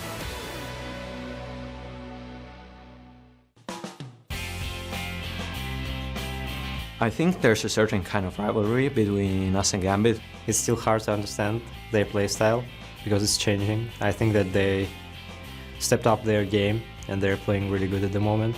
There's a lot of arguments between the two teams of who is the most successful. It's pretty much impossible because you can argue for both things. If we're talking about results, it's of course Gambit. Gambit, yes, but I think that Fnatic overall have been the European team in League of Legends. But you can bet, come the end of the spring split, it will be Fnatic versus Gambit. Absolutely amazing video, which I think does it justice. Gambit and Fnatic is the rivalry in Europe. Yeah, it is the two best teams we've had overall. And right now, you know, Fnatic is 7-0, but I still feel that Gambit can take games from them. Well, this match is definitely an absolute beast as Gambit take on Fnatic once again. And this is the second time that they've met in the spring split here, with Fnatic, of course, picking up the first encounter over in week 1. But yesterday, Gambit took on Alliance and looked extremely strong once again, picked up a great win along the way. And that was basically a win saying, whatever mistake Alliance does, we will punish it and just snowball it. Alex was 4-0 at some point in this game. He picked up a kill on Froggen, went top lane, punished Wicked for his somewhat weird item build, where you can just dive him every time, and you can just keep snowballing the game. And here's the scary part. Source talked about how Fnatic yesterday got a bit overconfident. You know, they made some risky moves, some mistakes, and Gambit, they will punish them if Fnatic does it again. And we also saw a bit of a return to Darian's old style. We saw him drawing people away constantly in that lane. We saw the Darian we love, and we saw the Darian that Gambit loves to play with, because they want him to split push, they want him to be a constant pain, and he doesn't even care about dying.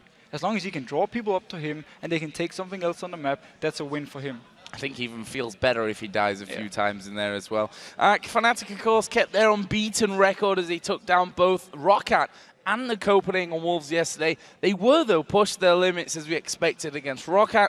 But for me, it was the Wolves game that had huge problems in it for them. Yeah, the Wolves game was very strong early game. They got ahead, but then, as Soaz talked about, they got overconfident and they started running around, making solo plays, you know, maybe taking it a little bit unserious, and Wolves just took that, punished them for it, and got back in the game. It was actually, in the end, very, very scary game, and Fnatic could have lost it. And we also saw Cyanide really stepping things up yesterday against Roccat. And that's the thing about Cyanide, that we talk about him so little, but if you actually look at how he plays, he's so very consistent. He's got good kills, scores, but the fact is they do so well around the entire map that you almost don't notice him, and he's going to have to step it up, maybe even a step further here today, against an opposite number with the likes of Diamond. Yeah, I mean, Diamond, he will be very active in the early game, because we know how strong the lanes are from Fnatic. He needs to gank them. He needs to simply stop them from just bullying out the lanes of Gambit. This means Cyanide have to follow him around on the map. He has to be there for the counter ganks, and if he can manage to shut down Diamond early game, Gambit will pretty much fall apart, because the lanes from Fnatic are so strong by themselves. Well, you see both of them there on your screens. Wrong name underneath them, but that's all right. We're all good for that one here in-house at least. But this game, I mean, it's so hard to call, because even though we were put on the spot, our video production team said, who's the best team overall forever in Europe? And we were like, Gambit or Fnatic, not quite sure about that one. And if you look at the record actually between these two teams, it's ridiculously close. Is it 9-8? 9-8, yeah. For Fnatic. Yeah. And that's just the last game they won in week 1. If we have to look at something, we can say Fnatic so far have been stronger than Gambit. That's the only thing we can really decide on now. In the history, impossible to say. Impossible to say indeed. Let's have a look at the starting lineups. You know them all already. On the blue side, it is Gambit. There, of course, Darian in the top lane, Diamond in the jungle, Alexic in the mid lane, Genja the AD carry, and Edward the support. And on the red side, we have Fnatic with Soaz in the top lane, Cyanide in the jungle, Xpeke in the mid lane, Reckless on AD carry, and Yellowstar as the support. So that brings us into our featured matchup, and it's going to be that skirmish in the mid lane as Alexic and Xpeke battle for control. And now, yesterday, we saw Kha'Zix being played by Alexic against Alliance. And again, we were wondering at the end of it, why do you let Alexic have Kha'Zix? That is a good question, especially because Alex has been so strong on his comfort picks. These assassin types, he's so good at getting an advantage early game and just roaming around to the other lanes, giving them kills. He's not been too good, though, when we look back on the more farm-heavy champs, so like Orianna. It's not the best for him. So he needs to have these assassins, and he needs to win the lane and then help the rest of Gambit. Such an incredible play, and we'll see how the picks go his way. His opposite number, of course, Xpeke continues to show absolute class in the games we've seen. His Orianna was on point against Roccat, and that didn't really change as he brought Ziggs to the table against the Copenhagen Wolves. Xpeke has overall played amazing. He's pretty much winning every single lane, at least not by killing, but by out-farming the enemy. And that's by huge numbers. Against Overpower yesterday, he just completely shot him out of the lane. And that's what Hege has been doing so well right now. And once he does that, you go into the first team fight and you have a stronger mid laner than the enemy, and you have the huge advantage from the start. He does have the issue, though, of being a bit overconfident. Especially yesterday's game with Copenhagen Wolves, he actually did some plays where you're like, okay, you got a kill, but you also died for it and you put your team in a bad situation. So he needs to tone that down, or Gambit will punish it. Got to hold that back, I think, the urge to go a little bit too deep in some scenarios. Also have to say, it's Alexic's birthday, so happy birthday, Alexic, from that one. He actually sang happy birthday to me once live on stage in Poland. I'm not going to spoil all your ears by doing that here, but certainly if he was to take a good birthday present, beating Fnatic could be a great one. That would probably be the best for him. Yeah. Getting a win over this 7-0 team, everyone wants to beat them.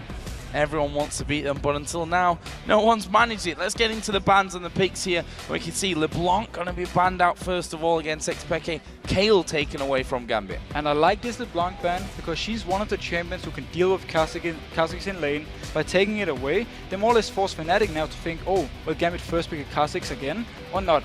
So, smart ban. And also, Peggy has been playing the LeBlanc very well. Also, Caitlyn taken away here on Gambit's side of things. There is the Kha'Zix ban as well, but just to touch on Caitlyn quickly, Rekkles has played, half of his games basically on Caitlyn, half of them on Jinx with Sivir mixed in there as well. Are they trying to force him in one direction there? Maybe they're trying to do the same as SK was in the last game, forcing him to pick Jinx, low mobile champion, and then, pile CC on top of him, gank him early game and shut him down. Caitlyn, though, overall, in this meta where you could extend the games and she can get to a point with 5-6 items, she's just so strong. And also we see Elise taken out. Diamond actually brought Evelynn to the table, showed us that built her a little bit differently than the Eves of old, I guess we can say. Obviously it changed since then as well now. And that may just come out here. We'll have to see about that. Kassadin, a kind of standard red team final ban. Yeah, I mean, you have to ban Kassadin pretty much every game. That's how it is. I like the bans from Fnatic. It's very standard, and they take away the Kha'Zix. They don't take any chances on this one. Where are they going to go here for first pick? So much open, really. I mean, Yasuo, he's fell out of the bans a little bit more from the first weeks that we saw him coming in. I'm also not being super impressed by a Yasuo yet, I have to say. Yasuo as a champion is very, very strong, but he's very hard to play. And you need these knockups to, get you going. So you need a combo build around him. And generally, when you have safer picks who's doing pretty much the same role, you go with these instead. So first pick is going to be coming in, and it's a Jinx first pick there. So Genja obviously feeling that one. He has played himself a lot of Jinx. In fact, only Jinx, and one time he played Lucian. That was the first game against Fnatic where they lost.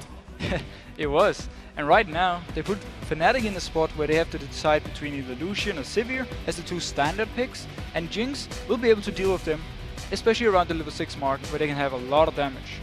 Or Rekkles goes somewhere completely different. Tristana is something that he pulled out quite a lot last year. You can see about that one. Huh? We talked about Kog'Maw earlier. I want to see it. I don't expect to see it, but it would be nice. I'd be very surprised if we did, but who knows? Who knows what they're going to throw our way. Fnatic here really running that clock down. You can see that very concentrated at this point. These first two picks are going to be so important for them. What are they going to go with? That's not a bad one. Let's take Lee Sin away from Diamond. Bring it onto Cyanide, who's been impactful with it. They also take Gragas first. Yeah, Gragas, pretty much the safest mid laner you can pick in a blind pick situation. He can lane against everything, and once he gets a few levels under his belt, he can just start shoving the lane and roam around. Peggy has been playing Gragas before, and he's been doing such a great job. He outfarms everyone on this champion. The Lee Sin for Cyanide, I like this. He was so good on it yesterday. He set up a lot of, plays when there's really nothing going on. He just came in, kicked someone back to the team, and they took the kill. On the other side, Mundo. Those big tanky top laners, obviously in big contestation point at this point, and it's actually. Dr. Darian on Dr. Mundo loves that kind of champion where, he's got the movement speed, he's got all that health regen, he can just do whatever he wants. He can do pretty much everything he wants on the map, and he wants people to come and try and kill him, so Gambit can do something else. It's a perfect champion for him, more or less. Yeah, and the fact that Mundo stays alive for so long is perfect for him when there's 3 men chasing him and the rest of Gambit are pushing down other objectives. Thresh also going to be picked up here for Edward. This opens up for Fnatic though. A lot of picks in the top lane because Mundo is weak in the early game. You can take a lot of things that can farm easily against him and then, have an impact in teamfights. Trundle, for instance, would be a very good pick versus him. You take some of his tank in his late game and you also completely pressure him early game and you have full control. And actually, we saw the first time that these two teams met in the first game of the season, Trundle versus Mundo in that top lane. First time that we saw Trundle coming in, well, first time that we'd seen Soaz really committing himself to these tanky top laners. But it worked for him. I mean, he was so strong that game. Once you get the Blade of the Rune King, you can split push. You don't even have to be just full tankish. You can just run around the map and keep pressure everywhere. And we talked about how much damage he has on turrets. So if you actually get to that point, you just gotta pile his turrets down. That could also, I'm not going to rule it out just yet, even though we weren't impressed with Gragas top lane. I'm not going to rule it out just yet. Fnatic could react to that one. I'm going to take the chance and rule it out. Okay. Because Soaz has said how boring tank Gragas is. He's also played Shen after saying that. But you do nothing on a tank Gragas other than stand there and then throw your ultimate when the fight starts. You throw your belly into people's faces at the start of the fight. Let's have a look at what Gambit are going to finish off with. I don't expect Warwick to come out, no. No, I don't expect Diamond to have Mundo on the jungle, I'll put it that way, so that Warwick could go elsewhere. I don't think it's going to be Heimerdinger either. Edward always playing with us, but they've got the AD carry and support, they've got the top laner, so we're looking for a mid laner and a jungler here. Zed and Eve. Eve is locked in. From what we saw yesterday, it's actually AD Eve with a Blade of the Rune King, and he focuses 100% on just auto-attacking and catching out targets. And the ultimate for him late game, pick up Zed as well. Scary stuff. You're split pushing on Zed, you want to go and try and gank him, but you have no idea if Eve is nearby, because she's stealth, you can't really spot her out unless you have the pick ward, then she can clear herself. So it opens up for a lot of movement around the map here for Gambit. And our question now is, do they change that mid laner and build a tanky Gragas in there? Does it change Soaz's picks even if that Gragas goes into the middle? They could go for something like a Shin now to try and stop some of the split pushing, but a Trundle, a well-farmed Trundle with Bladed Rune King will be able to deal with Alex as well on the set. Gragas versus Zed matchup, that's pretty much even. No risk for anyone here, and I think they will just keep picking on the Gragas. And it was Fnatic, funnily enough, that banned Kayle. Mordekaiser, no.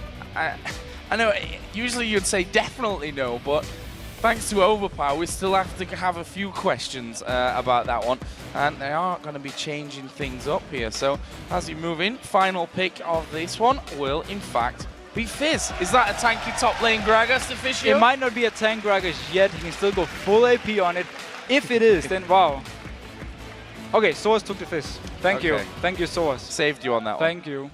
I'll let you off on that one, but you know, don't do that. Who's the expert here, Officio? I talked. We could get into this whole thing with Demon yesterday, but I don't want to offend you. Yes, I mean last week, and he said, you know, tank Gragas, I don't really think it's good. I don't think it does anything. I think it's boring. I don't want to play it. If he's playing it now, he lied to me. He either lied to you, or they picked that completely reactionary to the Zed pick that came out in the final round from Gambit. But here's the thing, tank Gragas versus Mundo, it's not really a matchup that does anything. Gragas is not going to beat Mundo unless he goes for AP Gragas, and maybe they want to lane swap around. He's going to farm one lane. If he goes for the AP version, I can actually see him free farming and then bullying out Dr. Mundo. If he goes full tank Gragas, it's going to be pretty much just a farm lane. Now, some very interesting picks in this one. Let's tally up the thumbs and see who you guys picked to win. 70% of you in total have gone for Fnatic on this one. So 70 to 30.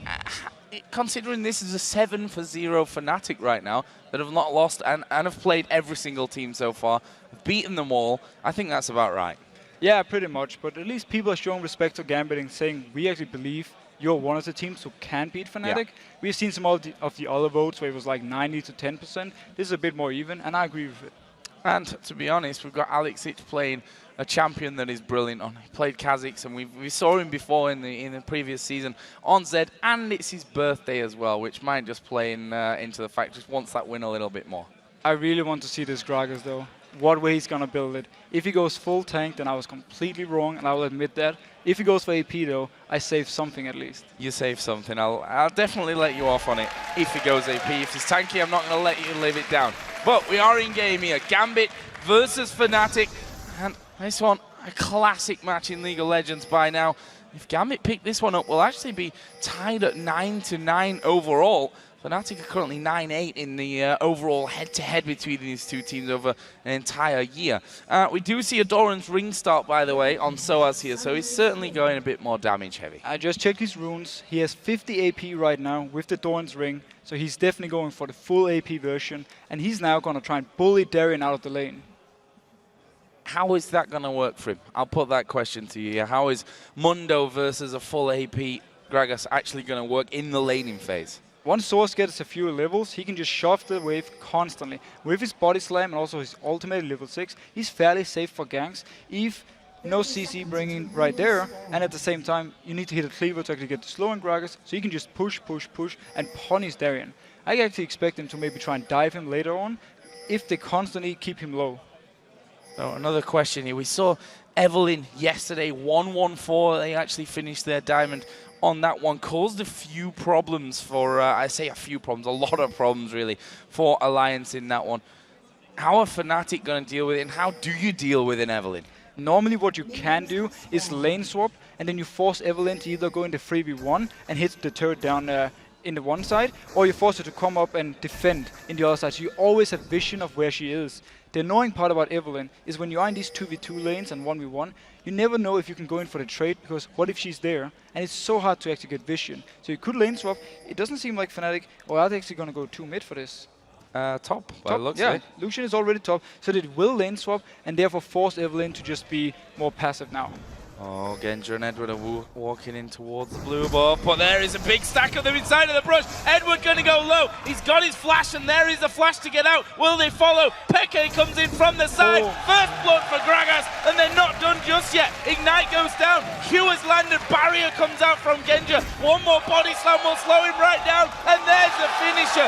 Cyanide gets the second. What a start for Fnatic. And that is a 50 AP body slam, level 1 from Gragas. He has so much damage. And Fnatic expected Gambit to do this. They have studied this, and Gambit has been doing it in the past, moving up towards the blue buff when there's a lane swap to try and stop it, and they just read them like a book. And Fnatic, while they are going to be stealing away the red buff, actually Diamond is doing the exact same over the other side of the map. So Fnatic doing a good move on that one, and a 2-for-0 start. And look where the kills went onto Cyanide together. Jungler rolling to have more impact on the lanes. And for Soaz as Gragas. And Soaz could go down to the lane instantly and get XP in the start. So he's going to be level 2 now, and there's pretty much no chance of him not getting any farm. He has so much AP, his barrels can clear the back wave with just 2 of them at level 2. That is a lot of easy farm for him. And there is Cyanide getting his blue buff, the buff which lured Gambit in there for those initial 2 kills, as Peke going a bit aggressive onto Alex, but you can just never go aggressive when you've got an Evelyn on the other team, unless you've got vision of him somewhere across the map. And that's why they want to force him to move down to either help in this 3v1 with pushing, or go defend up top 2v2. So they have full vision, and then Peke can be more aggressive in the mid lane. And speaking of aggressive, actually does take a bit of damage there from Alex Ich, and the minions hammering away on him as well because of that. Now, let's talk this 2v1 scenario. It's Genja and Edward with Jinx and Thresh against Gragas, who picked up the kill earlier on. Who's the strongest in these 2v2 scenarios? Surely it's going to be Gragas with the barrel. I mean, Gragas has more farm potential, but Mundo is actually pretty good with his cleavers. If he can manage to land them, we see right now he's actually keeping up so well in farm, and he's actually shoving Fnatic up to their turret. Yeah, slightly ahead even of Soaz as Gragas right now, as we are going to see Diamond trying to get in around the back, and he's allowed him in there. Oh, what a hook from Edward! The Flay's going to knock him back. Ignites down. He won't escape that one. Genja gets one back for Gambit. The fact that Soaz got down in the lane so early, he actually made it push. Gambit is now punishing him for this. They're freezing the lane, forcing him to stay far out, and it was an easy gank for Diamondprox to do. Oh, well, we see a similar thing here on the top side of the map. Cyanide was just moving through the enemy jungle. Diamond making his way across map at this point, and it looks like Cyanide actually wants to steal away jungle. Always a ballsy thing to do, to put it bluntly, against someone like Diamond. And now they start to close in as that wave pushes to the turret, but Diamond is going to be there. Diamond is expecting this gank. If they actually go through with it and he comes in, they can punish Fnatic and take a few kills. Diamond just moving off to the left-hand side of that lane, just to see how this one all goes down. He's going to let Cyanide get as close as he possibly can. Darian takes a lot of damage, actually using his flash to get out there. Fnatic didn't really take much damage from the turret at all. Very smart by Fnatic. As soon as they see Diamond, they just back out. Cyanide didn't even go in for Darian. He just safeguarded out instantly and got out alive. Smart play. Gets out alive at that one. We're seeing first items actually coming down. The coin now added in to that Doran shield from Edward. And Soaz, again, trying to get the farm while it's there. He sees Gambit have gone back. He's like, okay, I know it's going to push that lane up again, and probably they're going to freeze it away from me, but I'm going to take it while it's there. It's a bit harder for them to freeze now when he's level 5 on Soaz. His barrel is doing a lot of damage to the minions, so he should be able to, shove all the way into Gambit's turret if they try to freeze it. It still means he's open for ganks from Evelyn though, and then he still has no flash.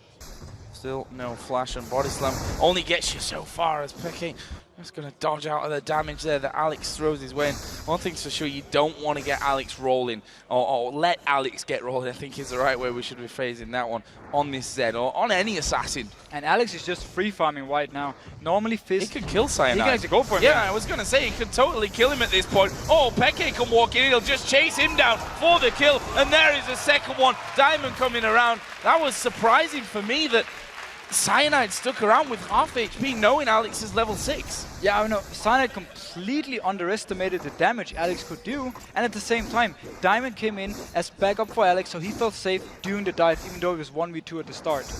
He did go low from that one, but they got the 2 kills out of it, and after what was a bit of a disastrous face check start from Gambit, they actually have the lead in the gold and in the kills now.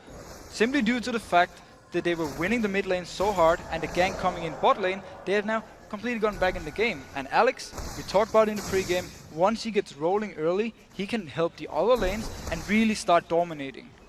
See that Rekkles is starting to gain a nice CS advantage here though when you compare those two AD carries, 63 to 44. Peke just having a bit of free farm now. He gets back into his lane, but he is 20 CS behind that of Alex Ich right now. Darian is doing a great job of staying ahead of that Gragas, and look at the jungle creeps, even 40 to 16.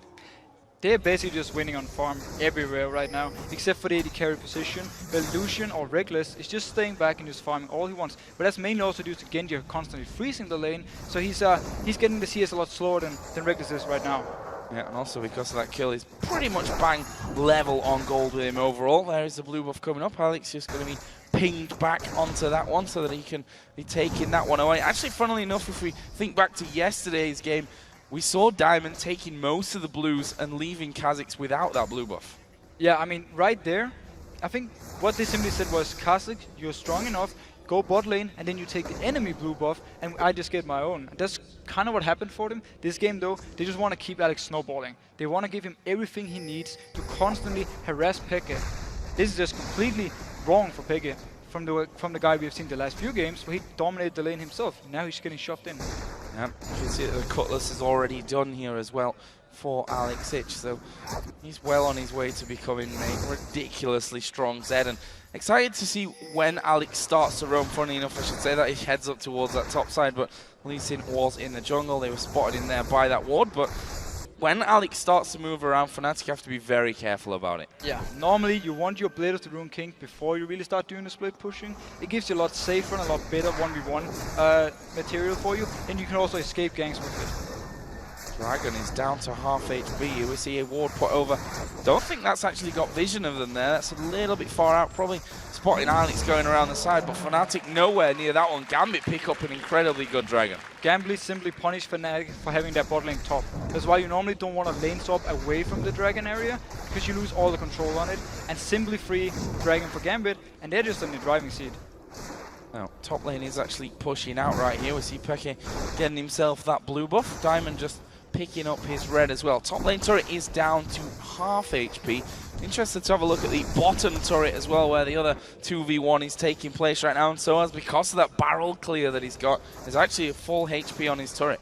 Yeah, he's been able to keep them away. It is due to the barrel and due to the fact, again, they were just freezing it.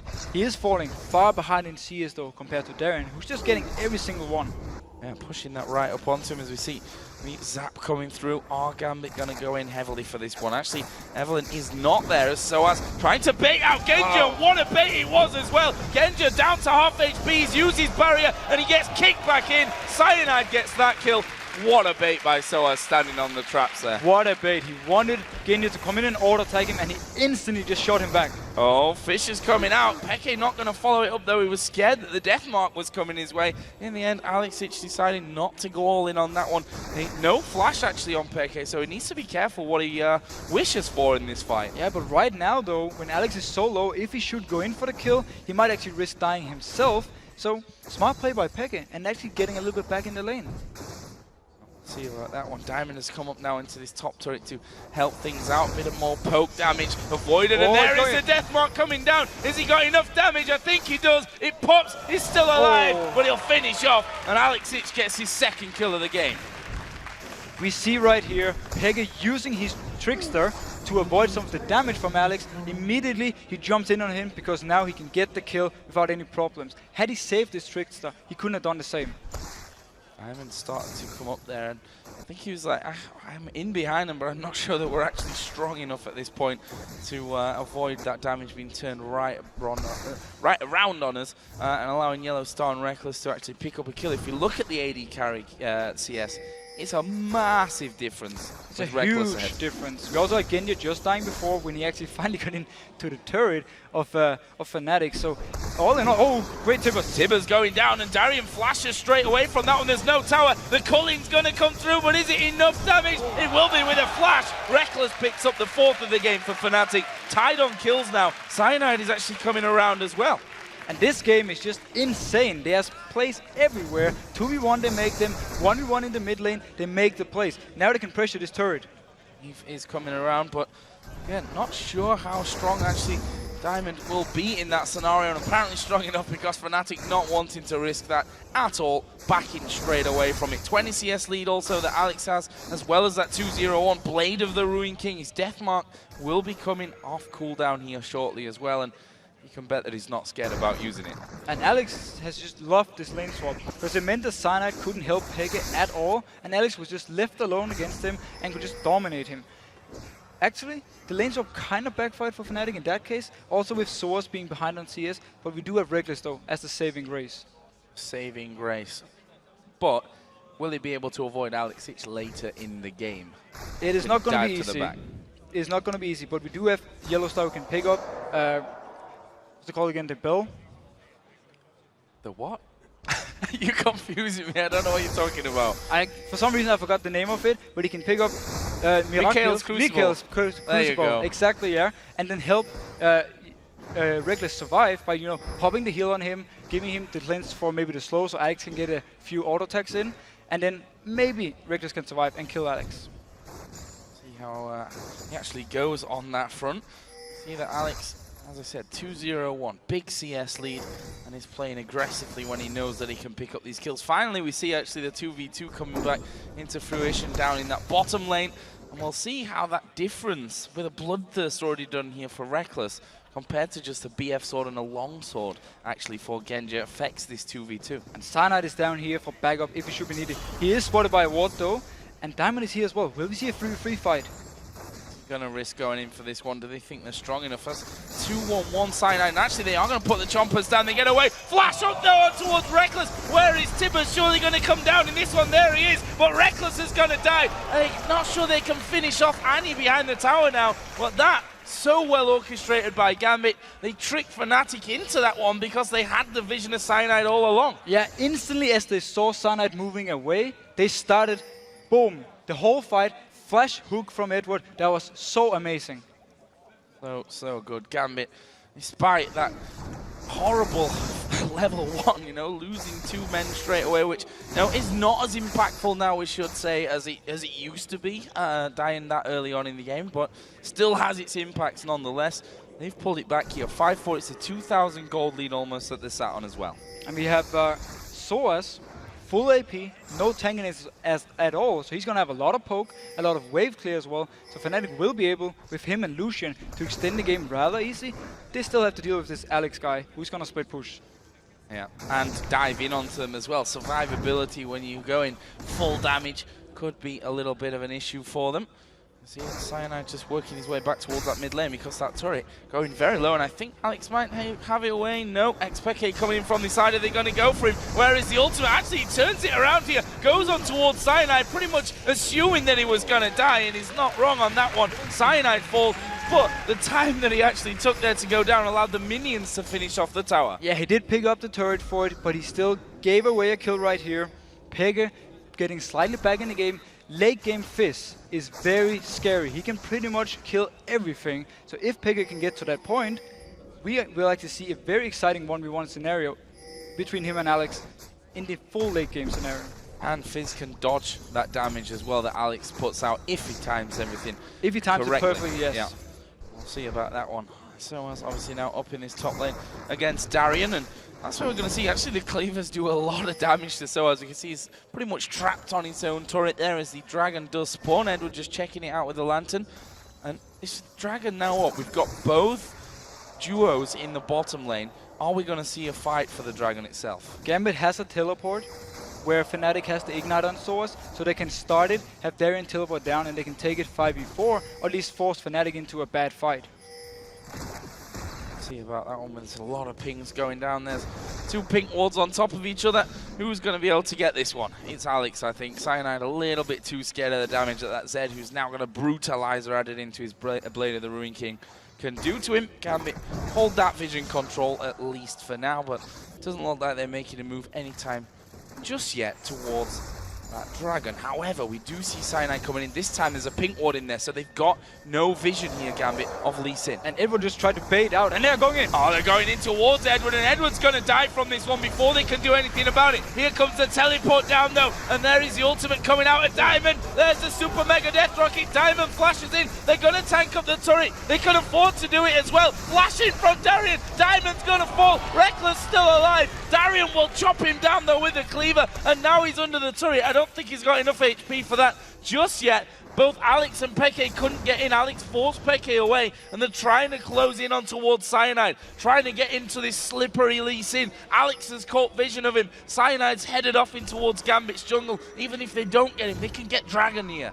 But Fnatic thought everything was so good when they did the engage, killed Edward, but boom, teleport from Darien, they turn it around, Diamond goes in, he sets everything up, he hits the ulti on 3 people, slowing everyone, and then when Darien arrives, he can just dive them and take 2 kills and the Dragon. No, it actually stopped the Dragon. Yeah, I actually think I was wise there from Peke as well to push this wave up towards the turrets, made the Alex Itch actually come back to that mid lane. And in the end, Cyanide got away. Gambit didn't do the Dragon, but they still sit on that 2,000 gold lead. And they managed to get 2 kills bot lane here, making them even stronger for the next Dragon fight. And Alex will just continue to farm at this point and get stronger and stronger. Once he gets the last Whisper, he can kill everyone. If you look down Diamond's build again, he's going the same route as he did yesterday, which was a bit of mix and match actually before he completed any of those other items. Blade of the Ruin King, the Negatron Cloak. I think he then bought a Giant's Belt and went kind of 3 different routes before finishing things off. This time around though, Gambit have made the move down towards Dragon. They've got everyone there and they're going to pick that one up. The Hawk was close to landing on Yellow Star too. And once again, they take a free Dragon. They simply use the fact they know Fnatic isn't nearby, go in, 5 people, take it fairly safe, and now they can return to the lanes and keep farming. Source is down the bot lane though, spotted by a ward. That ward's in the tri-bush and nothing they can really do about that. Honestly, it's Reckless that's got the sweeping lens at this point, the AD carry, so they can't actually clear that one out. They do get spotted. Are they going to go in for it? There's a flash, Timbers! Oh, they're going to blow him to pieces. Edward goes low. He's a dead man. Not going to escape that, but Diamond putting some counter pressure in. Alex Itch and Darien are both coming around. Chopper lands onto Yellow Star. Don't think he's going to get away, but can they get any more from it? Super Mega Death Rocket. There's the Choppers. Death Mark is on Reckless. He goes down. Gambit are cleaning house, but they've gone low, and they're starting to back away. Wise move, Peke's there. Gambit should get out now. But Gambit is simply moving as soon as something happens. Once they spotted Source there, Alex and Darien moved from the mid lane, and they came down before Peke was even close. They could pick up 2 kills. Constantly, Gambit is just, counter-ganking everything Fnatic does, and they keep picking up kills. This is the closest that Fnatic have been to losing a game thus far this season. 7-0, they are perfect record. Darien is pulling 2 people underneath the turret there and not caring about the turret hits or the damage that they can throw his way. He now has that Spirit Visage. He's got himself a Giant's Belt as well. He starts to get to that range now, that area now where he's just uncontrollable. Completely uncontrollable. He actually gone for the Black Cleaver before the last Whisper. It's a fan of build, and again, it's just going to give him so much damage in these fights. There's no armor though on Fnatic's side at the moment. No armor as of yet. Obviously, they're missing that usual tanky top laner that we're just so used to at this point. Going in instead for that Morellonomicon. We'll get that word out. So got himself the workings of that Void Staff here as well. Right now, Gambit putting down the damage onto this bottom turret, which for me been up far too long considering the amount of action that's gone on down there. Yeah, but every time there was action, both teams kind of backed off That's or went true. to Dragon, so they never really got to do anything on this turret, and they won't even on this wave. Nope. Soaz really wants to keep that turret alive there, using everything he's Oh, got. Peke gets caught out. Is he going to be able to dodge the death mark? He's timed it right, but Diamond comes across the side there, and, well, they didn't finish it off. I'm quite surprised. Well done by Peke, though. Oh, the rocket! Super Mega Death Rocket going through! Wow! Across the map from Genja. Brilliant! That was amazing hit. Wow, what a game, though. Alex didn't want to go for it because there were 4 people from Fnatic. He didn't want to risk dying and then simply giving free go for something like Reckless. Instead, though, Genja said, you know, I got this. I got this. Boom. Fire the rocket. I got this one, guys. Across the map. Oh, Soaz not He's paying dead. attention, and you're not getting away from the Jinx, I'm afraid. Shield comes in. He's got a red buff. There's a tower there, and the minions are now gone. He's going to get slowed down by the zap, and he's not even getting range to take any damage. Soaz manages to body slam away, but the zap finishes off. Genja picks up 2 kills Darren in come half into a mid lane, minute. though. Oh, backs off wisely enough. Alex has already gone down to the Wolves. Don't want anything to do right here when he doesn't have his ultimate ready. Quickly touch on Alex build again. I actually like the fact he delays the last Whisper because, as you quickly touched about, there's no armor except for the Chain West Signet just picked up. And that means that he can run riot in there, as can Genja as well at this point. I mean, Bloodthirster got that Zeal in there as well. Exactly the same as what's over the other side for Reckless as well at this point of the game. On the other side, obviously a lot of magic damage coming in from Fnatic side of things. You know, if you look at that in one way, you know, Alex does so much physical damage, there's no armor there, but on the other side, they've got a Warmog's Spirit Visage Mundo who's just going to take no damage from them. Yeah, I mean, who's gonna kill him? They need to put everyone they have on him so I can take him down. See, Diamond catching out Cyanide. Oh, but he gets kicked into the body slam in the barrel. What a flash around the side, but the ultimate was ready. Well, here comes Alex Hitch. Diamond's actually going to survive this one. The Ignite's ticking, I tell a lie, he does go down. But look at the damage there. Soaz will fall. One Peke's for one there. in the end. Peke does come across the side. That's a 2 for 1. Good reply by Fnatic. First the kickback from Cyanide, and then the barrel coming from Soaz completely removes Diamond from the game right here. He couldn't even try and escape, and I was saying he caught someone out. It was the other way around. That is true. There is Darian, by the way, pushing constantly on this tower and just gaining the aggro from it there, which, as we said, with that Warmogs now on top of his Spirit Visage, he's just not too worried about the damage that he takes. We also saw Genja finishing off his Phantom Dancer on that last time that he did return off home. So, what do we have right here? Peke just got a kill. He's now getting more and more into the game. We talked about how strong Fizz is late game. If he can keep punishing Gambit for making these a bit overextended moves and keep getting a few kills, Fnatic has that comeback. Reckless will just keep farming. He's still ahead in farm, and he's just, you know, gonna get stronger and stronger. And this is what Reckless does. He can always farm. Always farm up to 220 at this point, which actually Genja was a lot further behind than he is now if you look at how that's progressed. One other thing to note, the Zhonya's Hourglass finished by Peke, so he doesn't really have to rely on, you know, timing that jump anymore. He can just get away from the damage that Death Mark puts in completely. That'll be certainly interesting to see as he waits here off to the side. Not sure he's got the damage to kill Darian just yet, though. Fnatic are in position, though, for this Dragon. Will they actually choose to fight for it, or will they try and find a pick first? Oh, that turret is going to go down in the bottom lane, and Darian basically zoning them out here with that beefy Mundo. They're going to throw ultimates his way, and they're actually going heavily onto him. Tibbers goes down, and that is the Mundo. We said, how does he die? And it's by throwing everything you've got at him. Everything was thrown on him. This means Fnatic, though, has to back off. They can't really fight for this Dragon. And we see Alex maybe come in from the side. Waiting around the side there, but they knew he was there. He was stood on top of a ward. He's just spotted this pink ward as well in the brush. Gambit start off the Dragon, so despite losing the Mundo, Darian again dying for the sake of his comrades. Yeah, it wasn't really worth it for Fnatic to invest so much in killing one guy, especially because they immediately had to back out and just give a free Dragon again for Gambit. Oh, and there is the Death Mark. Actually, it is going to be dodged out there, but Alex not going to be under too much pressure, just dodges back off to his shadows. This is the thing. The set ultimate was changed, so now your shadow is where you used to be when you actually cast it. You can use this to juke around and play a bit more risky and still get out alive. That's what Alex is Certainly, these guys got a mastery that kind of boggles your mind when you see some of the moves that they're able to pull off with that one. Meanwhile, Gambit are actually pushing somewhat of that bottom lane, and it looks like we're going to see the blue steal. Blue steal. You just really wanted to do that one. I've been planning that all day. That's for you, Twitter fans. But Gambit there, as I said, getting away the blue. That stops either Soaz or Xpeke getting the hands on that one. And we have the last Whisper now on Alex.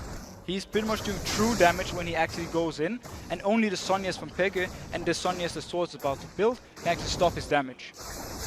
Alex will get his blue here, which means 2 blues on the side of Gambit, and Darian, despite his earlier death, is confident to get back in that mid lane. He's just picked up another Giant's belt, so he's pretty tanky at this point. Let's just say that. He's pretty tanky. If you have to invest everything on killing him, you know he's tanky.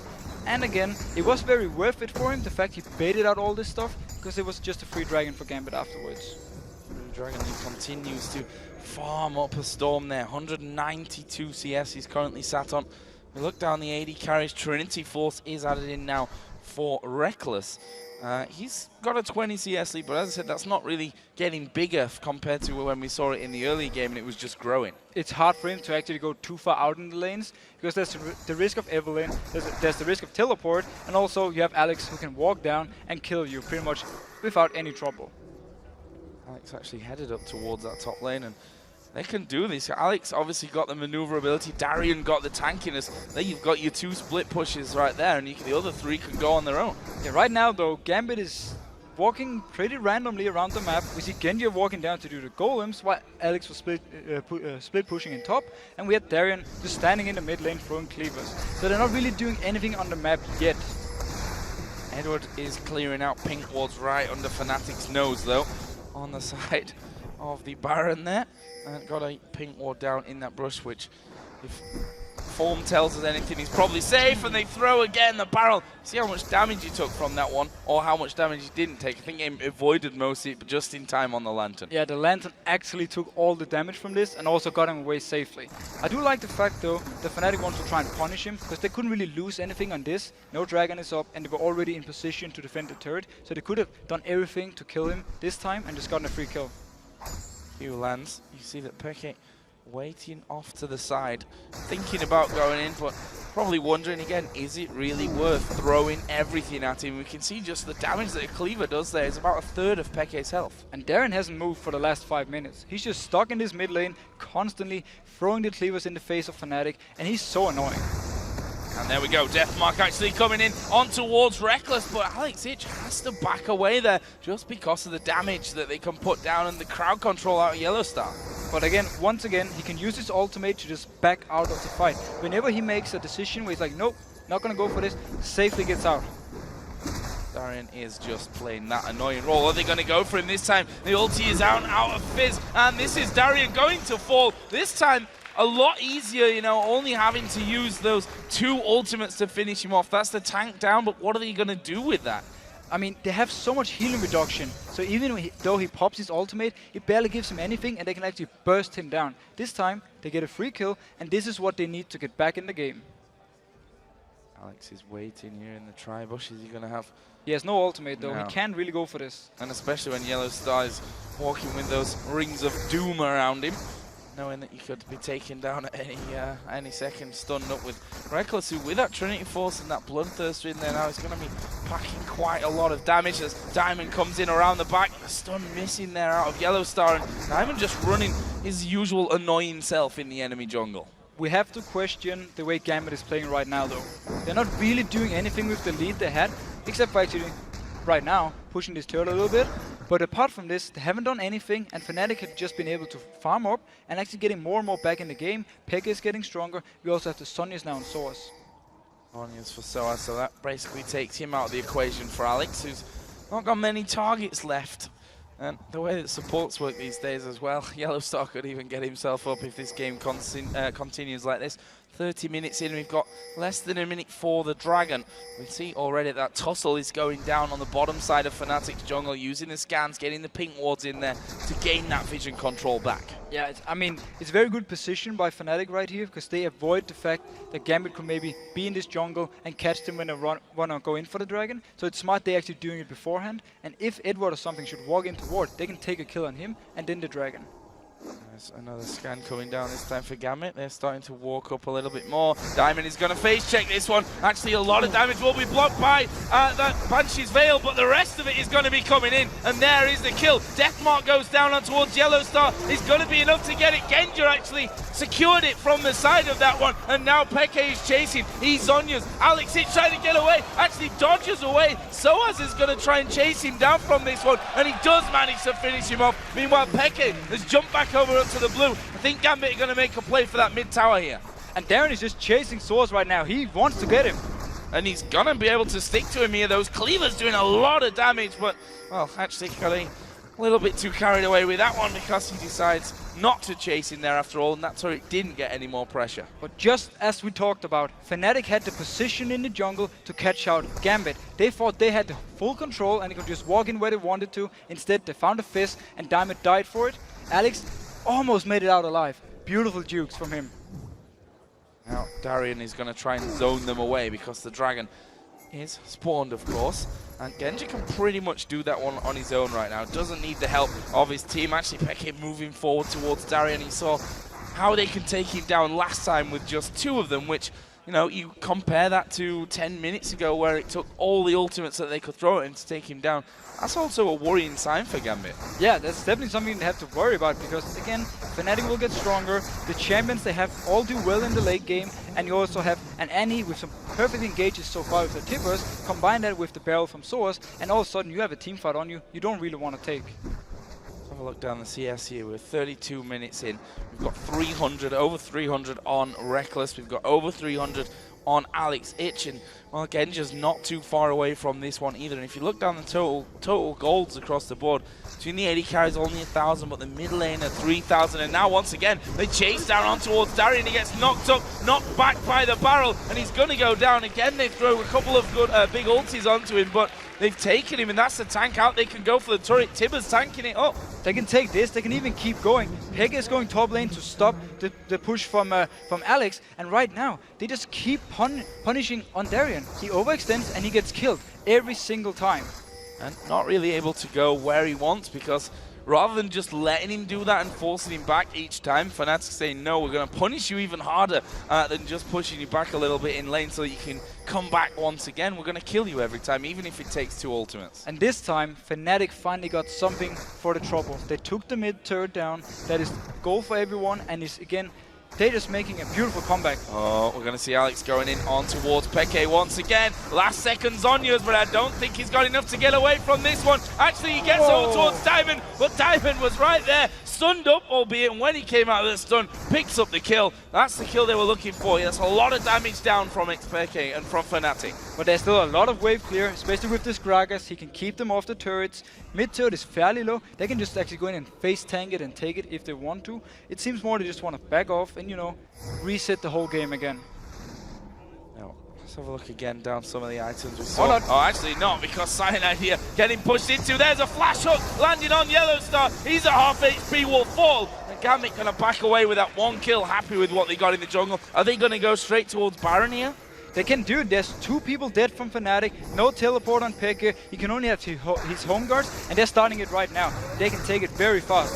Let's see if Fnatic can do anything about this one. Explosive cask is up. Actually, Alex going in there on towards Cyanide. He's going to follow him over the wall, but Cyanide safeguards off onto the minions. But that was all they needed for this Baron. That's the smite completely out of the way. Diamond and Genji are not going to make a mistake. They picked that one up. And it was such a smart play by Gambit. After the fight in top, they backed off. Fnatic actually also thought they were, you know, backing off. We have to go through our own jungle now to see what's happening. And then Gambit just catches them again and take another kill, and then they can take the Baron. This is what they needed to do. Oh, Alex is waiting here. That's Onya's. Actually was still on cooldown there. Now, the death mark could have been used by Alex, but in the end, why? When Soaz and Cyanide are there, he's probably going to be helped out from that one. Now, at least Fnatic continuing to trail. You know, we're 15-15 here on kills, but if you look at the goal, it's 7,000 the difference here for Gambit. So the Baron buff for Gambit. Even more than 7, because I just can't count. It's okay. Don't worry about it. But now we have the same situation as 10 minutes ago. Gambit is in the lead, and they have to make a move on the map. Alex can pretty much duel anyone. Six won't really be able to deal with him yet.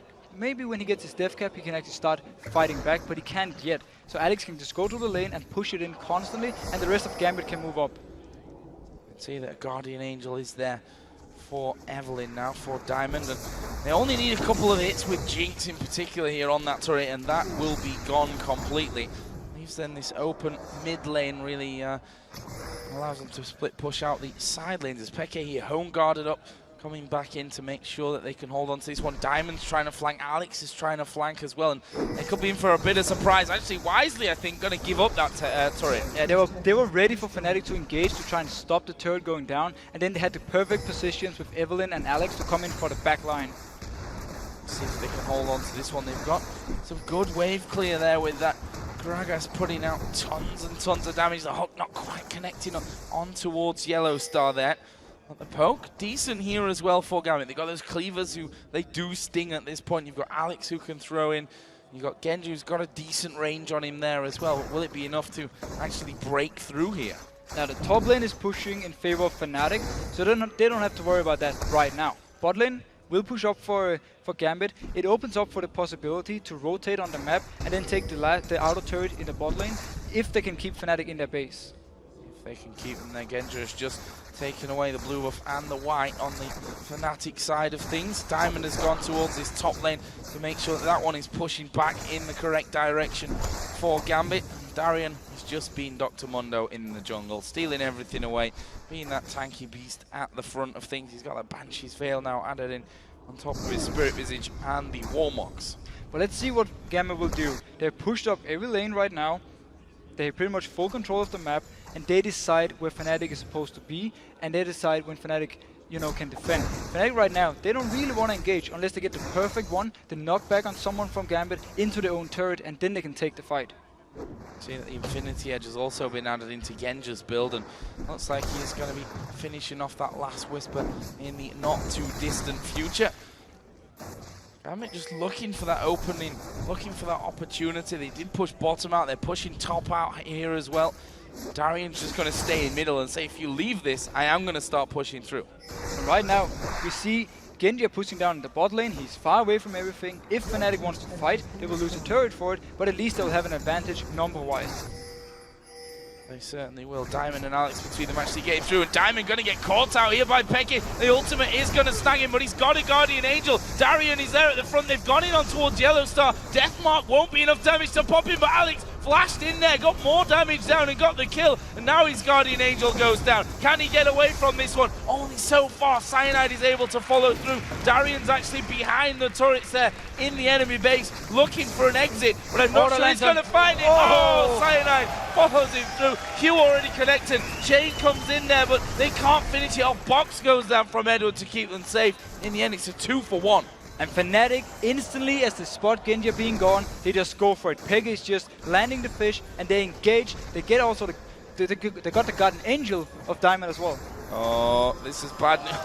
That's a cheeky little zone. He's going to stand on the traps, and Genji doing masses of damage there. He's going to be able to force them back from this one. He is for now. Cyanide going low as well. Actually, they could chase in from this one. There's the flay coming down. The kick will get him. Well, he gets excited, and Diamond comes in from the side. Reckless is very low. Oh, almost been blasted in one shot there. He's healing back from the race, but he needs to run the hell away from that one. Diamond's headed around the side of them. I think he's going to have the range. Zap just missing out. Diamond doesn't want to go in for it. Wow.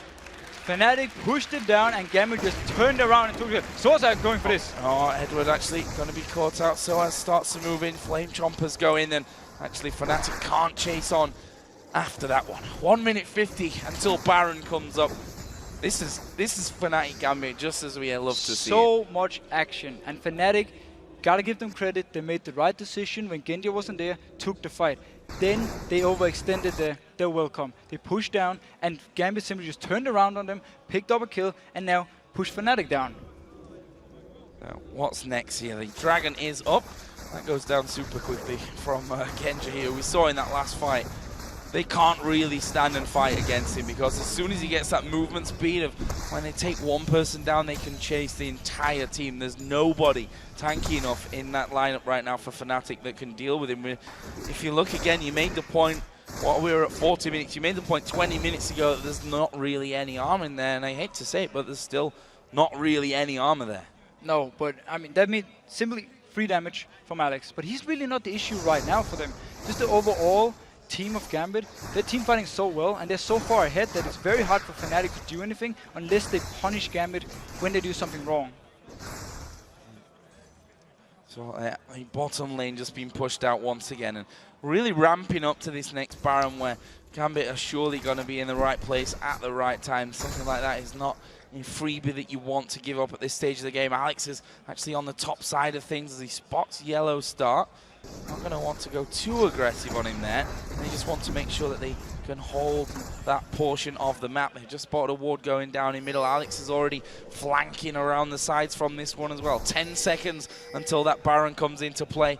Are we going to see Fnatic position for it first? I like the fact, though, that Fnatic has moved out of the base, gotten some vision around this area, and simply saying, you're not going to get this Baron for free. We will try and fight for it.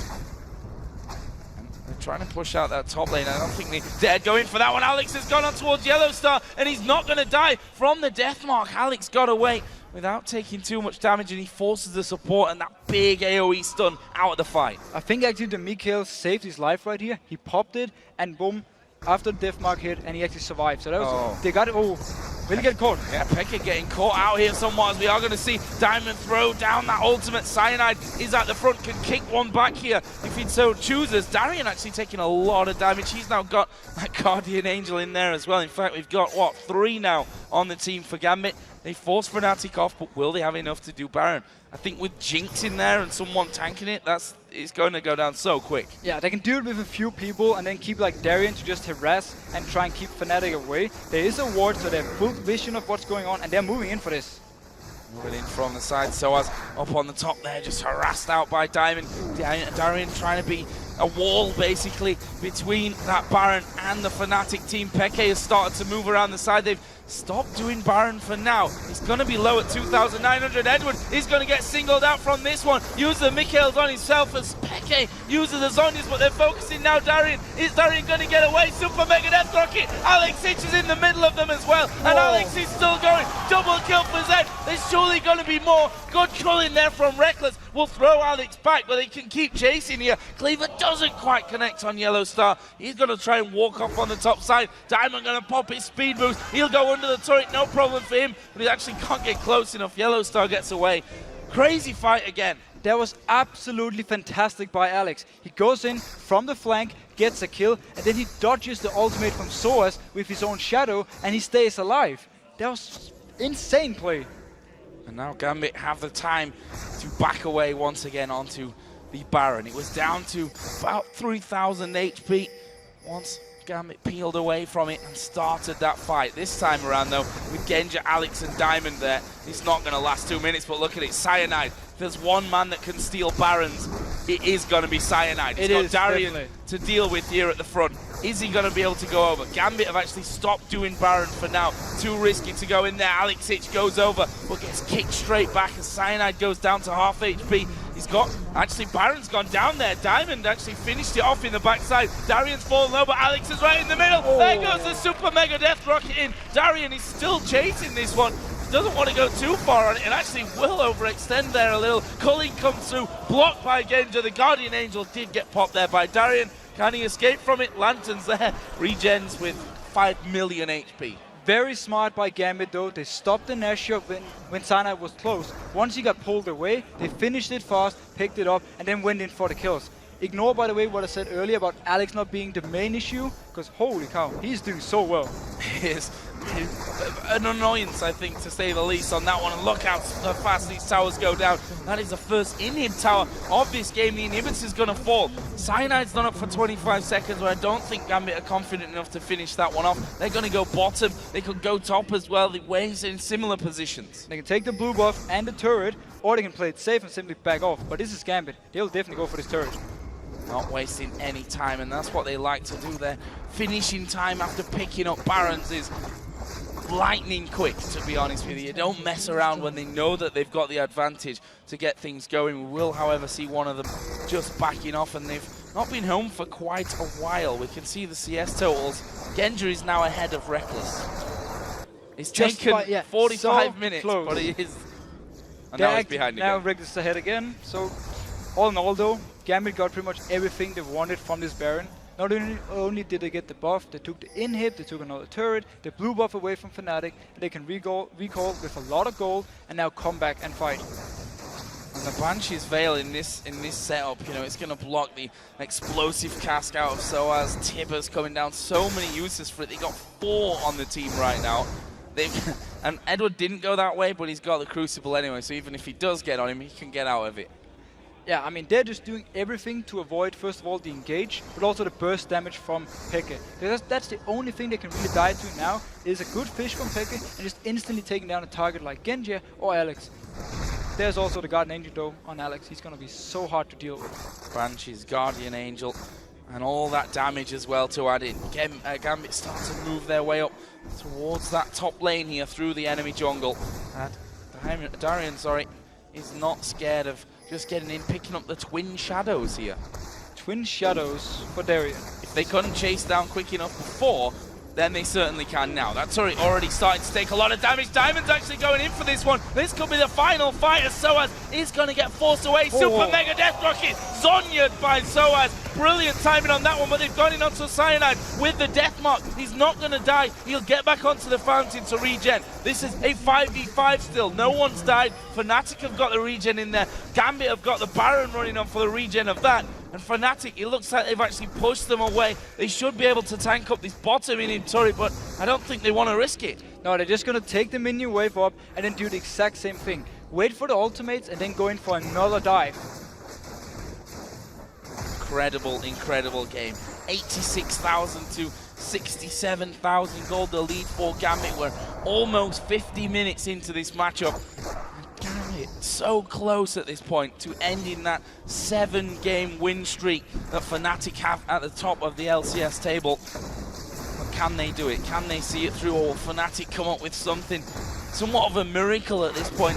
Maybe not a miracle, but it's going to be something special if they're to turn this around. Now, Ultimate is ready for Diamond. He's standing from the side. He can go in whenever he wants to for the fight. There go the Twin Shadows into it. They're going to go for Soaz, actually. He takes a lot of damage, and the Death Mark going to go off, but he doesn't die, crucially. Diamond goes low. Yellow Star will fall. Peke is low in this one as well. Can they finish him off? Genja gets right in there. They've done so much damage that it's going to take Fnatic a while to regen this one back up, and that inhibitor is going to fall. Will Gambit try and end the game here? Yellow Star is the only one down. There's actually Reckless does a lot of damage on towards Genja. Is that going to be enough, though, to hold off? Darian is still regenning through all the damage they can put their way, but there are super minions coming up now in this bottom lane. The mid lane, they're already into the base. The top lane is pushing through as well. Fnatic are holding on, but by just a thread. And all these Banshees and Guardian Angels means that Peke and Soaz can't do any damage in these fights. It's all up to Reckless right now. He's pretty much 1v5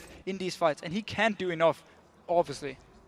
So, Gambit back away from this one. Finally an inhib comes up from Fnatic. That's going to be a sigh of relief for them. But Dragon is going to go down just to bring that gold even further. Swung over towards Gambit, who, to be honest, are pretty much all full build at this stage of the game. Got that Locket of the Iron Solari in there as well. Actually, we can see that the Quicksilver Sasha starting to appear over on the Fnatic side for Yellow Star, who's got that, and the Mikael's Crucible as well. They're simply trying to make it hard for Alex to choose a target. There's either the Zonyas to stop his ultimate, or the QSS to completely remove his ultimate, so he can pretty much only go for Cyanide if he actually wants it to pop.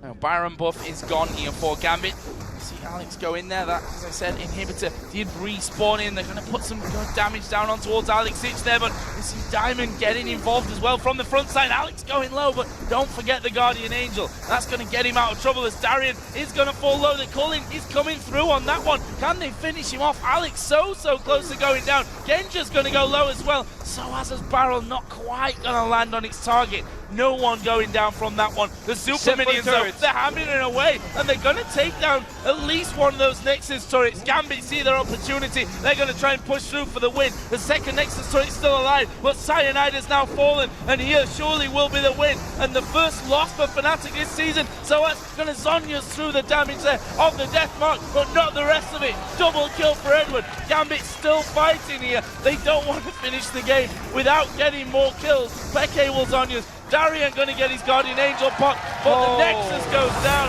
and Gambit take down the Fnatic for the first time in 2014 and break that winning streak. What a game! That was one of the best games I've seen. Wow. Everything we had level 1, we had the early ganks, we had the 1v1s. Alex in the mid lane was so dominant in the laning phase, and as well the bot lane from Gambit together with Diamond did so much damage onto Fnatic. It's really hard to figure out where you start with a game like that. And rightly so here, Gambit enjoying their moment. As he said, I know my big play though. Birthday for Alex Ich. Yes, and what a present. Game by him.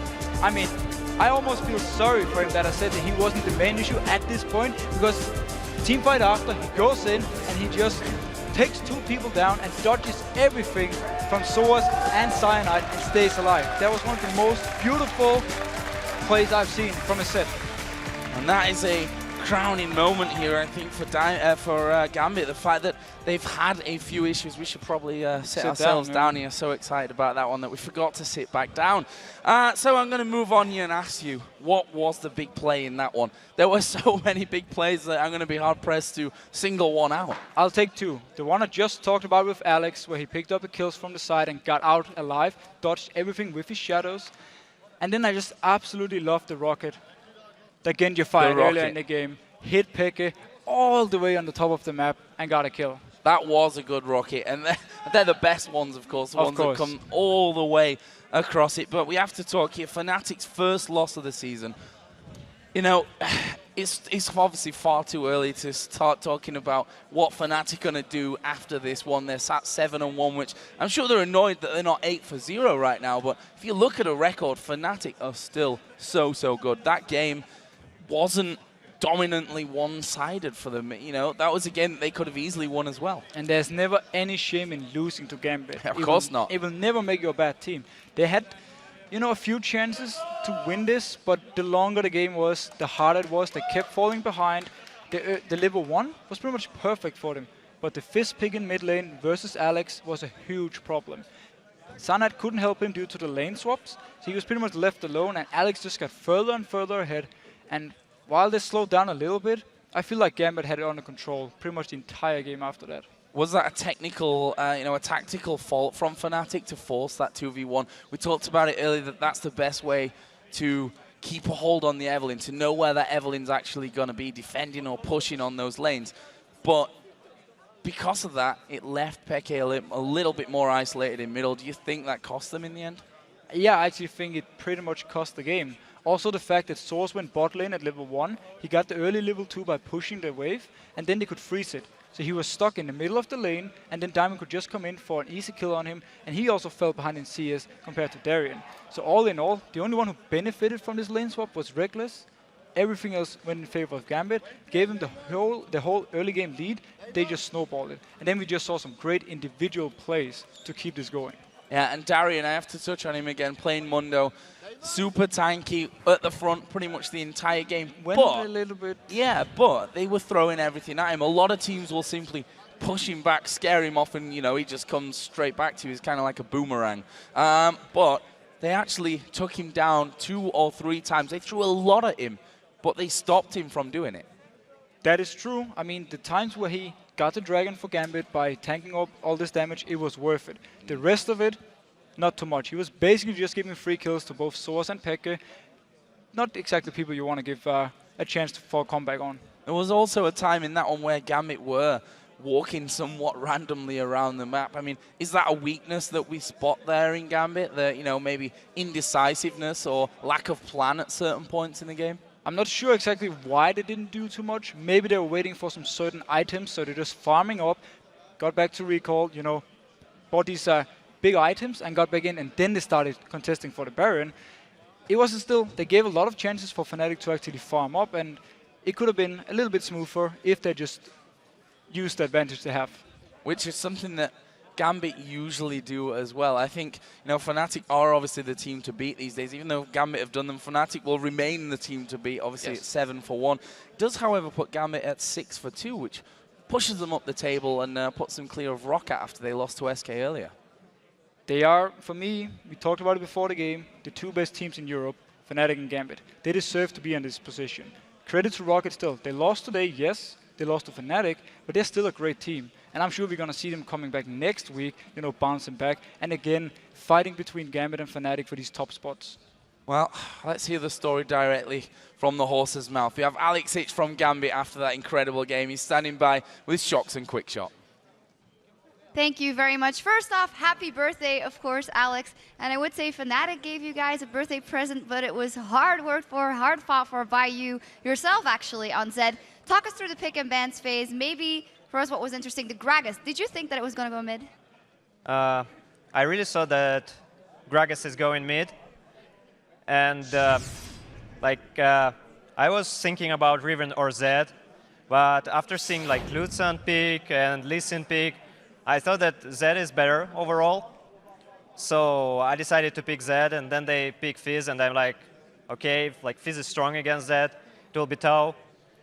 But I was sure that like Diamond's backup will be better than Cyanide's for me, and I thought it will be stronger 2v2. So I thought that I will be okay in lane, and overall, like my team didn't allow me to play Zed, but because I got birthday, they allowed me one time. Well, I think it worked out pretty well. You actually got ahead of Pekka in lane. I want to talk about two things. First of all, how annoying was it dealing with all of those Banshees Veils and the Zhonya's Hourglasses? And secondly, why is Diamond Prox building Blade of the Ruined King on his Evelynn? So they got like QSS on Lutzen, they got 2 Zhonyas, and they got, what else? QSS on Yellow Star and Mikhail's Crucible that gives HP. So it was really hard to one-shot anyone. So I tried to just like flanking, getting from behind, and just finishing low HP people after we get all the damage from Mundo, Evelynn, and Jinx. And it was working really well. And as for Bodork, I think Diamond answered it in stream. Bodork is a really strong item on Evelynn because it stacks really good with her kid. She got movement speed boost. She got damage. It procs the Elder Lizard, and E scales from 80. So Bodork gives damage to E now. So actually, it's not that bad item. Yeah, we're talking about what happened in the late game and the items they build and all the QSSs. But you get into the game, it's your birthday, and then first blood goes down, second blood goes down, and then you're like, okay, what am I going to do now? What did you do from there? So this is the usual Gambit game when we invade on blue and die against Fnatic. So it's our tradition. After we lost a couple of games like that, we're getting used to it. So it was much easier this time. And I think that after they died too, I think that Darian got some of experience that he needed for 1v2. Xpeke got late to lane, so he lost some experience. And overall, I think that, okay, Gragas could deal with the lane, but I think he could do it overall. Gragas would be denied less than Mundo. So this was only 2 kills that give less gold than they usually did. So it was okay because they didn't even invade our blue or anything. So Diamond got free game. Well, I'm excited to see Gambit playing, yesterday's game against Alliance today, playing back on the Assassins, even the jungle. You played Kha'Zix yesterday, Zed today. Talk to me a little bit about the picks and ban strategies. You tested the jungle Shen last week. How was the scrimming, the practicing, and how are you deciding which champions are going to be playing in the LCS? I don't know. About Zed pick, I just saw Bjergsen playing it. I just thought about it. Maybe that hero was not that bad as I thought. So I tried him in solo queue. It worked. I decided to try it at LCS. Yeah, but it's interesting to us because it's a very big difference. Sometimes we see you going back to that Orianna, which is a totally different champion to play, where you just farm and wait till you can drop that ultimate late game. And this is a very all-in champion in the beginning. Why is it that you make those choices? Is that because you were playing versus Peke, or? I feel more confident on Assassin with our team because most of the time, everyone in our team playing a bit stubborn and trying to face-to-face enemies. So me and Diamond are the only ones that are flanking and going from behind. So it's backdooring Xpeke is easier on Assassins. I like that. I like that. I've got a question now. I believe it was Edward was saying on his Facebook page that there was rumors maybe a gaming house might be coming. Talk to me a little bit about some of this. Is this something Gambit is considering? Are you looking into it? Or, what's happening? So I think that we should have the gaming house week before in Kiev, but there are some circumstances that doesn't allow us to do that. So depending on the situation in Kiev, we will maybe reconsider gaming house in some other place, or won't have it at all because we wanted to have it in Kiev. Okay, final question. How are you going to celebrate your birthday tonight?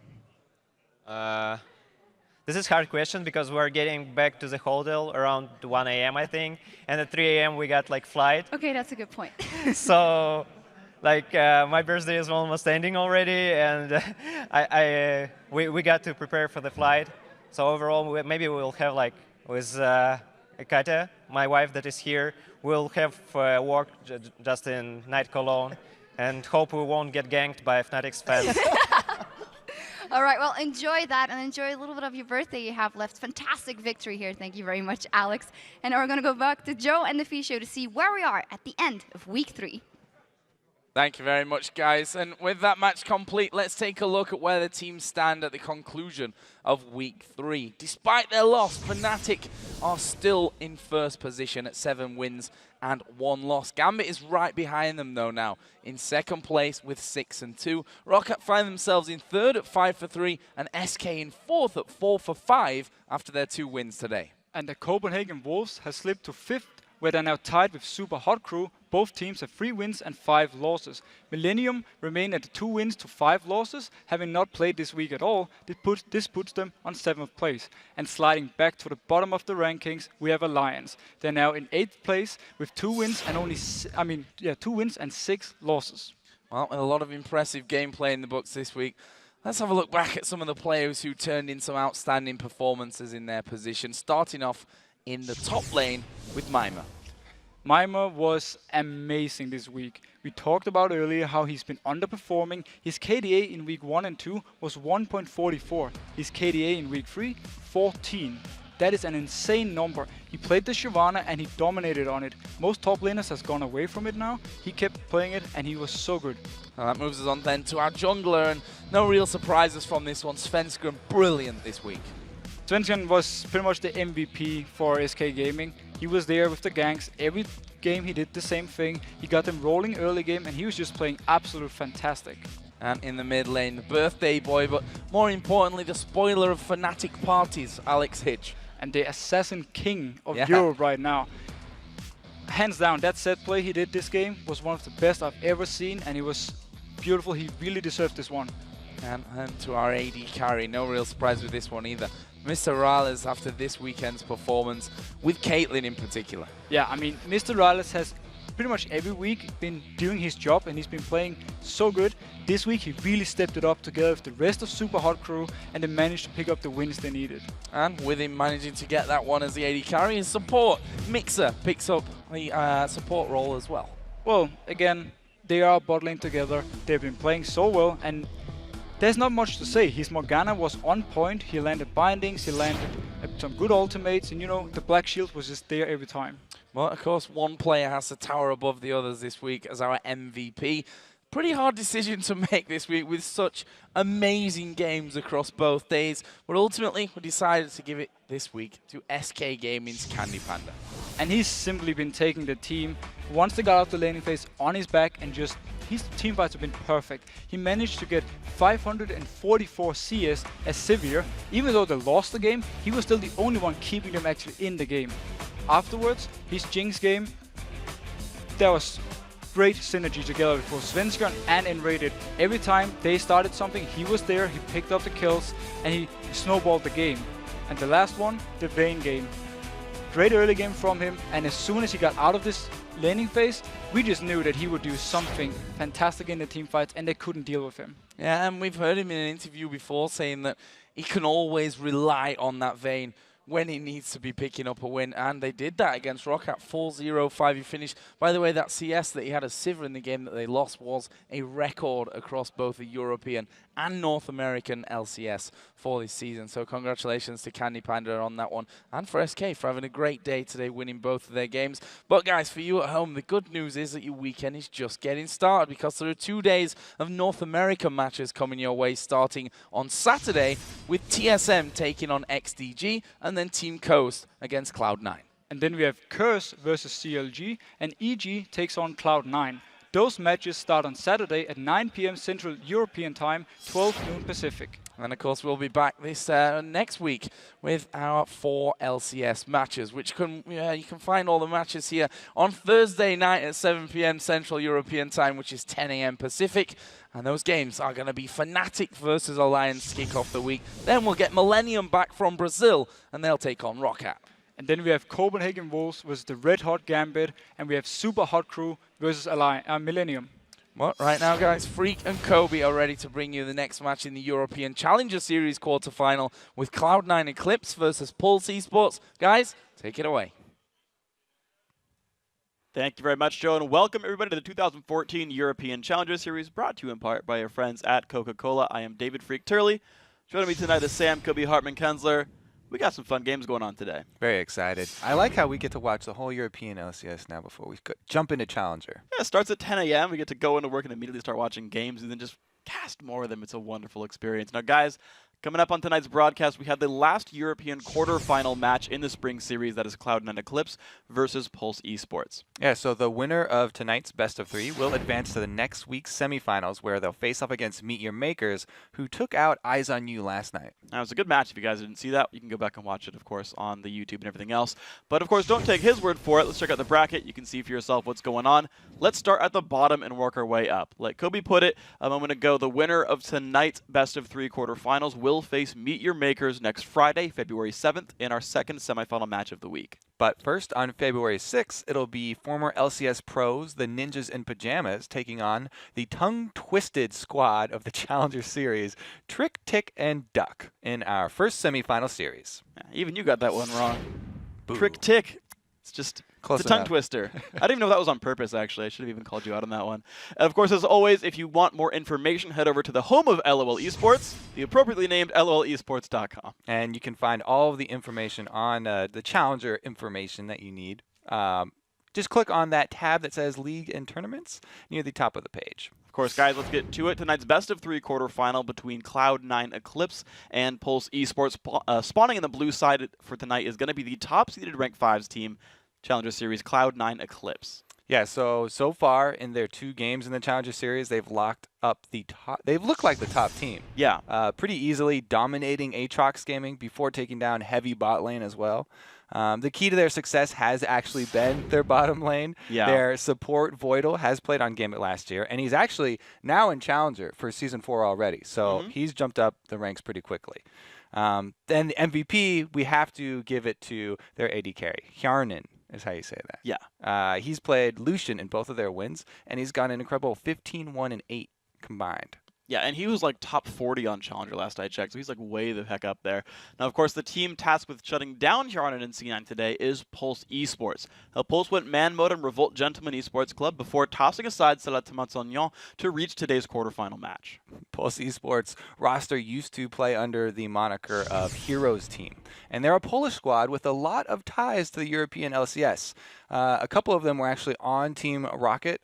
You know, they've been doing all right so far in the European LCS, so it's a good tie to have right there. Yeah. In fact, their jungler, Kikis, is still a sub on Rocket right now. And their star for Pulse, so far during the Challenger Series, is another former member of Rocket, the mid laner. What is that? NIQ 760. Yeah, he's been around. He keeps hitting his name, actually. Sounds like a mouse or something. Highly technical. So he's carried Pulse to victory in both of their games so far, going 9-3 and 8 as Yasuo versus the Gentleman, and then 8-0-3 as Nidalee versus STO. Pretty good scores. Yeah, they've been doing a really good job, and of course Yasuo, is back in the mix this time. We've seen him picked and banned throughout the LCS this week, but I always like seeing the all-star Yasuo players because you're almost sure to see that champion in Champ Select in the bans or in the picks. Yeah, like if Coast are playing Zion Spartan, definitely you either want to ban that away from him or have a plan to deal with it. So you either get to see him play or see the face on the screen, I guess. Yeah, see what happens. So Nidalee dropped away there from NIQ. Riven dropped from Febiven. He's a really big fan of Riven play. Actually played her both times so far in the Challenger Series. These guys really know their bands coming into this one. A lot of people that liked Riven also like Yasuo, though. So there's a lot of crossover there between these melee AD carries that are very popular right now. Yeah, Febiven has been playing him in solo queue there. The Thresh Voidal's by far most popular champion, or I guess favorite champion, whatever it's going to be. Elise, actually interesting. So Ku not wanting to first pick Elise for his team. C9 has other ideas here. I mean, with Vi and Elise being banned out, those are the two really go-to junglers. Now it opens up the gates for like Olaf, Wukong, my favorite, Fiora. I think that one's going to shoot up the ranks pretty quick. Fiora jungle? Fiora jungle. She's really strong right now because of the changes to the Spirit Zone. Okay. So I'm just saying, that's going to be the next big jungler. I hope this is true. I really do. It's not a joke. In the late game, her ultimate is crazy. It's like Wukong, except she just kills everybody instead of knocking them up. Fair enough. All right, so Elise Sin actually the one picked up. Not Riven, unfortunately. Not yet. Likely a jungler here. Pulse. I feel like those aren't their real picks just yet. I feel like you wouldn't grab Singed and Mundo this early. No, if they had the those plan two here. don't really synergize well for you. They Well, do the same thing. I don't mind them both being on the same team, as like you run like Sivir Mundo Singed sounds amazing, and I would be on that team any given day. But like, why pick Singed this early when you could pick Mundo and hide, and then go from there? I'm just saying. I think you're a genius, Freak. I am a genius. Because they're probably not going to lock those two in. No. It's a good call. Yes, they didn't lock Mundo Singed. The Gragas, I like that look though, because we've seen Gragas. Stop messing with me. Jinx, great choice. I like Jinx too. Okay, so with all the focus that Cloud9 put on junglers, with banning out 2 junglers and then first picking a jungler, it leaves Pulse to have that in the last pick. Like, they don't have to pick it anytime early, and so they're trying to get the OPs that they want. OP bottom lane, Jinx, super popular right now. We've seen it pretty much every game, either picked or banned, and then Mundo as well for the top lane. So they get 2 power picks just for all the focus that Cloud9 put on the jungle. Wow, we'll see then what else kind of comes through here. Of course, the Jinx pick of the litter sort of grabbed right now. The Leona actually pickup is interesting. So Ku grabbing this for Voidal. Voidal's not played a lot of Leona in general. Kind of scarcely played in solo queue, not played a lot in competitive. So I'm wondering how familiar he is with this one.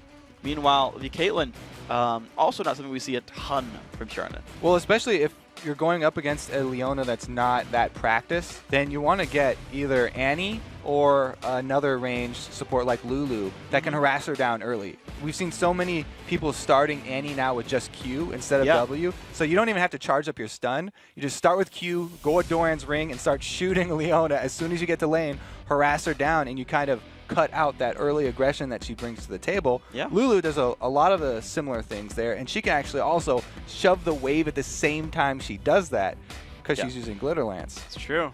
Could make life pretty difficult here for Cloud9 and Eclipse, but we do see the bottom lanes all but locked in here. So Olaf is going to be something considered. Here it is. Likely jungle Olaf and top Mundo. We could see that go the other way around, but Pulse saving NIQ's pick for the very end there to counterpick mid. Yeah, that's kind of been more the style since it's such a mid-focused game, and both of these mid players here have a really big sway on how the team does. So I like leaving that one for a last pick, but that being said, there's a lot of mid picks that you can take first. Like Gragas, not a lot of bad matchups, so you don't really have to be worried about getting counterpicked if you choose first.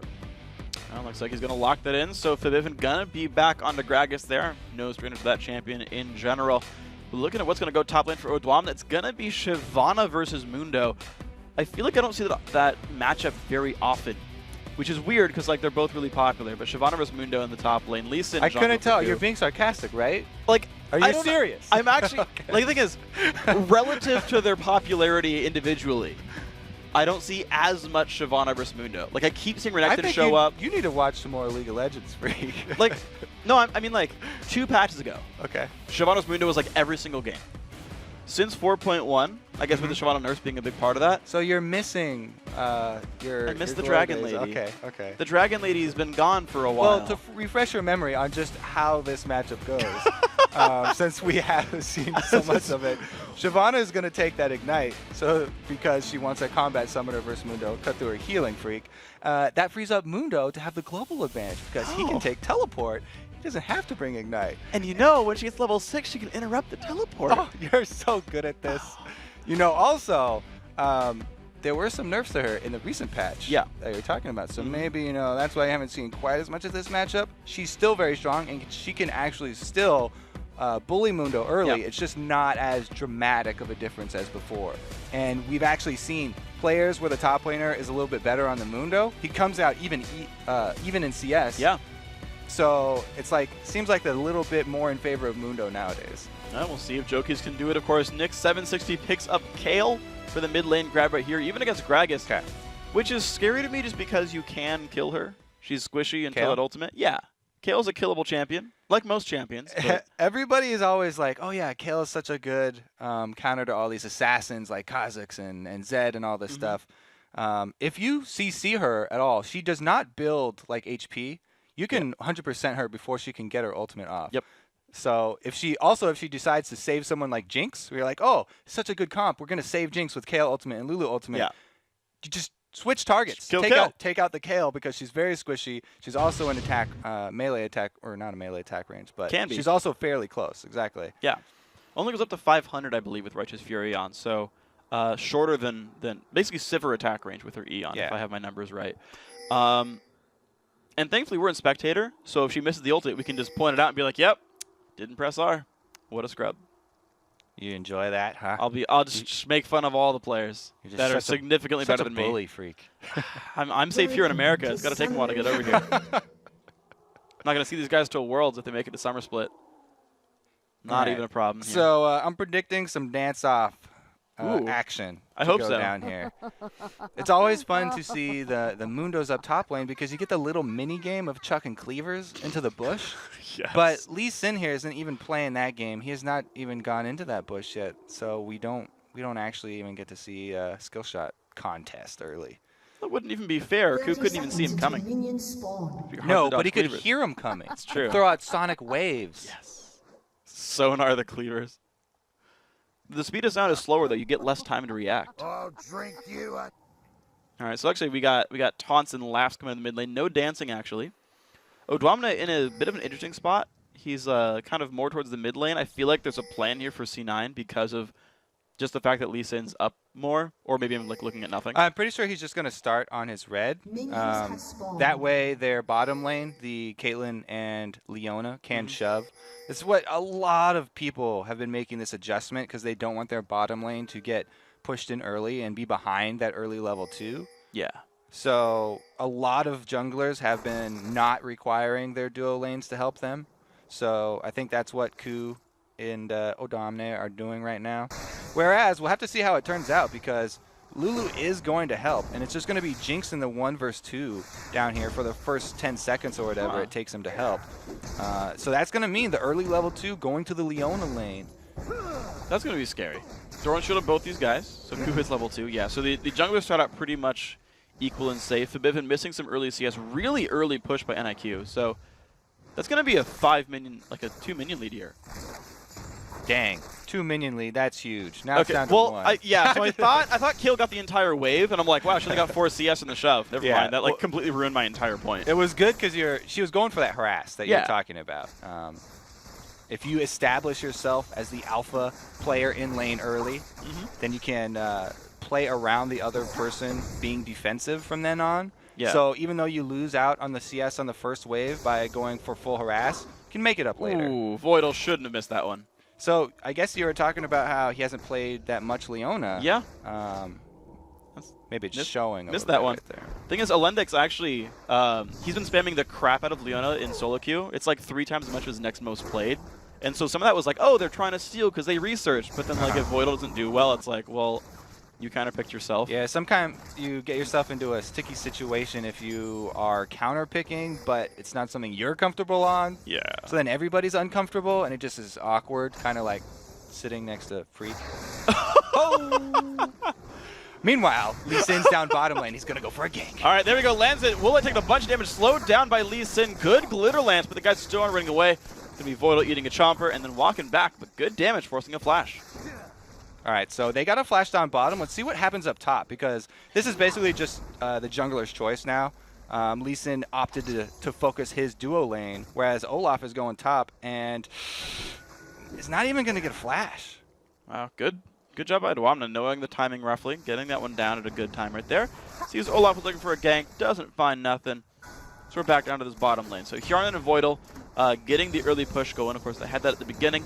They're back to this state right here, trying to harass, actually. Willa and Alendix taking a good bit of pain. And even though that gank only burned a flash, just the fact that Jinx has lost so much health means she has to give up a lot of control on this lane.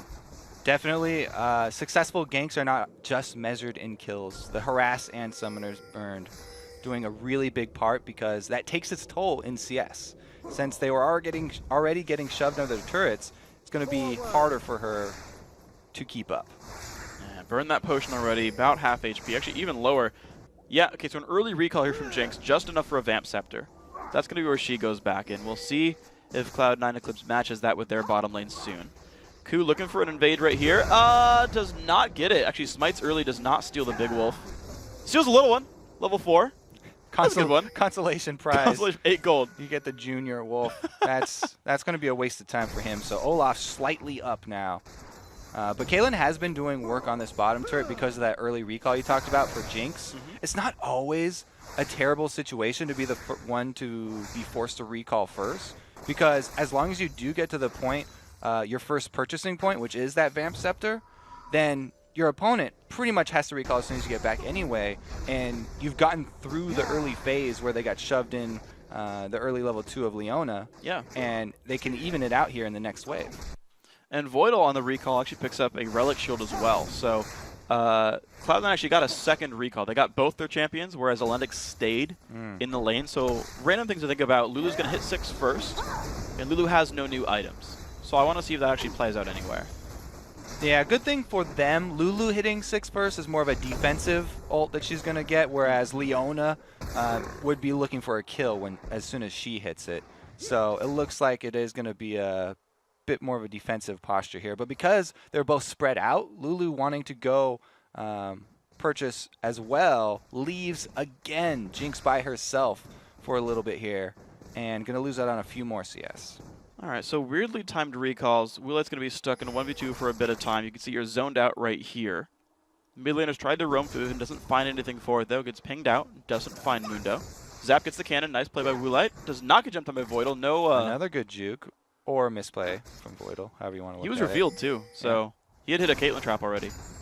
So, didn't land it. Is this something that you definitely want to do when you're playing junglers like Amumu or something, with those long-range skill shots that your opponent knows you're looking for?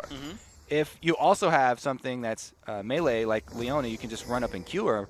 Just run straight at the champion, because they'll try and juke you like that, as you can see, and which will allow you to gain distance, and then you can just land the point-blank thing. That's usually the higher percentage play to go for, instead of trying to land a long-range bandage toss or Zenith Blade. Yeah. Well, Kikis gets jumped on level 5, dropped very low, gets the Kayle ulti just in time. Ku not going to capitalize on that kill just yet. NQ low on health and now no ulti. Ooh, dangerous. Can he land the Sonic Wave? There's the flash. The Q does not land. Doesn't get Terra Aggro either, so he's pretty safe. So that was very dangerous. Kayle uses his flash before Sonic Wave comes out, but is able to dodge right after he flashes. Immediately after flashing, sidesteps, expecting the Sonic Wave from Ku. Very well played right here. Blue buff invade, though, coming across. We did see the Kikis got very low. Blue's picked up by Hjarnan. That is nice for Cloud9 Eclipse. Early buff steal. You definitely want to delay Kayle as long as possible, and taking away the blue is going to help a lot. It's even better that Ku didn't have to take that blue and they gave it to Hjarnan, because now they can just constantly shove that in. And since they already got early turret damage, that's going to definitely take its toll. Absolutely is. Just good luck here to Pulse on the bottom lane. Looks like a bit of a different build there for Alendix, going for the Sightstone with that Ruby Crystal. We'll see how that one pans out for these guys. Minions, as far as the AD carry is concerned, pretty equal. Items pretty close. Hjarnan went for a pickaxe instead of a Vamp Scepter. Top lane is progressing, though, as well. Odwamna is going for Blade of the Ruin King versus the standard... I don't know. Joki's got an extra Ruby Crystal. Maybe he just couldn't afford the chain You vest. can make, yeah. I don't really see that, though. You don't really see Mundo with Warmogs? Not the first item. Yeah. Rushing against it, Shyvana. maybe not. Since Shyvana is going for a Blade of the Ruin King, it would be a perfect counter build for her. If Mundo rushes Warmogs, More health. then yeah, Blade of the Ruin King is going to do wonders for him. Uh-oh. A little bit unsafe for Duamna. NIQ shows up as well. Turns onto the Dragon form. Cleaver gets flashed. And it's going to be safe. Whew, close one.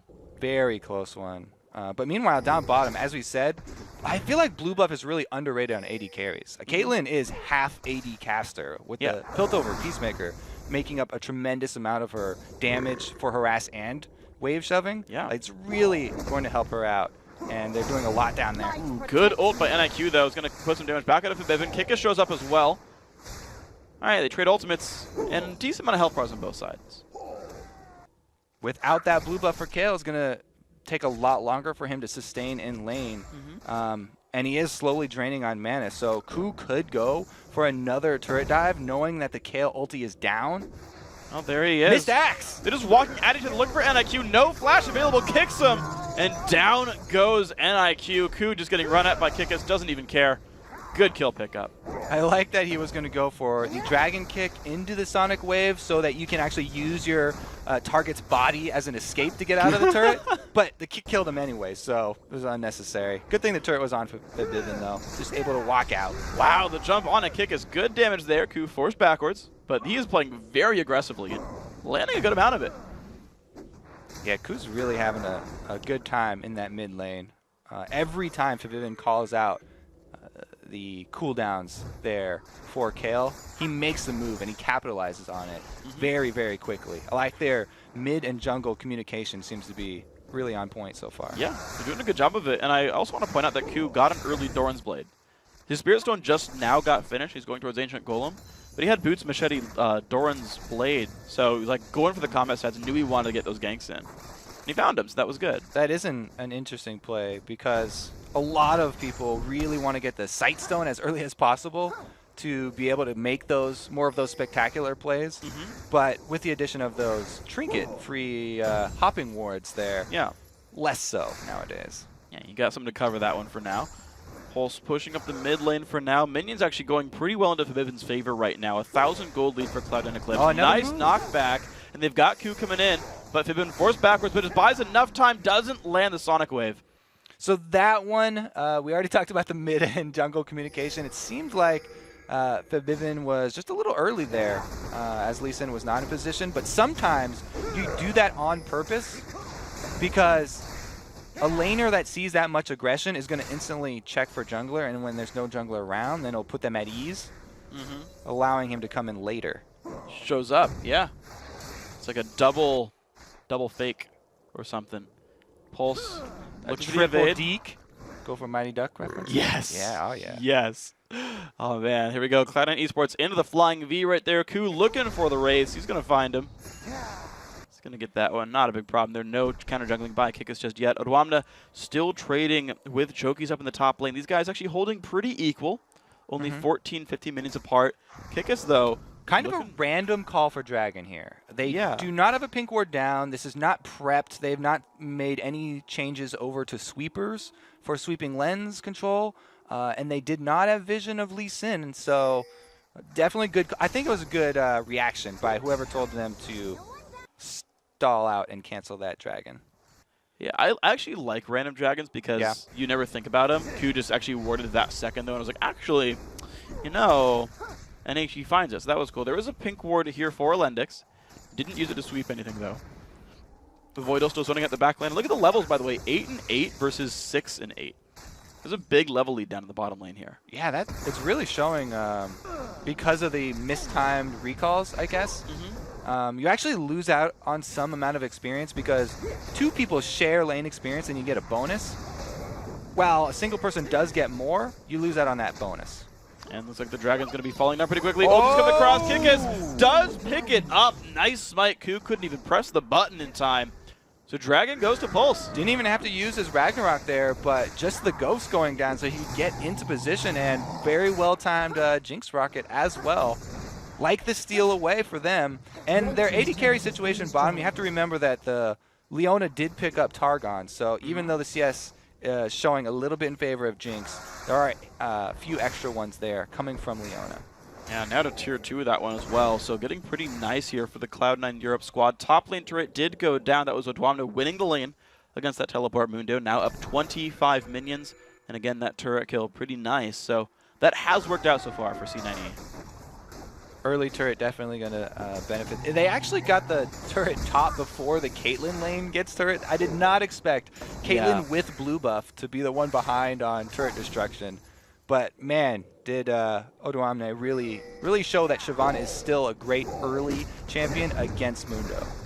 Definitely did a great job of this one. Blue buff's going to be not stolen this time around. Febiven grabbing his own blue. We saw NIQ get his not that long ago.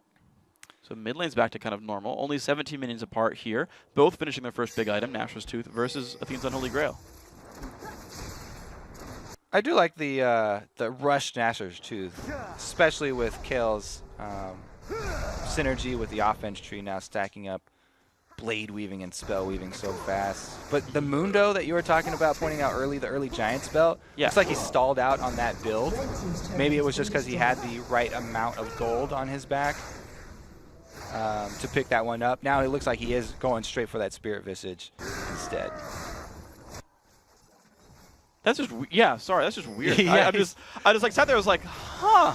He had a moment of clarity. He was like, oh my god, she's rushing Blade of the Ruined King. I don't want to go early Warmogs. Let's flip it and go with the Spirit Visage. Get some of that regen. Okay, so Kikis actually will get some China jungling this time around. Nope, doesn't get it at all. Warms it up for Ku. Man, he got it down to half, but Ku wants blood here. He's going to get the red buff slow. There's the axe, lands the Q. Kale has her ultimate for this 2-on-2. That could be really, really painful. Gets the E-slow, jumps to his teammate. A lot of damage from Kale, forcing the flash out of Q. Rocket comes across, not going to land. Gragas Q, there's a jump in, one attack, and Q goes down, picks him up. Gragas ulti was already down. Great chase there by NIQ. Oh god, double buff Kale is ridiculous. Oh no. At a 15-minute mark here, she's going to be able to run all over the map right now. Infinite sustain because of the extra mana from blue buff, plus the harass on her range auto attack. Never mind, blue buff runs out. Ha! Only get half a buff now. All right, well, mid lane turret, though, under siege right here. That was killed by Cloud9 Esports a little while ago, but it's going to be answered soon here. Febiven clearing some of the minions. Not quite all of them, but doing a pretty good job of holding on to the line. Odwamna showing up mid doesn't find much. He's going to turn back. I do like that early pink ward from Cloud9, by the way, just because they have the Shyvana who's shoving in this Mundo and wants free reign of the red side jungle. Placing that one on the back side of the red allows her to make that roam whenever she wants. She knows that there's no vision going to catch her going down to mid lane. So if she does find another opportunity where Kale is shoved up, then Febiven can easily set up that gank. Oh, it's looking pretty good for them. Got the ward, we'll see how long it lasts. NIQ taking a bunch of pain, ults himself. Febiven a little bit low, likely to not go down, picks it up with a body slam. NIQ getting killed, Cloud9 2-1 in kills, small gold lead as well. Buff transfer complete. Back on Gragas now, and every single lane here for Cloud9 shoving in. It looks like the Caitlyn Leona are the last ones trying to still work on that turret. And we talked about how good they were in the pregame, and they're failing us in the turret kills. Come on, guys. Huron and Voidal, do your jobs. I mean, yeah, this game has really been a lot about the jungle and mid synergy, plus just Shyvana running over Mundo early. Yeah, Ku has just been there, like in mid, like the whole freaking time. He's like really tried to make this lane work, and that was my scare with Kale. Is like she's pretty immobile. Gragas like should just make her drop. Ku made that one happen. Kikis, Choki's showing up. Not going to land many slows. They're going to be okay. Huron, though, dropping dangerously low. Woolite putting the damage into Voidal. Lands a slow, still chasing. Pix putting out some damage as well. Huron then another shot in the face, and they're going to get out. The thing is, too, as we move more towards the mid game here for Cloud9, they have an amazing siege team right now. I mean, Gragas plus Caitlyn, anytime you just have those two champions by themselves, means you have a good shot at the late game tower sieging. So if they ever do get out of this lane here, if they end up taking out the outer turret, as soon as they join the rest of the team, it should be pretty clear path for them. But on this top lane turret, dangerously low. Cloud9 forced to run away from Jokies. We'll see if that path can get cleared for these guys. See if they can keep it going right now. 2,000 gold. Dragons up in 45 seconds. So not only have Pulse warded defensively for their bottom lane, because this is the last outer turret that they have standing down there for Lulu and Jinx. But those wards that they use to see the incoming ganks and tower dives are also going to set up well for that dragon. Yeah, it's going to be a good place for these guys. We'll see him Pulse. We'll see Pulse coming in. Pulse shows up to the mid lane, pushes them back 23 seconds now on Dragon. Voidal adding more to the ward coverage, adding another one to that route in. That one in the upper right-hand side jungle hasn't been cleared yet. Kikis again jumped on, forced a ghost away, and she's going to miss the dragon. Just airball. Wow, that's embarrassing. Right over Olaf's head there. Ku actually going to get caught out a little bit here. He's going to be okay. They'll blue buff goes to NIQ right before the fight. Kikis forced away. Odwamna still a dragon, but a shamed one. That was definitely a Free Willy moment. Olaf just sees the giant blue dragon flying over his head. But we already prepped this point really well because we said, you know, Mundo taking teleport in that matchup means he has the global advantage. So even though he got shoved in super early by Shyvana, he's been able to stay up there and get some CS back and put some pressure onto this turret while the rest of the team forces a dragon. And they get it completely. Pulse able to delay until they have to react to the teleport Mundo moves. No, Cloud9 is going mid instead. The plays here, these guys just making just advantages out of nothing. They're still going for the inhibitor turret, and here's the teleport from Mundo. They've now cornered themselves. This is a tight spot.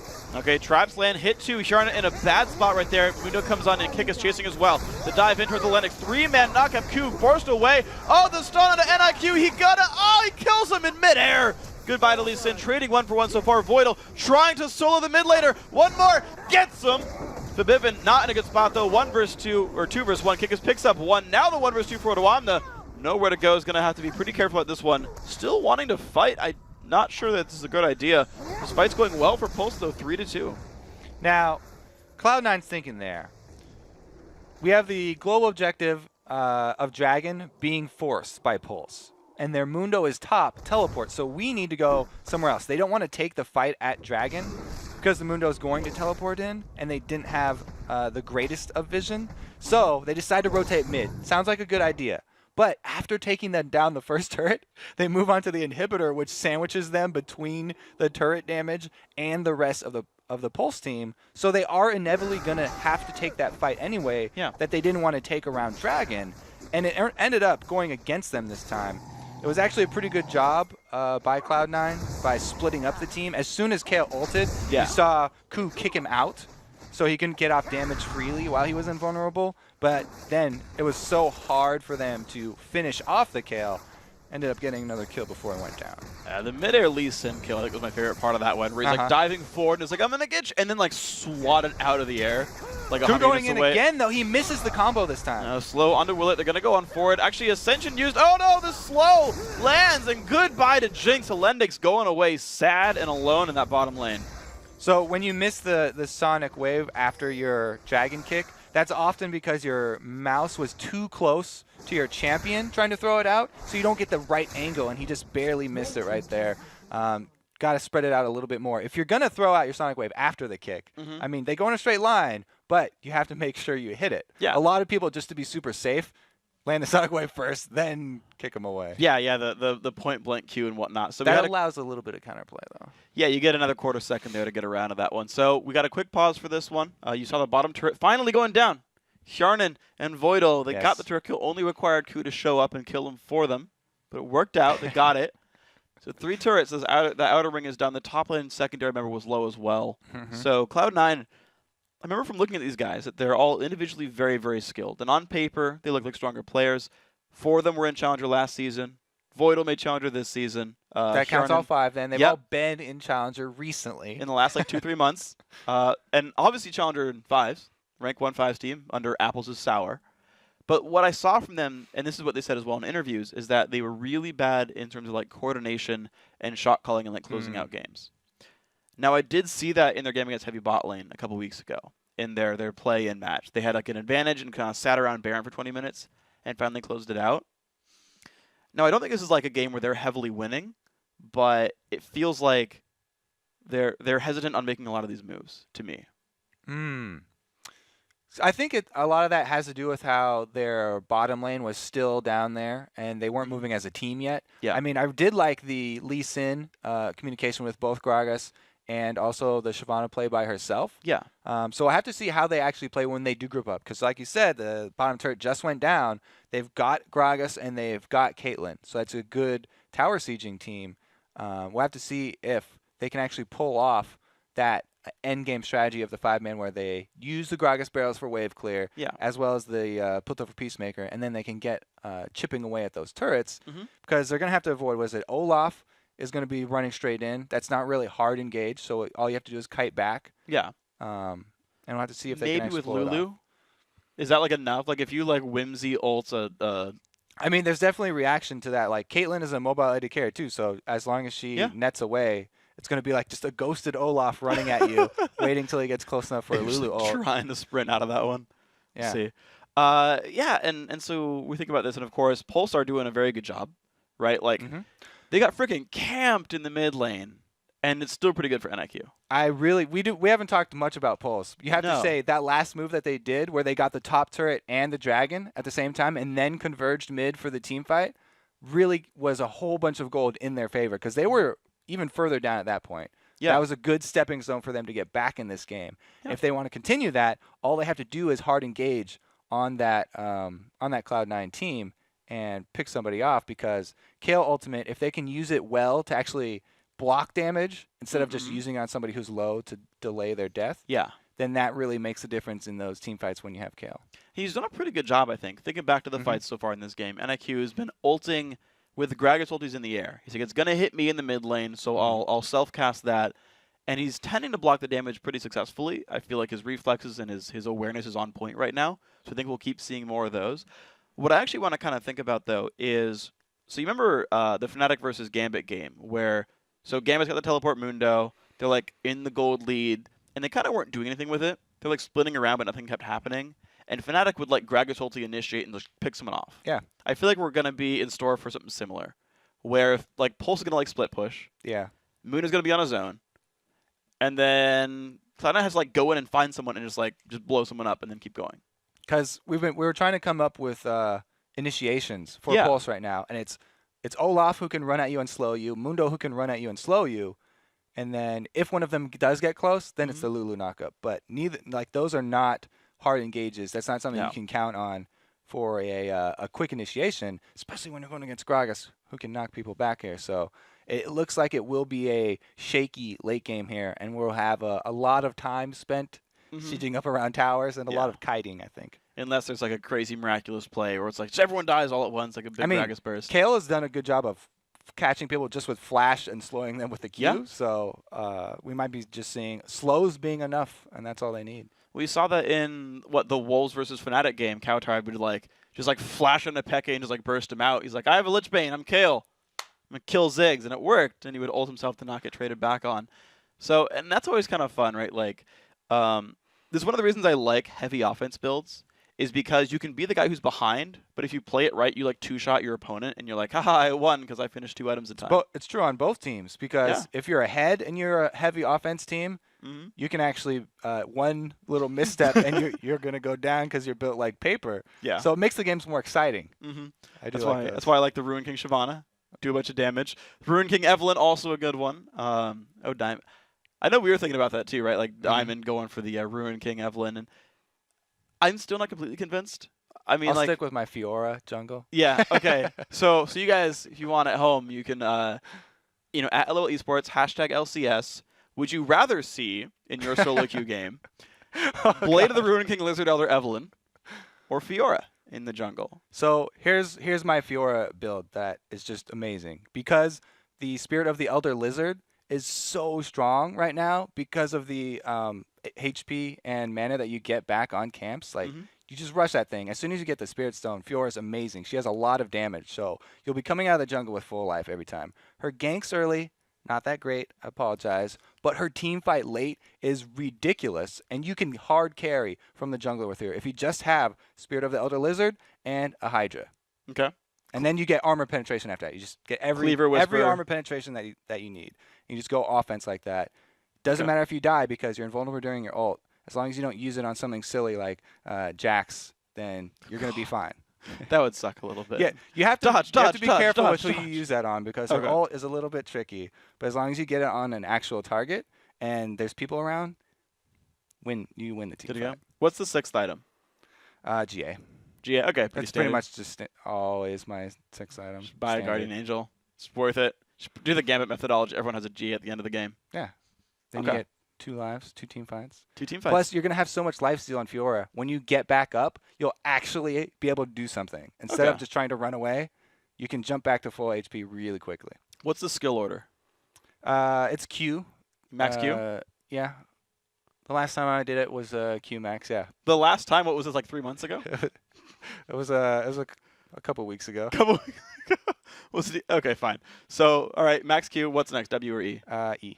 Okay, so 'Cause 1 point W, riposte. W is the parry thing. Yeah. You don't use that often. Although it's cool in the camps, you can parry like the big things that hit you. Yeah, it's like 260 damage at max rank. Yeah. Okay. So I think it's like 15 Did you passive know? AD. Yeah, riposte scales crazily. Did you know if you have really good reflexes, this happened to me once in a game. So you can parry all of Renekton's W.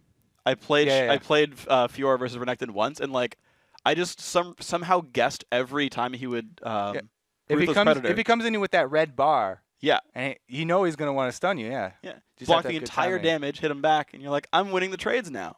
I shouldn't. Fiora best champion. Really hard to do, but if you can do it, I'm just saying. It's a good build. So the other thing, mm. If you're having trouble with your ganks with Fiora, you first Q onto the minion line. You want to gank. Fiora's one of the few champions that you want to gank when there's a minion line for your enemy. That's because true. you can Q to the first minion and use your second Q to gain the rest of the distance. So usually her gap closer is pretty short. Yeah. But since you get to use 2 of them, you can actually make use of the minion lines, get to that sucker, and take him out. Yeah, and you can stack your E the whole time. Gives you movement speed every time you hit someone. So you're running fast at them. You dash at them. When they think to get away, you've you got a pop the ultimate. Fiora ganks 101. One-shot people. I'm telling you right now, that's going to be the next OP new one? jungler. I swear. See, Jat's convinced it's Wukong. So Wukong's already, like, that's not the next. It was banned in the LCS already. Okay, fine. He's on, that's just flavor of the month now. That's hype train, Wukong. And Night Blue streams it, so it's Okay. like 60,000 people that So we're already done? want to jump on that. All right. Well, guys, apparently, unfortunately, Pulse has reached their 10-minute pause limit for the game. So Pulse is actually forced to forfeit Game 1, and Cloud9 Eclipse wins Game 1. But we've still got more to go, of course, guys. We're going to take a quick break while the team swap sides. When we return, it's going to be Game 2 between Pulse Esports and Cloud9 Eclipse. The 2014 European Challenger Series will be right back, so stick around. At least they don't have to.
So now you know,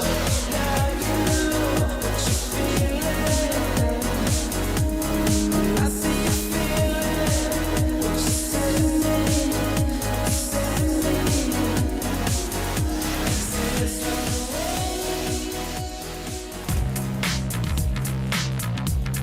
Welcome back, ladies and gentlemen, to the 2014 European Challenger Series, and it's time for round 2 in this best-of-3 battle between Pulse Esports and Cloud9 Eclipse. Now having to forfeit due to reaching their 10-minute pause limit, Pulse Esports is looking to even up the series, while Cloud9 Eclipse is looking to advance to the semifinals with one more win. You know how they could get that win? How? How? I almost cheated. How, Kobe? Tell me how. Which champion should they use? Jungle Fiora. Jungle Fiora. we'll stop on that one. But there is one more thing. Like, Mhm. you know why she's so good in like solo queue and stuff? It's just because No as soon as you get your as soon as you get your Tiamat, you clear waves super fast. So you can just tax the heck out of any lane and get right back to your carrying business that you need to do. So Tax and carry, tax and carry. it's a side benefit when you gank for somebody. You're also accidentally randomly like killing minions while you're ganking for them because you're doing all this AoE damage with your Tiamat. And so the laners don't even get mad at you, and they don't even know you just took like 5 CS. Doesn't even realize. It's like, that's why Evelynn must be so popular. You just queue things, they just might happen to die. Not your fault. Sejuani even does that a little bit because you like charge through and the permafrost. Like, yes, in now the game. I just got to play all the accidental stealing farm junglers. Actually, that's why I play Jungle Karthus. I just steal everyone's kills, and they're like, I was securing them. They don't get mad. I'm Karthus. Just tone it down a little bit, Freak. Just tone it down. Jump into the game here. They don't get mad. Compose. I'm Karthus. Thresh, Riven, Kassadin, the bans coming through. Pretty normal stuff, of course. If Cloud9's the team banning Kassadin, they've got to drop one of their old bans. They might just drop all the jungle bans together. It's kind of a sad state where the second team to ban always has to ban Kassadin if you're not like first pick, because they're, I don't know, it's just kind of an accepted rule now. The thing is, like, I always questioned that. If you're like, is Kassadin, I mean, maybe this is true, but if Kassadin was like the best champion in the game and you can never build a comp or champion that beats it, I feel like that's like the severity of that champion is overstated. But they just, whatever, it's one ban, we won't deal with it. I think what it is that, especially in competitive, just the small edge will mean like a huge difference. Yeah. So it's not like you're going to win 100% of the games that you're Kassadin. Sure. But even just that small advantage that you're giving up by not banning that champion, that's why nobody does it. Their thing is, though, you know, nobody practices Kassadin anymore. Yeah, none of these guys have solo queue. It's not like a champion in the game anymore since it's always banned. Yeah. How long does it take for all the mid laners to just be really bad at Kassadin? It's probably now. It'll take like a long time. It must be like a year. It's probably now. Like, it's not that like hard. Watch it not get banned. And, like, I mean, Twisted Fate disappeared for a while, and just like everyone forgot, and then Reginald started locking blue cards. Like, I'm just saying, this stuff happens. Like, I remember. You just have to slip that Reggie Burn in. What happened with Dignitas too? They had Kiwi Kid play Twisted Fate, and Skara played something else. I do like that switch where they have a flexible top laner or something that can just swing mid when you need a different champion set. Yeah, I actually like that a lot. I know it's one that the tournament actually did. They ran, back in the promo tournament, they ran Kha'Zix mid from West Rice. But we're into this game. Let's move forward. Same exact beginning here. Yep. We've got a jungle Lee Sin on the other side. Yeah. So they're taking it away from Cloud9. And in response, yeah, I'm going to grab that Caitlyn and Leona so that we have the same lane. Yeah. That we had last game. So things that surprised me a little bit, things I'm going to think about, no vibe ban this time around. So C9E didn't like try to pinch all the junglers and steal away Lee this time, which was, by the way, Kikis' favorite jungler so far. So instead it's like, well, we'll just get rid of Elise. They have Vi back here for Q whenever they want it. The Mundo Lulu's still going to be picked up here, and Lulu's like the only other support that Elendix has been playing other than Leona. So Cloud9 say, you know what, Void, you did good enough. We're going to keep that denial.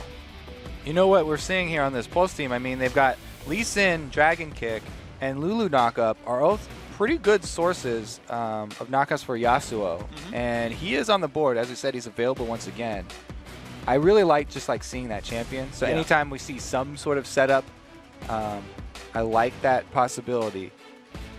Meanwhile, for Cloud9, the same bottom lane, same top lane, switching out their jungle, Vi for Lee Sin is not going to hurt them at all. everybody plays Vi in the jungle at competitive level, and her impact, the ganks are going to be just as good, if not better, post level 6. So Yeah. the same sort of story here going for Cloud9. They don't feel like they have to switch anything up from last game. Well, we'll see if that pans out for them right here. Pulse might actually change something here. Looking at the same mid lane with Kale for NIQ, maybe a different AD carry there. Seeing, yes, we are fighting a Caitlyn Leona, and so you know what, Jinx too unsafe. Let's grab Lucian. Interesting. A little bit safer here, so now Cloud9 Eclipse with their choice. So if they're going to go and switch it over to Lucian, I feel like they want more early combat power down there in the 2v2 situation. So that makes me think that they're going to switch their level 1 and not help the jungler this time. Because as we saw before, the Leona and Caitlyn lane getting there early and getting the early level 2 meant they were constantly shoving them under turret. Have to say though, Pulse did a great job of CSing under their turret. I thought he was going to lose a lot more CS than he did. Yeah. And they stayed right up there with the Caitlyn and Leona in CS. So a well-played duel in. A couple of small changes, but otherwise they're going to look pretty happy.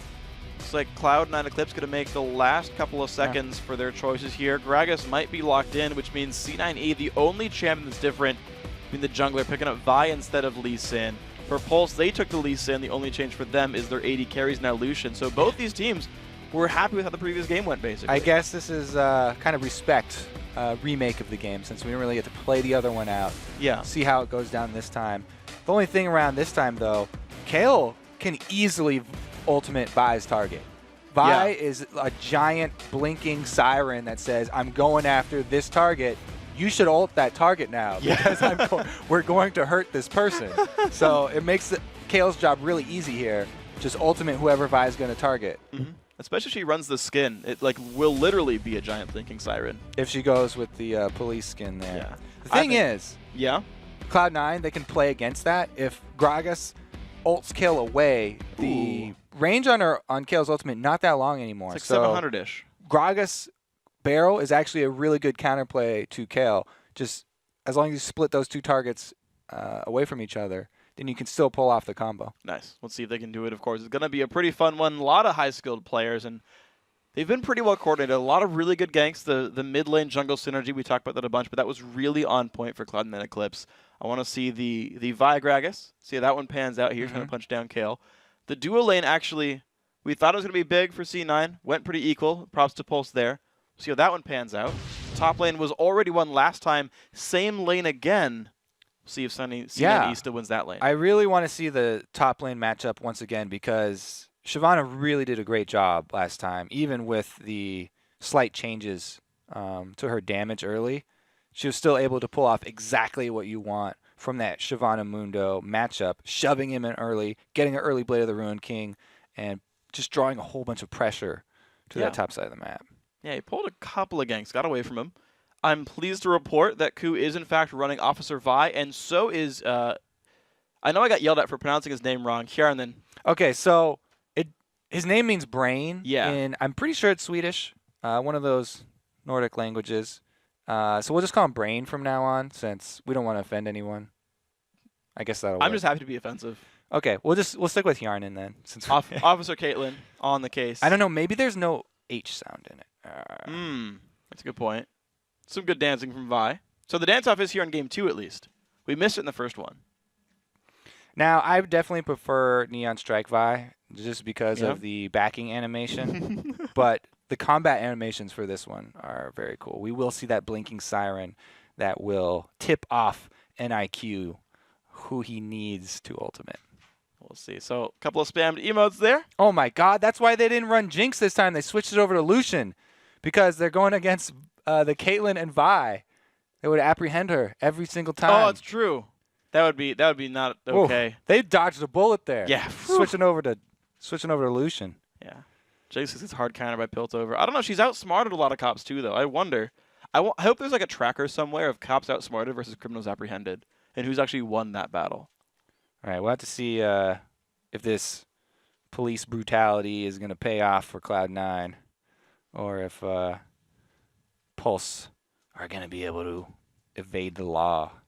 Well, right now, Ku just taking his red buff, and you're right, they did start topside. So the duo lane's happy to start their lanes early on. Yes, so both teams making the adaptation this time. They said not only are we going to switch over to Lucian for the early fighting power in the duels down bottom, but we're also going to get there early. Well, looks like early There you on, go. Pulse getting a complete control over this lane. Those should be free kills. Yep, Caitlyn getting them both with the Q. So far, no miss CS in the bottom lane. I gotta say, these AD carries doing their jobs right. 10 for 10 so far. 11 for 11. This is intense. Woo! Not missing a single one.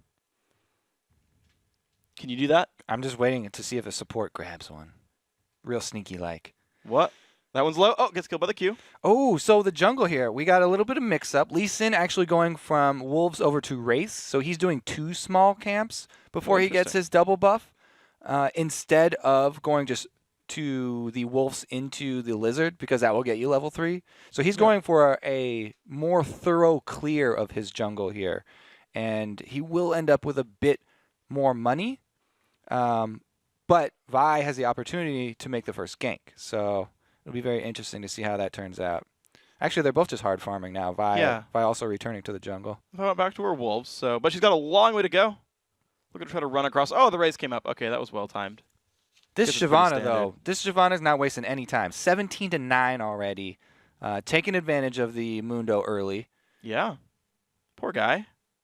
Just on the back foot here. Trying to last hit. Actually, Odomna's not always pushing him around, but he's definitely managed to build a lead for himself. So some good plays there. Ku looking for the mid lane. On top of a ward, though, and IQ should not get caught out here. And won't be. That's good. He does not waste much time. So one skill as a jungler, you really have to get used to reading people's movements as you approach their lane. Look at this little ring around the rosy here. This is not ideal. If Vi misses Vault Breaker, she'll get owned. Well, gets hit, gets slowed up as well, trying to run, but NIQ is Oh, there God, first. yeah. Q is ignited. Yeah, you're going to die. So and they give the buffs to NIQ. Oh, they did. So double buffs here. We saw this before. Kayle had double buffs early in the last game. Well, not that early. This is going to be much more painful. But, man, if you miss your Q on Vi, then you are really weak early. In the early stages of the game, she cannot dual Lee Sin. So as soon as he landed that Q, that's what I was saying. If she misses her Vault Breaker, then she's done for. Well, and that did not pan out well. Kikis was also level 4 in that fight, giving him a bit of an edge. Is jumped behind Forbidden here as well. Does not have a trinket to jump to, but they might just go for Gragas anyway. Flash Ignite are available. Nope, doesn't do anything with this Lee Sin. Udwamna forced around, still pushing out on this lane. Willite taking a bit of pain. Lennox trying to zone back here, and then not doing a whole bunch for it. Looks like they're going to not do a whole bunch. Ooh, Body Slam lands. Good damage. NIQ, oh my gosh, 100 health left. He's going to survive. And he has to flash away. He wanted to flash finish that kill, but Lee Sin showing up just saved NIQ's life. See if Q can answer, though. Does have flash. Vault Breaker. Oh, gets it. But now the buffs. Can he keep them alive? Kikis on the chase. Low energy, though. Gragas coming for support. Lands the Q. This could be painful. Kikis picks up 1. Now trying to run away. 130 health. No flash. Now 80. Forbidden, can you land a Q or a body slam? Negative. No. Close, though. All right, a lot of action in this mid, the way we like it. And bomb bottom as well. And then popping the barrier. Burns through most of it. Does not land the Q onto Elendix, though. Gulite going to survive with about 50 health. Elendix forced back. No, gets stunned. They're still chasing him down. And Johanna's like, no, I'm farming, dude. Don't even try. That is huge for the Leona Caitlyn lane because since they were getting pushed in early, they didn't get to contest. But when Leona makes her first all-in, it really tells a lot about the lane because she can either take a whooping and get so much harassed that they can't go aggressive again, or she can gain a foothold in the lane like she just did. And now they're able to actually pull it back to even ground. Well, good stuff then by these guys. Cloud and Eclipse back to holding their lane up, of course. Pulse still with the gold lead. And Ku finds NIQ. No flash, no ulti from Kayle. Slows down Vi. And it's going to get away pretty safely. All right. 2 ganks each in mid. I think we're going to see a few more wards in mid and real wards, not just trinket wards.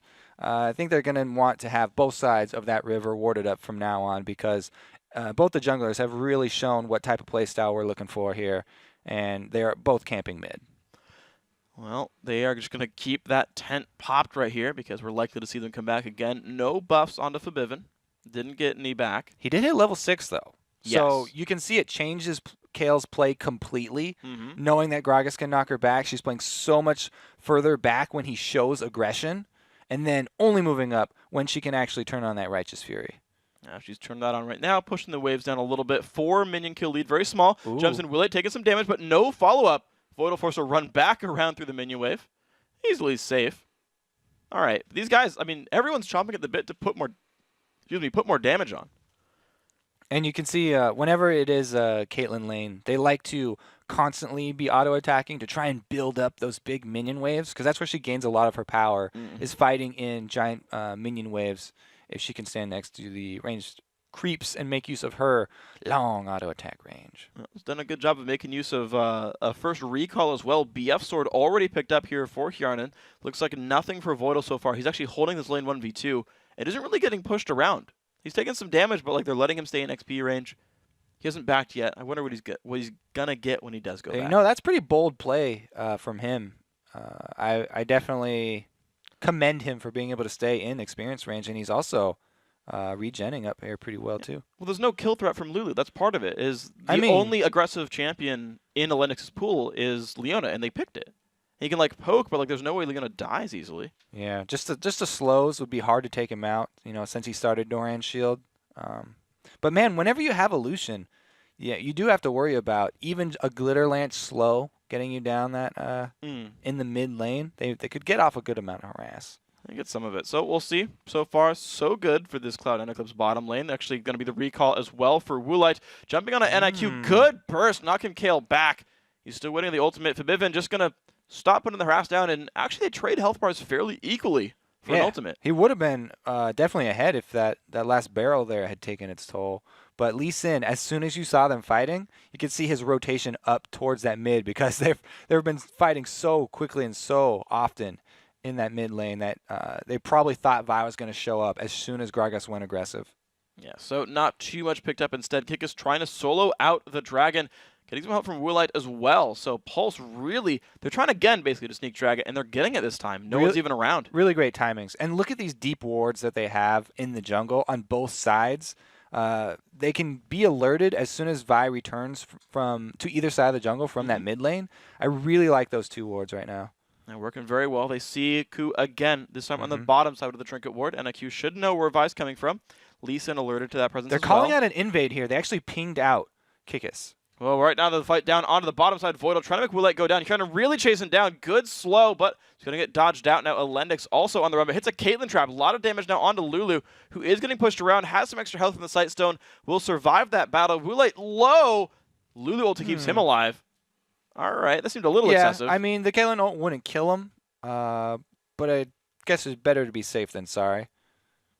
It was like basically back to full it was health. really, really safe. Yeah, I mean, he's alive. Vi was heading down towards the bottom, I guess. Maybe. But, Vi with her Assault and Battery available, I guess you do have to be a little bit safer from now on. I just think that she'd want to use that mid, though, since they've been so intent on that battle. Well, unfortunately for them, they haven't forced the ulti or the flash out of NIQ's Kale, so not much is actually happening for that guy. Yeah, Vi's really having a hard time looking for an opening to go gank. And with 3 members up towards the top side here, it looks like they might even dive a Mundo. He's gone again with the early Giants belt into Kindle Gem, so I guess that's his standard build. Well, dive on the bottom side is top and looks for a gank as well. It's going to be the top we actually watch for the jump in. Body Slam lands. Goodbye to Joki's 3-man there. Now on the bottom side, Kikis has shown up to counter gank Voidal, trying to flash away, still taking damage from the cooling kick. Kikis does get that kill, the Ignite making it happen. Kikis now on the way back. Turret killed the top, but Champion killed bottom. That's a close one right there. You got to be sure that Ignite is going to keep ticking. Yeah. When you kick people away with Lee Sin, then you feel terrible if you don't get the kill. But they did trade, so that was bottom support for top laner, and they got the top turret. Really big takedown there for Cloud9. All right, so a small 300 gold lead now for the favorites in this match. They're up 1-0 in games, and up just a very little bit in this game too right here. Kick is back to his jungle, doing standard stuff, getting the gold going on. Looks like Athene's already done for this Gragas. 0-0-2 for Fabivin, and a bunch of farm. He's having a pretty good game so far. See if he can start his roam game anytime soon, because they've got dual pink wards. We just saw him push his pink ward in the top bush, and they already have the bottom one covered. So some pretty good control already from Cloud9 as far as those are concerned. Wow, the knockback on a kick is very low on health. Body Slam's going to land the Q as well. Flashes the wall. Flash for both these guys. So that's a Pick it good up. trade. You know, you get 2 flashes for 1 there because there was very little time for Cloud9 to communicate and tell each other which one's going to use their flashes. Lee Sin using his, even though he knew he was going to die after, he got 2 in return. Okay, so that pulls it back a little bit, even more to Cloud9's favor, though. 1,400 gold. This bottom Bottom lane's lane. about to go down too, so. No one's around to get the gold. They just threw away 100 gold. 150 gold, actually. Scrubs. Hjarn then forced to run backwards, trying to get back to the Tri-Brush. Should be safe, but oh, there's a Vi. Oh, they baited it. Will it down to half HP, but no assault and battery for 10 seconds. Yeah, really close to that being his death. When that one comes up, they might just try and take away this blue right off of Kale's body here because, well, no, Forbidden doesn't have his ulti up. Soon, though. Soon, TM. Who's your favorite item? They're looking Lizard at Elder Kale. on Vi. So, yeah, it's like Vi is one of the champions where you really need to decide which one you're going to go between the Lizard Elder and the Golem. Spirit of the Elder Golem. Or What about Wraith? Yeah. No, yeah. Freak, just quit trying to confuse people here. You want to make that decision purely based on the amount of CC that the enemy has. Because there's not a lot of hard CC here for Pulse, then you're free to go damage here because it's an amazing item, very efficient. And you can even stack a Brutalizer on top of that. At that point, you're fairly squishy, though, and you have to change your play as Vi. You got to play different if you're going for damage Vi, whereas if you're going for tank Vi, you can stay in a little bit longer. See what pans out for him. Right there, Pulse just pushing down the mid lane again. These guys really in the mid lane, not trading blows. I mean, they have been trading blows, but not to a ton of effect, I suppose. They haven't really dropped down in a while. The bottom lane's a bunch of action. Not many kills from there either, but we'll see another attempt here. Kick So us around. The difference here with Lucian going early Trinity Force and Kate going Bloodthirster is Kate has the advantage in these long poke wars because she's just looking for one auto attack when Lucian goes in for his shorter range auto attacks. But Lucian has a huge advantage in the all-ins. And with Lee Sin coming down here, they're trying to force it. Oh, there's a jump in. 3v2. Stun lands on 2 people, though. Here, they're trying to run away. Good knockup from Lulu. Kick. He flashes it and goes back to his turret. Ku arrives as well. Goes in. This is not a good thing for Woolite. Uh-oh. Gets away. Hjarn then drops down. Voidal going to try to lock up Kikis. Does stun him, but out of turret range. Woolite still getting chased down. Hexed. Ku still picks it up. Kikis, low on health, has Sunlight. Seen by a ward. Febiven sees NIQ. There's a minion following Ku as well, so they have vision. Can they find Lee Sin? Does not have a ward or a trinket to jump to. Just trying to juke the attacks. Boots of mobility are on. He's running quickly. Going down between the turrets. Take 1 tower hit here. That's all. Oh, he's toast. that's a kill picked up. No assist, but Ku gets the kill for it. Now, the reason Caitlyn did go down is because he got tricked. Lee Sin turned around to fight Leona since it was right next to him. But he was able to throw the Sonic Wave right over his shoulder. Oh, good block right there. That was we were pretty talking nice. about actually using the Kayle ultimate early to block the damage instead of reactionary after you're super low. That exactly right there was the play we're talking about. And I think you can have confidence in NIQ's Kayle now. Well done here then. Well, good job, NIQ. Yeah, they still lose that on the Dragon here. Oh, Great yeah. move from Cloud9. The pink wards that we talked about still up, so definitely doing a lot of work here. Ku not going to find him in a fight. Nothing down there in the jungle or in the river, but Cloud9 Eclipse does. Did they go 1 for 1 in kills overall, I want to say? Maybe 2 for 1. I think they went 2 for 1 in kills overall and got Dragons. Well, so. Freak, they overall they went 4 for 5 there. Oh, thanks. No problem. I hate you. You said it was awkward casting with me. I'm just going to make it worse for you now.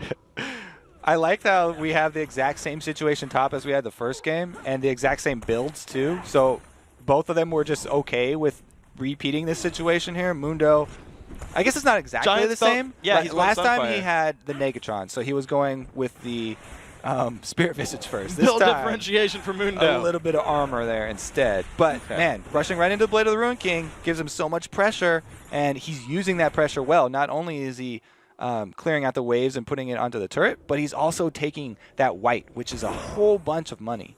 It is a whole 65 gold, in fact. It's a good amount. Base. Yeah.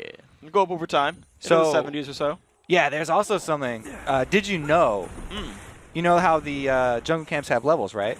they gain those levels when they spawn. Yeah. So if you're behind on the jungle, like you can't just go farm your jungle and expect to catch up immediately. You have to clear it one time, wait for them to respawn at the higher level, and then the second clear is where you really catch up. What I want to actually look at with those camps is like the ratio of like how much golden XP do they gain versus the amount of health they gain. Because like, is a level 1 jungle like take 12 seconds and worth almost the same gold? Well, the amount of time that it takes depends on what champion you are, how much damage you have, what have you built, Freak, like how have you built tank. So what you're saying is it's complex. Yeah, yes, that's not a simple answer there. All right, we'll find out. Guys, let's go on into this game. Sightstone's done on both AD carries. Also, supports. Sightstone's done on the supports. First big item done on both AD carries. Tier 2 gold generation items out as well for these guys. So pretty similar builds, although they're going different ways. They're equally far ahead. If that makes any sense at all. They just chose a different path there. Yep. One of them chose the path of the mountain. One chose the path of ascension. Yes, they did. Ooh, almost. I also light 1v3. Ooh, there goes Willie. He's free again. Looks like gonna get away right here. Willie's happy with this one. There's gonna be the pickup. Blue buff goes to Kayle. He stole both of those small minions. 12 gold. Woo! The Bibin's Bibin rich. just walking away. Look at that swagger. Mm-hmm. Oh, he's about to get. Takes a never drink. mind. That's not so bad. Yeah, it wasn't the worst. He does have some MR. Going soon for a death cap. Only a couple hundred gold away from this one. Ku looking for the mid lane. Will they go into this one? Turret one shot from dead. Gets it. Barrel comes across. Pulse can't do much to him. All right, let's look at this here collapse. Oh, never mind. He's just going to go back to that white that we talked about. So moving towards the mid game once again, since the comps are the same, it's a very similar situation to last game. Oh, he does get it. This time he's getting closed in by Kayle, and he does not have his dragon. He's not a descent dragon. yet. He flashes. Doesn't go for. If he auto attacks, he get dragon charges. Doesn't matter. NIQ takes him down. Cleaver helping as well. Good kill picked up there by Pulse. Kind of punished the overextension for Odwam though. Right. So we were just about to go over the ward coverage, but I guess they beat us to it there. As we go towards the mid game, we will see the same situation here. As you know, all these towers are in favor of Cloud9. You know, they've got 3-1.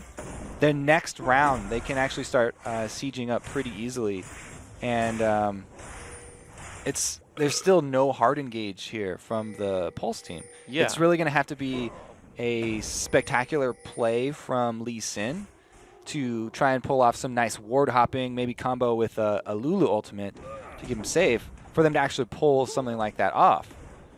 So a lot of pressure there, I think, on Lee Sin to make a play in order to force a team fight. Otherwise, they're just going to have to rely on Mundo's like teleporting behind Cloud9 and running in there to land slows. Let's see what they can find. If they can get the open kills around the map. Hjarnan left alone in the bottom lane. All right, so Dragon's up in a minute and a half. That might just be the next thing we actually find in this game. Yeah, I don't think we're going to see the tower dives anytime soon from Cloud9 because Shyvana here has not built armor. Going with the early magic resistance since she's up against Mundo here, that is a good thing there for Pulse. And they have a bit more time before Cloud9 are ready to go for a tower dive. They don't have that person with a tremendous amount of armor right now to be the point man for those dives. Vi coming out of the jungle doesn't really have the health to back up those small pieces that she's been able to accrue. Yeah.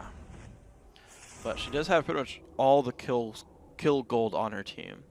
So it's going to be an interesting thing to watch is how well can Cloud9 capitalize on their bigger jungler.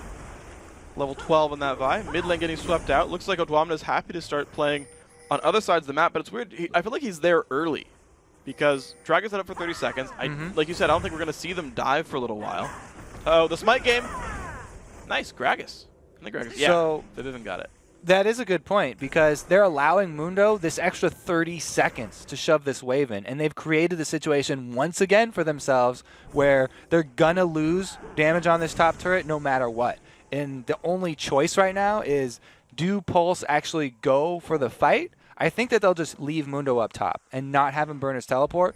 They can actually try and just steal it. And if they don't steal it, oh well. If they do steal it, then great, because they get turret and dragon. All right, well, the fight's going to start right here. Lulu comes across. NIQ gets the ulti on. The teleport comes in from Mundo. Stun onto Lennox, getting forced out of this fight as well. Kayle still on the damage. The ult coming out. Oh, Hjarnan not in a good spot. Trying to kill off Jokies. Can they get him? No, it's a trade kill.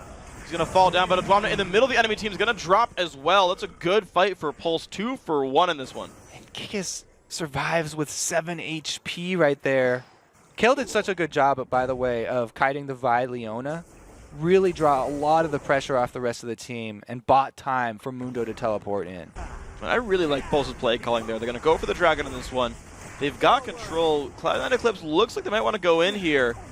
This is dangerous. The Dragon goes over. Pulse gets that one. But they created pressure everywhere. They got mid lane pushing. They got top lane pushing. They chose to start the fight, but they could have just killed 2 turrets instead. I feel like they made the choice I was talking about. They were going to leave Mundo top and then try and go for the steal. You know, if we get it, then oh well. If we don't get it, then oh well. And at least we'll get 1 turret out of it. But because C9 decided to hard engage on them, they actually reacted so well with instantly calling Mundo to teleport down and then kiting out the melees there. Really good job by NIQ. Very well played overall. 3, 1, and 0 on this Kale. Having a great time of it. Lich Bane is soon to be done as well. And the builds are just completing more and more. Sunfire and Visage both done for Jokies. He's getting tankier and tankier. Ruin King soon done for Woolite. He's got the Cutlass and the Double Dagger so far. He's looking happy. And the Talisman of Ascension soon for Elendix. Pulse are powering up right now. Now, the Talisman of Ascension is actually a pretty big power point. Since we talked about how they're relying so much on slows, that will be a huge part in them actually taking those team fights. Once he's able to complete that, then it will be a much more effective catching tool here for Pulse. Everybody wants this. Wow, buff. look at the damage up, but there blocks Ku's Vault Breaker. The ulti coming across, trying to do what he can, knocking back. Can Ku get out? Woolite jumps in, can't. Oh, he gets the damage just barely. Going back just in time to fire that last shot. Really well played by Pulse. Even though Forbidden did everything he could to try and save Ku, they lose out his life plus the blue buff here. Pulse doing a good job, getting right back in this game here.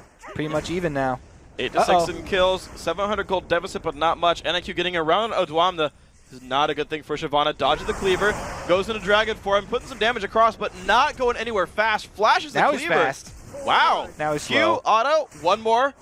Gets him, NIQ taking him down. 9 to 6 now. Pulse Plus, pushing. look, they can't make a move in mid either. Even though it's 3 versus 3, Vi had to recall, and they can't make any answer here. So it's just 100% win for Pulse right there. Wow. Getting the objective after, too. This is starting to look bad for Cloud9. Very well played by these guys. Doesn't get stolen by the Q. So at least that's a big Wraith going over to Forbidden, but certainly not ideal overall for Cloud9. They've lost a lot of advantages here. And the team that was winning game 1 pretty well, looked very strong, won game 1 overall as well, and had such a good early game here. They've dropped everything now. Pulse has clawed everything back. Ooh, we're seeing that interesting Lucian build that popped up over in Korea with the Trinity Force plus Blade of the Ruined King.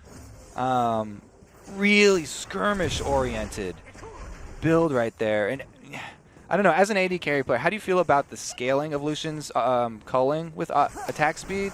Because, I mean, it's great, but I'm not really sold on that being like the best way to go with scaling it. I like it pretty well. So I like Ruined King with Triforce. We'll see if no one dies real quick. If we're okay without fighting, I'll go into this for a second. Q running away. Looks like he'll be out safely. Okay, so Trinity Force only has 10% crit on it. So I don't like conventional DPS builds if you go Trinity Force, because you're just missing out so much of that crit multiplier. So getting the standard AD and crit stats is not as good. Lucian gets 2 attacks every spell. And so he's going to get 3 free auto attacks on a standard rotation, meaning something like Blade of the Ruined King is really good. Because you do half damage, like but not any half on damage hits, on right? procs. Yeah, right. any on hits. Yeah, yeah. Really good. So I think it works really well in that case. You don't miss out on a lot of culling scaling, again, because of the attack speed there. Compared to if you were like Misfortune, you'd lose out on a lot more. So I think it works out pretty well. The fight's going to start right here. Stun on a Woolite. And then Eclipse getting away for now. Voidal dropping dangerously low. Flash is not sure he needed to, but he did.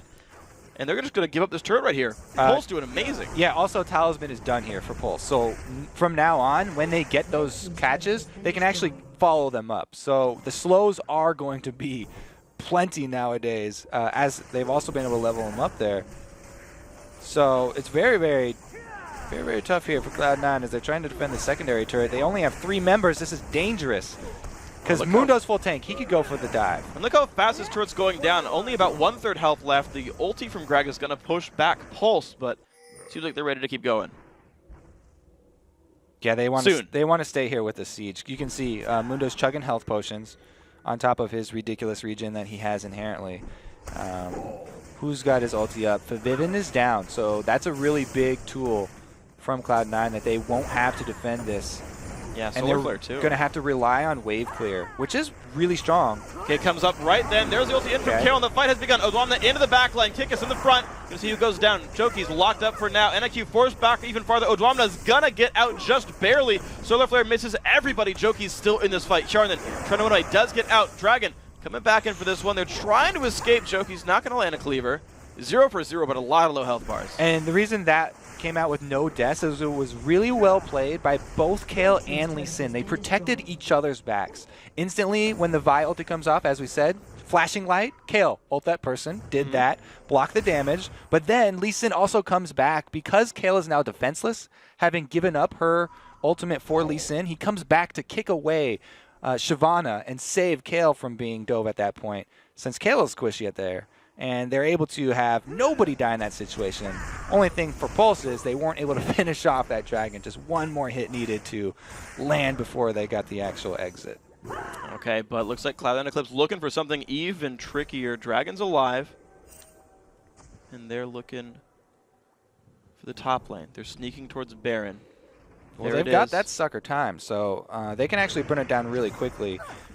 And Pulse have no wards up there, so splitting for the dragon here means that their only small chance of taking it would be They see random it. abilities getting in. Okay, they see this Kickus. He's staying for Dragon. Pulse is going for the fight with their Dragon goes down. Fight has begun. NIQ crushed right there. 1 for 0. Looking for Jokies now. Fabivin forced away.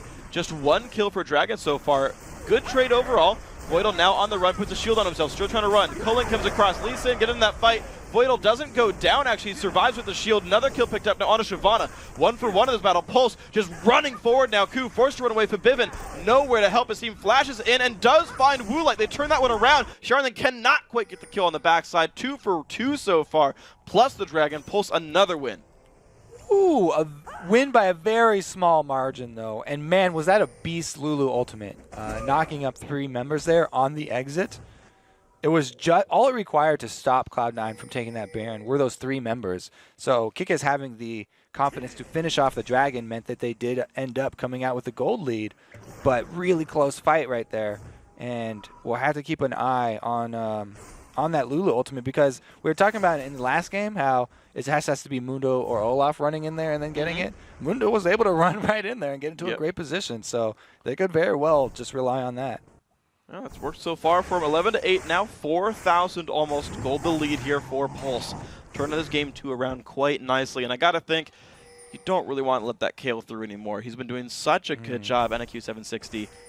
It's like, yeah, that's just a scary champion, and he's pulling a lot of weight for his team. I like how they're working around him too, protecting him when his defenses are down, because they really do need his sustained damage. The champion is not just an ultimate there, as a lot of people reduce some champions to just their one big hit. Kayle, the longer she stays alive, the better for your team, because that is a ridiculous amount of sustained magic damage, which is hard to come by. It really is, but they've got it here, and it's not in the form of Karthus. It is Kayle. Vivin grabbing another blue buff. They've been getting the buffs pretty securely so far in the late game here. So these haven't been stolen away. The Dragon, of course, we already saw that going down. Baron didn't end up getting touched very much. The late game going better and better for Pulse. Just switching back to the lanes for now. Now, I'd like to see some more vision control actually from both teams. I mean, they both have 3 sweepers each, but especially this Cloud9 team, they have a lot of pick potential. So if they can control the wards, at least just even on their side of the jungle, then they have a really good opportunity of trying to catch out Pulse in a rotation and picking someone off, because they have so many tools here to grab somebody and punish them for poor positioning, that it would be a really, really clear path for them to get back into the game. We'll see what they do with this one, because Cloud9 and Eclipse needs a little something to get themselves back in, but Pulse needs this win absolutely to stay in the tournament. Top lane split push for NIQ. Ku looks for him, doesn't find. Mid lane getting sieged, and of course the Mundo split push there as well. Odoamne's going to sit against that. And, you know, we talked about the lane going so well for Odoamne's Shyvana. Ooh, they're going to pitch on mid. It's a pretty good collapse here. Can they actually catch him? Okay, there's 1, 2. Final Lennox, good CC, down to half HP. Lulu still taking damage. Gragas shows up in that fight. He's going to knock in Woolite, and he's going to flash away. Dragon shows up. He's going to get the slow body slam, lands. Double kill so far for Vivin. Great collapse. And the pick skills on display right there. Called it out right before Ku's able to get in range of his Assault and Battery, and then easily followed up by both Vivin and Voidal. Oh, he's going to get... Gets found, dying to red buff. Goodbye, Ku picking that one up. And now Baron's getting started. Only 2 members alive and no smites for either side right now, actually. Last time, though, we saw Kayle able to just almost scare them off by himself. So a lot of magic damage increase when you're in the Baron pit, too. Wow, Voidal does drop down. NIQ still alive. Has the ulti right there. Odoamne and Ku trying to do the damage. Can they? Flash away by Kayle. Chase in by Odoamne. Can he do it? No! Lichbane proc picks up a double kill. Ku still looking. Doesn't find. Fabivin. Kjarnan trying to take down Jokies. Mundo tanky. 1,300 health left on him. Still the chase. Body slam up. Lands that one. Oh, and blasted. Man. Kayle 7-2-1. So they got a 3 for 0. Yeah. Started Baron. Got 3 for 0. So leaving up the AP carry of your opponents is what makes going for Baron super dangerous. Mundo also does magic damage, but the buff that Baron stacks on you stacks 10 times. That gets up to 250% extra magic damage. And Pulse were able to take advantage of it right there. Just 2 members dealing enough to stop the C9 team. Now the tables have turned. Kjarnan's trying to stop him now, but he's a little bit more alone than last time. They're going to look for the Baron steal. Not going to get it. Picked up there by Kikis. Pulse looking great now. 6,000 gold in the lead. They've got a gigantic Kayle. All right, so death cap completed. Once he gets that Void Staff, then there's not a whole lot you can even do to avoid the damage, and you have to just land CC on him and actually kill him to stop yourselves from dying. See if you can even do it. Down goes the big Wraith. NIQ getting richer and richer in this game. 4 big items done for Fabivin's Gragas. To be fair, he's 4-1-4. So in terms of kill participation, it's actually kind of the same. He's just not getting the last hits, but that mid laner also has been around in these kills. I feel like Kayle's one-shotting people so crazily right now. Yeah, Gragas does have really high burst potential, but we keep pointing out the sustained damage of Kayle because of the Lichbane and the auto attacks. She'll do a lot more over the course of one of those long fights like we just saw around Baron. And he's having a really big impact here. He did just finish that Void Staff, so now even magic resistance is not going to save you. Maybe health. See if they go for some of that. Kikis soloing the Dragon again. He got one before in a big team fight they won. He's still looking pretty happy in this one. Big wave going to the bottom lane. That's going to be NIQ picking that one up.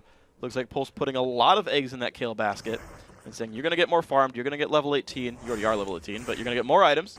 You're going to keep carrying us here. So far, it's working for him.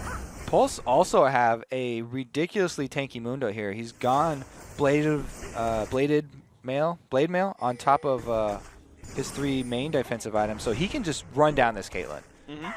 Main objective is just stay in her face. Well, ulti in onto Alenix. Good flash gets him away, but Joki's now in the front line. Gets Lulu ulted, just gigantic Mundo, soaking up all the damage. Oh my gosh, the burst. Kick is now in the front line. Still the damage onto Mundo. He's just running at Caitlyn. She's got nowhere to go. Kayle on the backside, jumped on by Ku. A little bit of damage there. Woolite picks up Odoamne, the 2 for 0 in this fight. Make that 3 for 0 as Kayle picks up another one. This is not good for Cloud9 Eclipse. Fabivin trying to get away. Ward on top, spots it. Q lands by Kikis. Will he go? He will. Damage output, not enough. Killed off there. Nice pick up there. And Mundo's got more life now than when it started. So he is ridiculous. As we said, he was able to get to Caitlyn, and then there was no escape for her. So it went pretty much as expected. They dumped a lot of damage there into Mundo early. It was a good idea from Cloud9. They wanted to make a pick while they had somebody out of position, and they changed targets from Lulu to Mundo after she got out of the way. At the point where you're attacking Mundo at the beginning of the fight, though, that's where it's gone downhill, and they didn't have very many options left for them. It's really just Pulse cleaning up extra global gold now. 3 turrets Oh man, so much picked up here. One inhibitor goes down, second one likely to follow. 3 seconds until a lot of the revives here. 3 on 5 right now, making that 4 on 5 this second. And it's going to be Pulse saying, all right, we're going to take mid and bottom, then we'll reset. 2 inhibitors is a pretty big reward there. Yeah. I feel like the next push here from Pulse is going to be definitive. They can easily just go purchase and then everyone flood top lane while double super minions take out the Nexus turrets. Let's see if they can find that one.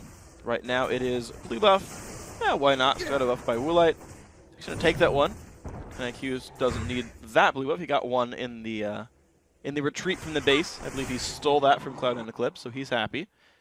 And the whole map is getting swept out right now, real quick by Pulse. There's the recalls. And we will see if they go for the game-winning push now. They won't have Baron buff next time around, so that is one thing they'll be missing. It's about the timeout right here. The team fights are the answer for Mundo here is really hard to come up with because Shyvana will dive the back line of Pulse. We just saw she goes down way quicker than they can hope to even scratch the surface of Mundo's health bars here, since he can rely on that ultimate to get him right back up. So it's really going to have to be them catching somebody out once again. Cloud9 have to pick somebody off. It has to be a positional mistake from Pulse. And, you know, the opportunity is there now since they're spreading out and pushing all 3 lanes at once. But it would have to be a very decisive call from Cloud9 to go for it now. Every second you wait, the super minions get closer and closer to your Nexus turret, at which point your options are all gone. So the clock is ticking right now for Cloud9 Esports. Pulse looks for the top lane. They're going to get this one pretty securely. Voidal down to half HP. God. Look at that damage output. And this chase still on. Oof. Well, that's going to make things harder. Late game Lich Bane auto attacks there from Kayle. It just, the extra AP scaling from a Lich Bane just puts that champion over the top. And the late game is beastly. He's pretty scary right here. Here we go. Top lane now getting sieged on. Looks like Cloud and Eclipse still defending the bottom. That's going to be Charn. Then going down. The jump in on Akikis might matter, but I don't know if it's going to be enough. Kayle actually gets dropped. He dies without getting to ult at all. This could be the fight that Cloud and Eclipse needs. Joki's in the front, but there's no AD carry for C9E. Odwamna does live. The chase still onto Mundo, trying to get away, getting slowed and slowed and slowed again, but might make it. No, Ku still chasing and just, yeah, not enough. Their base is getting crushed right now. They've got to defend this. Yeah, so they still lose the Nexus turret there. The mistake there from Kayle costing them. Oh, I actually didn't see. Was he locked down the entire time? Probably by Gragas Shyvana, I would assume. Yeah, he might have been CC'd the entire time. So we could give him the benefit of the doubt and say that he did not misplay his ultimate. But the chance is definitely there, and the results are clear that, you know, even with the Nexus turrets going down, they still came out ahead for Pulse, even with that mishap with Kayle's ulti. Yeah, definitely the case here. C9E trying to hold on. Baron up in 50 seconds, Dragon in about a minute. Their inhibitors back very soon as well. I think even by the time that those things respawn.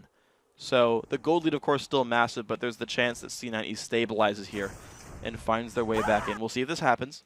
Sweeping away minions still for Bivin, getting massive and massive and massive and massive. 4, 2, and 5. One more item slot to fill up.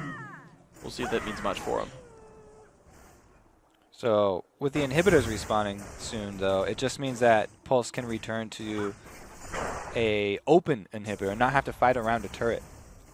I mean, Cloud9 can't even retreat back to their Nexus turret because the bottom one is already gone. So they're very far away from a defensive structure.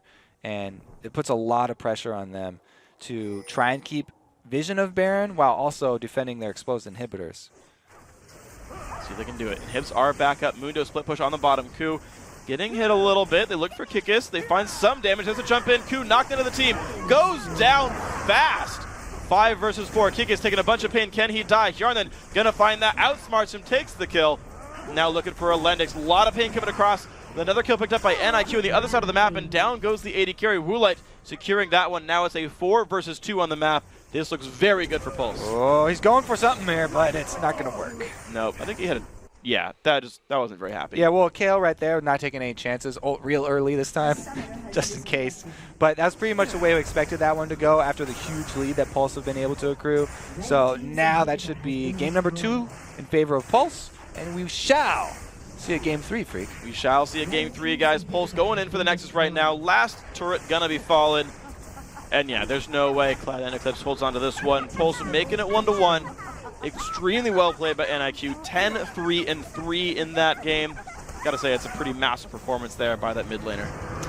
You were saying at the beginning that you were sad you haven't seen the Mundo Shyvana's matchups in a little while. Yeah, that's been at least a day. That's the reason why we see so much Mundo. We just went right there. In the late game, his tankiness is amplified so much since he has all the regen that he could stick on Caitlyn forever. He literally ran through the entire team and just sat on Caitlyn until she died. Whereas Shyvana you can actually kill Shyvana late game. Yeah. While as Mundo, they didn't have any options. Yeah, I felt like I wanted to question actually the choices by Odwamna to actually dive in on those fights, because if he sat there and said, "Well, I'm Blade of the Ruined King and have Flame Breath, which is % health damage," and just hit Mundo a bunch, like probably could do a better job than what he did in the fights. Well, really, there's two options: you dive the enemy backline or you peel.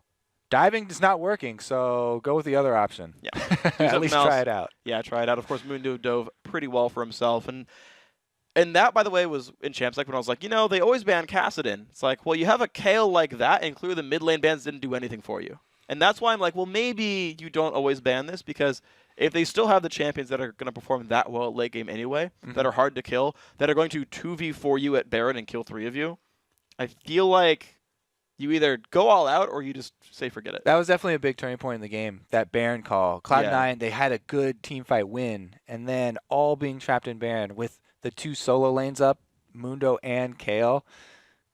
After that fight, and it pretty much went all sour for them. Yeah, it was pretty rough for these guys. And of course, you come into Game 3, you've got to make adaptations. Cloud9 Eclipse going to be back on blue side. You're going to have Pulse back on red. Now, what did work for them, to be fair, was even when Kayle was up there, they stole away the Lee Sin pick, had a bit more presence from the jungle. I feel like they won that lane harder and won their other lanes a bit more. And they were snowballing from that point. Double Cloud9. buff level 4 Kayle? Yes, that's doing good. Yeah. That's great work, guys. Yeah, so I feel like that's an adaptation that needs to be made, is like remove the Kayle Lee Sin, because it doesn't get removed. She just scales up and crushes you. And Pulse, they want to secure that as much as possible. Their bottom lane's working just fine with, I don't want to say lower priority picks. Obviously, Lucian and Jinx both are really sought after AD carries, but like, I don't think I'm really going to see a Lulu ban come through. Like, does Cloud9 look hardcore to remove Pulse's bottom lane and really make Alendix uncomfortable? Does that even work? Like, can you stack ban mid? Do you remove the Mundo? Like, what are the options here? Yeah, I mean, if they go for the earlier lanes, like taking Shyvana into Mundo is saying like, yeah, I want early game, I'll give you late game. Then you have to build your team strategy around ending it in early or mid game. Yeah. Or at least having a ridiculously large gold lead by that time. Yeah. Or else you're going to run into this problem here. So if you can't do that, then you switch your composition more to a later game composition and pick up somebody like Fiora that will guarantee you teamfight wins. No, I'm just kidding. But yes. Against a Kayle, though, I feel like that's less likely. She'll just ult it. And only protects one. You're killing the entire team at the same time. Her ulti AoE with that Tiamat. All right. Well, we'll see it, guys. Fiora's coming up. Now, we've got to take a quick break, but when we come back, it's the final game in this best-of-3 quarterfinal between Cloud9 Eclipse and Pulse Esports. Now, don't go anywhere. The 2014 European Challenger Series will be right back.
Welcome back to the 2014 European Challenger Series quarterfinals. It's time for the third and final game of this match between Cloud9 Eclipse and Pulse Esports. Now, the next team to take down a Nexus will advance to the semifinal round, where they're going to face off against Meet Your Makers in 1 week. All right, so if you're just turning in, we had a godlike Kayle from NIQ 760. He went 10-3-3 in that last game.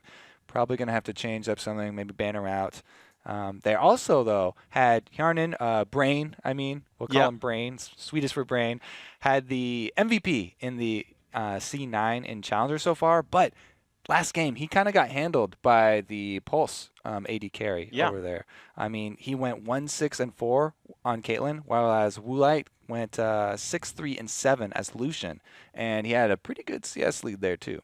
Yeah, and the funny thing with this as well is Cloud9 Eclipse has been focusing on getting that bottom lane early. They picked the Caitlyn as a counter pick to Jinx in the first game, and he did okay at least. They've been rushing that Leona pick every single time. That hasn't even paid out for Voidal yet. And again, they've been kind of having their pick of the litter, and it's not been working out so well. So back into this game, Kassadin still banned away by the red team. Cloud9 Eclipse removing the Nidalee away from NIQ. And I think this is a disservice if they don't remove Kayle here. I think they have to make adjustments for that kill. It had a really big impact on the last game. There you go.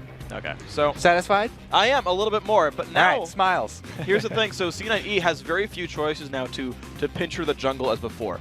If Pulse doesn't ban Elise, then Elise and Lee Sin are both out in the wild here. The Mundo ban as well, so now a whole lot of new things. 0 jungle bans so far, whereas the first game, the plan coming into this from Cloud9 was targeting jungles. 2 jungle bans and first pick Lee Sin jungle. Yeah. So they targeted jungle really hard the first game. This time, it's wide open though. They can have their pick of the litter. I actually want to see, I guess I don't need Lee Sin yet, I want to actually see Leona grabbed, so that Lennox can play his favorite champion, his most played champion. Deny that from Voidal, even though I don't like Voidal playing, I think this opens up more for Pulse. And then I want to see if there's, like, I almost want to say Gragas mid, just because he's so common there, and it's another steal away from Forbidden. I mean, just starting it off though, anytime Elise is up, like the jungler on your team is going to be leveraging very heavily for you to pick that champion. Yeah. So I think it was a really good first pick by Cloud9, because even if you're giving up Vi, it's not that big of like Vi. If you have Elise has a lot of things to deal with Vi. Like you can even repel the ultimate, and she has a lot of good answers for that. So I think starting out with that as the first pick, very well done from Cloud9. And then since there has been no support lock-in, they're free to get their dual lane already here. All right, and once again, an early dual lane pick, and it's going to be Lucian Leona. Now this I actually... Now that's a kill lane. Yeah, that's a better lane. I don't actually like Kate Leona. I don't think Kate follows up on Leona very well. We'll see if Voidal can have a better Leona game this time around. I think it's been shaky, but Lucian has been great for Hjarnan here. So I think that'll be actually a really big point.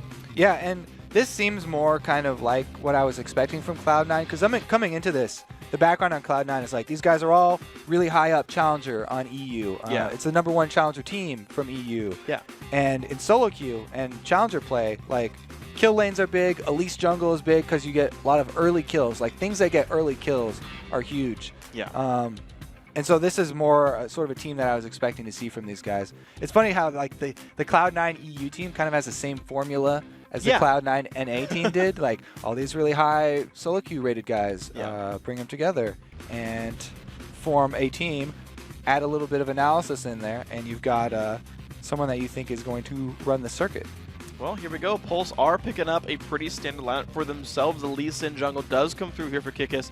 They decided that top lane Renekton was going to be the tallest man to go for here. With Mundo dropped away, they said, okay, we'll blind pick Renekton. That's fine with us. I mean, yeah, all that on Pulse is looking like very good early dueling powers too. So they don't want to give away that early game. When you first pick a Renekton, that's just the statement. Yeah. It's basically what you're saying. Gonna We're win not early. getting you away early. Like maybe you can outscale, but that's something we're not going to give up. Well, so Cloud9 Eclipse now to counter pick the mid lane here as well as their top lane. They actually got both solos available for counter picks here. So looking for LeBlanc maybe right now. Top laners, you know, Jax and Olaf have been really big for Dwamna in solo queue. I don't know. I know Jack talked to me yesterday saying that Jax is bad against Renekton. Don't you dare go for it. That Renekton was like the default counter pick to that lane. But I want to see what they pick up here. Actually, I like that a lot. Yeah, pretty common. Trundle's been gaining a lot of popularity in all regions, actually. Jumping into this tank top lane meta.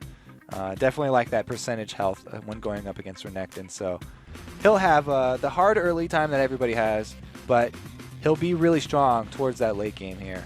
And his early game suffering actually comes to an end a lot quicker than Mundo's does. Like, he can fight back fairly quickly.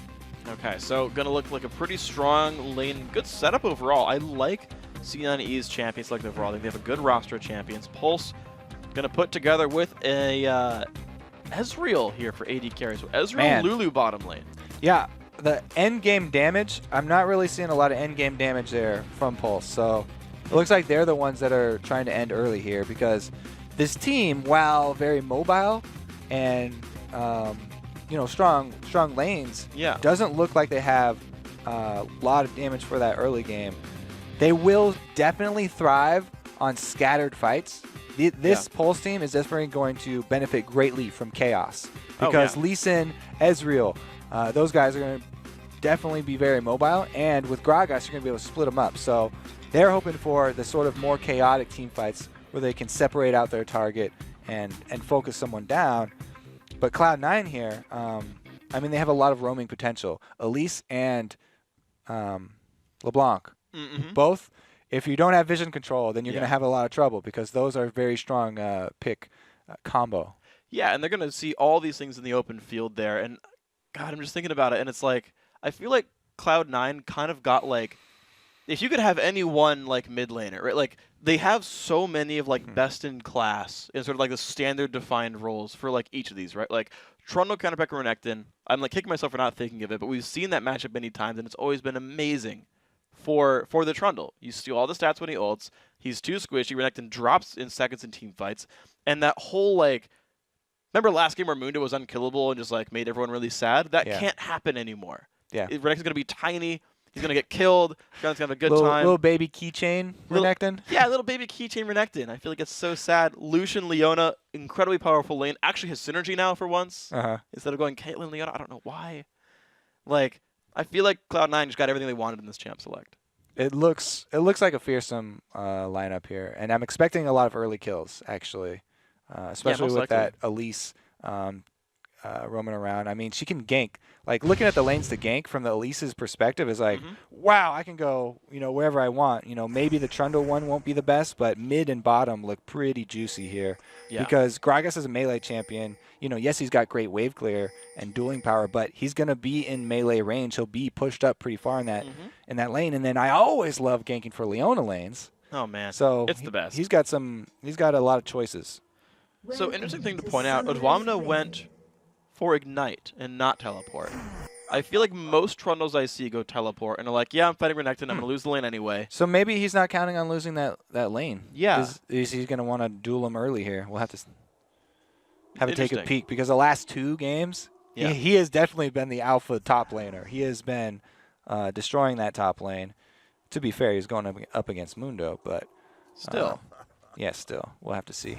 See what pans out. We've seen guys beat Renekton in lane with the outskill their opponents. So, reminds me of Oktoberfest. Yeah. Just some recall music. I appreciate it. NIQ, thank you. So maybe I'm going to sit here in this lane. Flask, health and mana potions. Double flasks. Yeah. From both these mid laners. That's a bit more rare. So the thing about the starting flask with both these guys is, yes, they have a lot of sustain, but the potential for those early kills is still there, because their max life is very low. They don't have any flat HP. So if they're a little bit slow on using those health potions, then a gank from either of those junglers, Lee Sin and Elise, are like 2 of the best early game gankers. So a gank from either of those on one of these fairly low max HP mid laners could definitely turn things pretty quickly. Yeah, it's going to be a pretty volatile lane. I actually have a sort of random thought that popped into my head when the jungle matchup showed up. So I was watching a video of, it was Dominate and Saint Vicious talking about one of the pro matches, and they're just commentating it as 2 junglers, and like, you know, Lee Sin actually outfights Elise early on, and if they match each other, Lee Sin actually wins that battle. Even though like Elise is like the more sought after like first pick jungler, that in the head to head there's like an advantage here on the other side. Yeah, like Lee Sin's early skirmishes, very few people can beat him. Like, you know, maybe Olaf. Olaf is pretty strong in those as well. But it all does come down to the abilities that you're landing. So if you miss your Sonic Wave, then that's a huge, huge amount of power that you're going to be missing in that fight. See if they can land them right there. Lee Sin landing his Q. Actually, same jungle route as last time for Kikis. Takes Wolves and Wraiths, then goes to his other buff. Whereas Ku is already starting his red right here. He's got Spiderlings. Be pretty easy pickup. And he has started Doran's Blade, so might as well go over it since it's pretty common on Elise, but if you're not practiced at jungling, then you may be surprised that she doesn't have to take so much sustain. It's because she uses those Spiderlings to tank the damage, and then she also has inherent regen of her own with the lifesteal of her Skittering Frenzy in spider form. So as long as you maneuver yourself around to have your Spiderlings tank the large minions in the camp, and you'll be just fine with that Doran's Blade. Looks pretty happy for these guys overall. Top lane is getting pushed in now by Jokis. He's got equal minions, actually, so Odwamna holding up, just taking a little bit of damage here. So we'll kind of keep track of this lane, the minion score being the big one. We'll see if they get any kills in a while. But the junglers are now kind of unlocked. They're level 3.5. They finished their buffs. Ku's looking bottom lane. Kikis looking mid. So again, looking mid. Both sides of this lane are warded by Forbidden. So he was expecting to be camped again since last game there were so many early ganks mid. And he's got himself in a pretty good spot here to answer. Okay, it's going to be actually the jump in on both sides here. Olendic's not going to get jumped on too much. Forbidden does get out, loses the passive. That's not too big of a threat. He did lose a lot of HP there, but as we said, going heavy regeneration, both of these mid laners. You know, so he's chugging up both his real potions after the flash charges. And as we said, you know, he saw Lee Sin, so he was really just trying to waste his time there. There's the all-in from Gragas. Yeah, Ignite and Body Slam. Can he flash Q? No, Forbidden will get out. Just a little bit of health left, but an early recall forced out of Forbidden. Can he land this Q? No, 3 seconds left in the recall. He's not going to look for it. Okay, so he didn't really have vision there. You got to man mode it, dude. You got to try. Can't up it. I mean, just on the off chance that you do catch him there, yeah. Just throw a Q.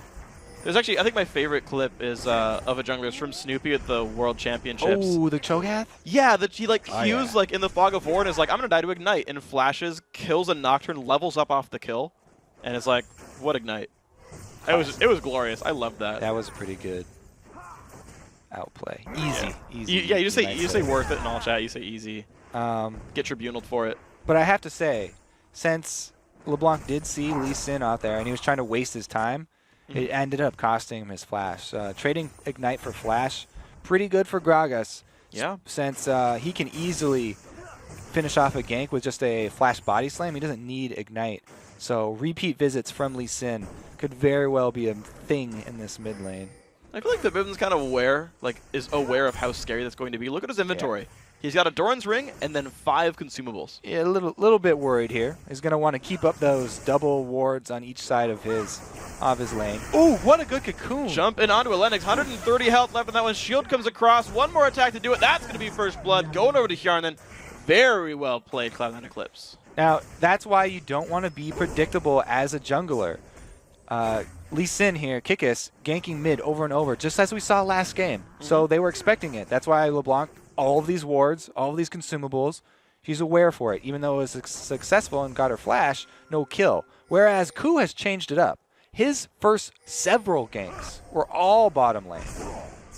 Wow. So good ganks coming up through. Kikis going to clear out the pink ward very safely, but Forbidden knows he is under fire. Yeah, that was unfortunate for LeBlanc because when you buy an early pink ward like that, you're investing a lot of early money, and you expect it to last a very long time because it's so early in the game. But when the jungler roams right through it, and, you know, only a minute later, pretty big letdown there. Ooh, some good damage coming through. These guys still trading blows in the mid lane. Ku looking for it, but on top of a ward, Kikis is in Fog of War. Pulse knows more about this one. Ku's going to back off, goes around the side. So it's pretty much all on can he land the cocoon to start it off. If he doesn't, then the 2 versus 2 will go sour. Lee Sin can easily, as we said, out-duel as long as that cocoon doesn't land on Gragas and they don't burst him down in the first few seconds. Or Lee Sin could just leave. Kickus backs off, goes for his blue buff. Now, theoretically, this is timed. Every player kind of knows that, hey, blue respawns about 7-ish minutes. The Pulse going to get this pretty much uncontested. Gragas gets that one. Okay, that's safe. Elise counter jungles some of the Wraiths on the top side, goes back to mid. They know blue buff here. They know Lee Sin's off to the right. They jump in, land the root. They land the Cocoon as well. So much damage, and that's the kill picked up. Blue buff going over to Forbidden. Nice. Yeah, he makes sure that Cocoon lands by flashing in for it, and Forbidden sets it up, landing the chains first. Very well done. They actually waited out the Lee Sin for so long that Pulse gave up on the mid lane gank, and Cloud9 come out ahead. I would have expected, even if that gank had failed, Ku to then have the option of further jungle invading. But because he had to flash in there and take some hits, you don't want to overstay your welcome. And I got to hand it to Forbidden as well, landing the EQ to silence to prevent a flash from letting NIQ get out of that one at all. So I was like, he had flash up and couldn't even use it. So that's a rough one. Silences enough of a CC in the mid lane to make the kills happen. Cloud9 Eclipse actually holding to this bottom lane pretty much equally. For being, like we called them again, the MVP at the beginning of this match, they haven't done anything aside from luring some jungle ganks to get the pressure. Yeah. I feel like AD carries get a lot of the fame just because you give them a lot of kills early, and then because they have so much damage, just late game they're getting all the last hits. So if you just go by stats there, then you might be a little bit off. Yeah, but yeah, these guys just aren't doing too much just yet. They're holding completely equal to Pulse's bottom lane. Ku back in his own jungle, of course, got his own blue buff since Forbidden got the enemy one. So double buff Elise going to be nice and happy. And a lot of wards, too. I like how Cloud9 constantly, people are buying real wards, not relying on those trinkets. This is one of the few teams that does swap out their trinkets early so that their sweepers will be ready by level 9. And they make up for the lack of the trinket wards by buying actual real wards for themselves. Forbidden forced around, flashing over. Ku shows up to fight NIQ. Nice jump in by Kickus. Can he have the damage? Looks like a very low health bar. Oh, the stun. He can't ult. He can't kill Forbidden. The dash away, but Ku's going to fall over. Kickus will survive. Woof, Willett almost got that one. A lot of the times, the advantage in the 2v2 duels goes to whichever jungler makes the first move and ganks first, because they got the mid laner there, Forbidden running first, and being on the defensive for that meant the extra damage there. Somebody was going down. Ku just happened to have to take his place in the death chamber. But he gave away double us for doing that. Not sure that was ideal here. Willett taking a bit more pain, but Voidal and co not making a lot happen in this bottom lane right now. They're just kind of sitting there trading farm and not doing a ton. Top lane as well, like really equal here, which for an anti-Renekton lane, I gotta say is a good thing for Odwam though, but nothing much happening on this side. And as you mentioned, he did take the combat summoner there with Ignite, so he does have more of the kill potential than the Trundles that choose to run teleport, so it could do a lot for making that Renekton a little bit less aggressive early. Plus, as we mentioned before, he's just beating him up in lane anyway, so might just be a stronger laner on top of it. Oh, Dwamna actually used his ultimate for the regen. He popped it onto Joki's no ult, no ignite, nothing force, just said, yeah, I want my health back. Dwamna's back to pretty much full HP just off that cooldown. So I like that choice. I think it's kind of interesting. Mid laners, small farm lead to Forbidden for one of the kills, but a pretty close game overall. And if you're going to do that as Trundle, you definitely want to throw down your W first so that you get benefit from that increased healing. Kicker's going in, gets stunned though by Voidal, doesn't find anything to do. That was a close one though, he could have W'd and kicked backwards. So bottom lane still holding equal.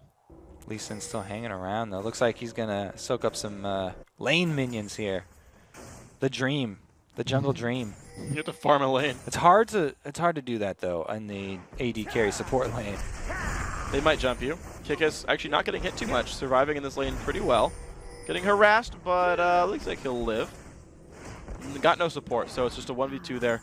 Ku stealing away again some of this Wraith camp. He is counter jungling frequently sees Lee Sin to the bottom side and goes and does something else. Yeah, you always want to take advantage of any free information that you're giving. If the bottom lane is losing like that and it draws out the jungler, you need to make a move elsewhere on the map to answer. Well, Voidal getting jumped on right there. Q's going to land from Willa. A lot of pain coming across to Voidal. Jumps back in, though. They look for the Ezreal. The pain comes across. Voidal drops down. The rest of the team is coming to help out here. And then big damage coming out from the Lulu. Uh-oh. Forbidden in a bad spot. Jumps to the side. Aggro's Dragon. Has the ulti dash. Uses it. Kikis shows up. Does not dodge. There it is. He walks at him and kicks him forward. Oh my gosh. The damage up with the ulti combo and a Q760.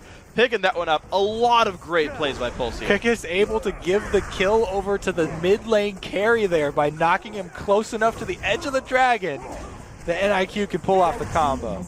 Such a good play. Dragon goes down as well. 1,000 gold lead now for Pulse. These guys are looking great. Top laners both recall. Sunfire Cape done for Odwamna, so he's holding on. But it's the only lane that is doing... Well, no, I guess bottom lane is doing well, but man, mid lane going pretty rough. NIQ still doing great on Gragas. Yeah, that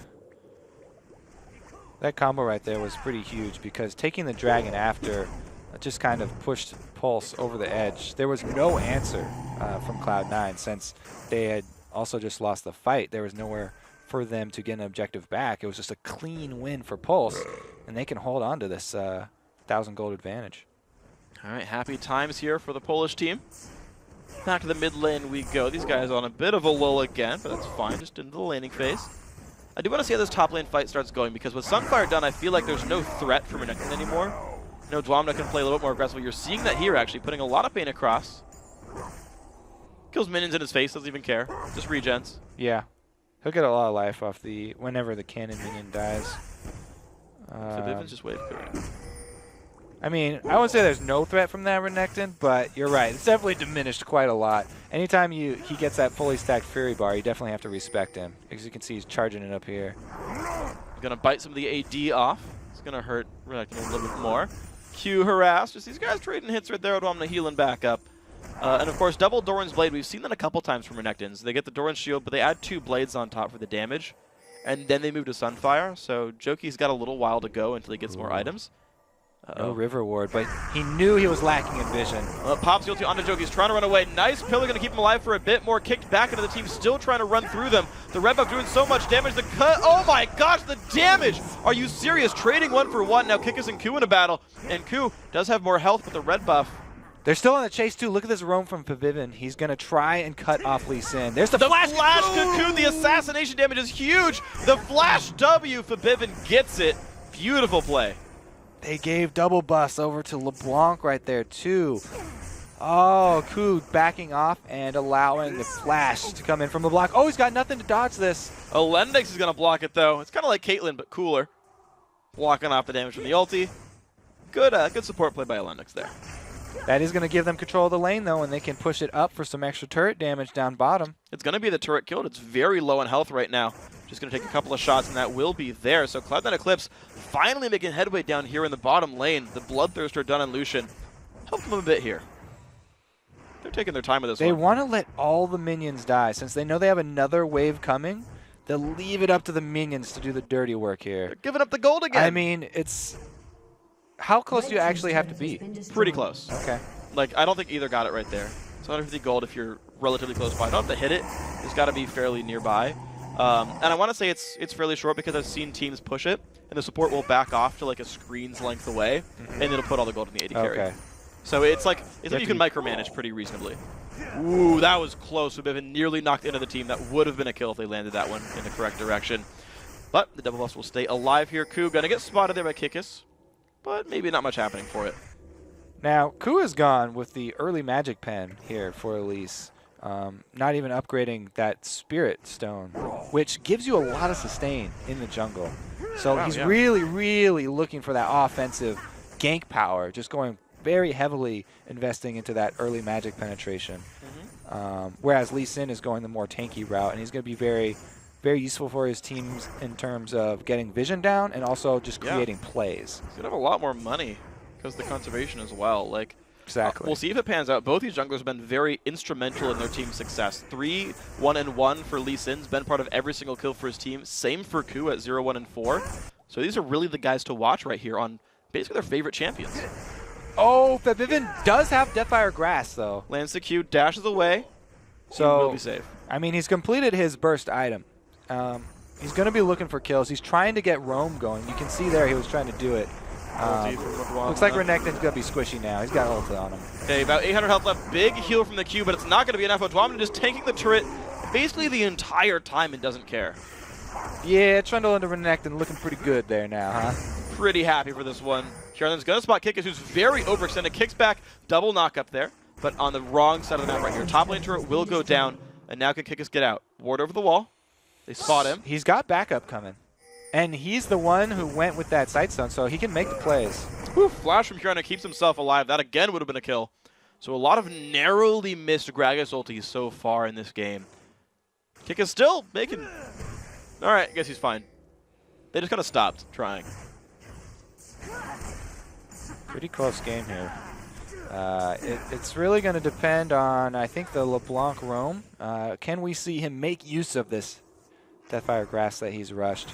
Because right now, it looks like he keeps getting chunked out before the fight even starts. Yeah. And if LeBlanc has to use her ultimate defensively, then it takes out so much of her damage. Keep in mind that she also did not bring magic with his glyphs. Gragas could one-shot her later on in this game.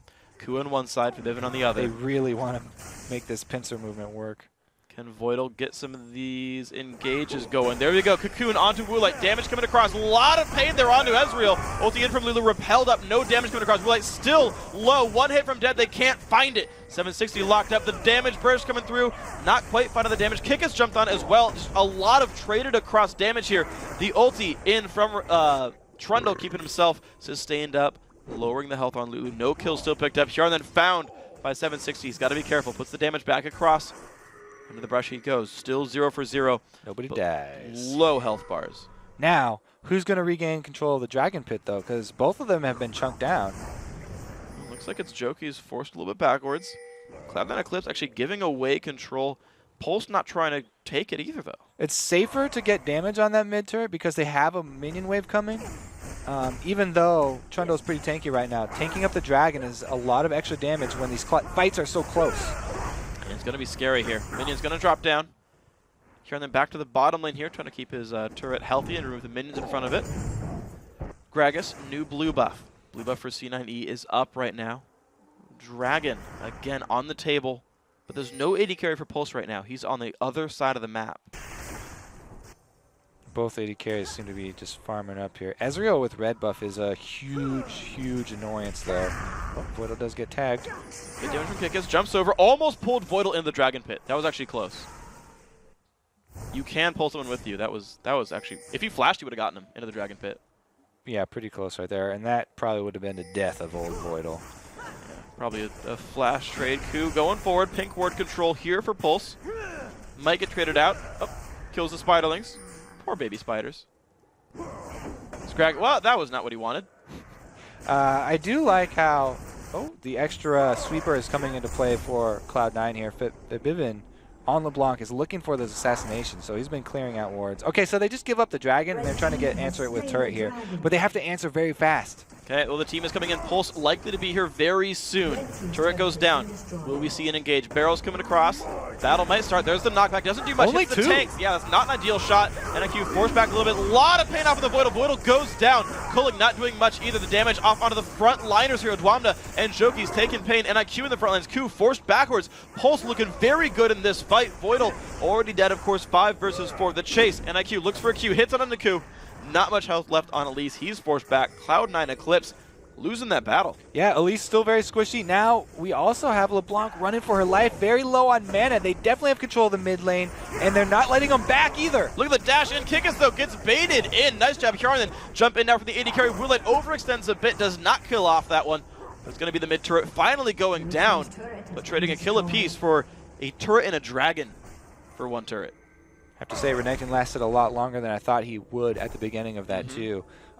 Elise, a lot of her damage does come from her spider form and getting in melee, but she's so squishy with this build here that is very heavy magic penetration.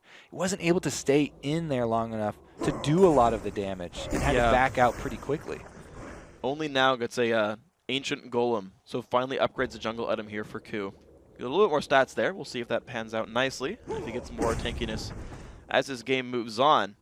But so far, yeah, the jungle pressure, I feel like it's been a little bit better for Kikis now as we've gone farther into this game.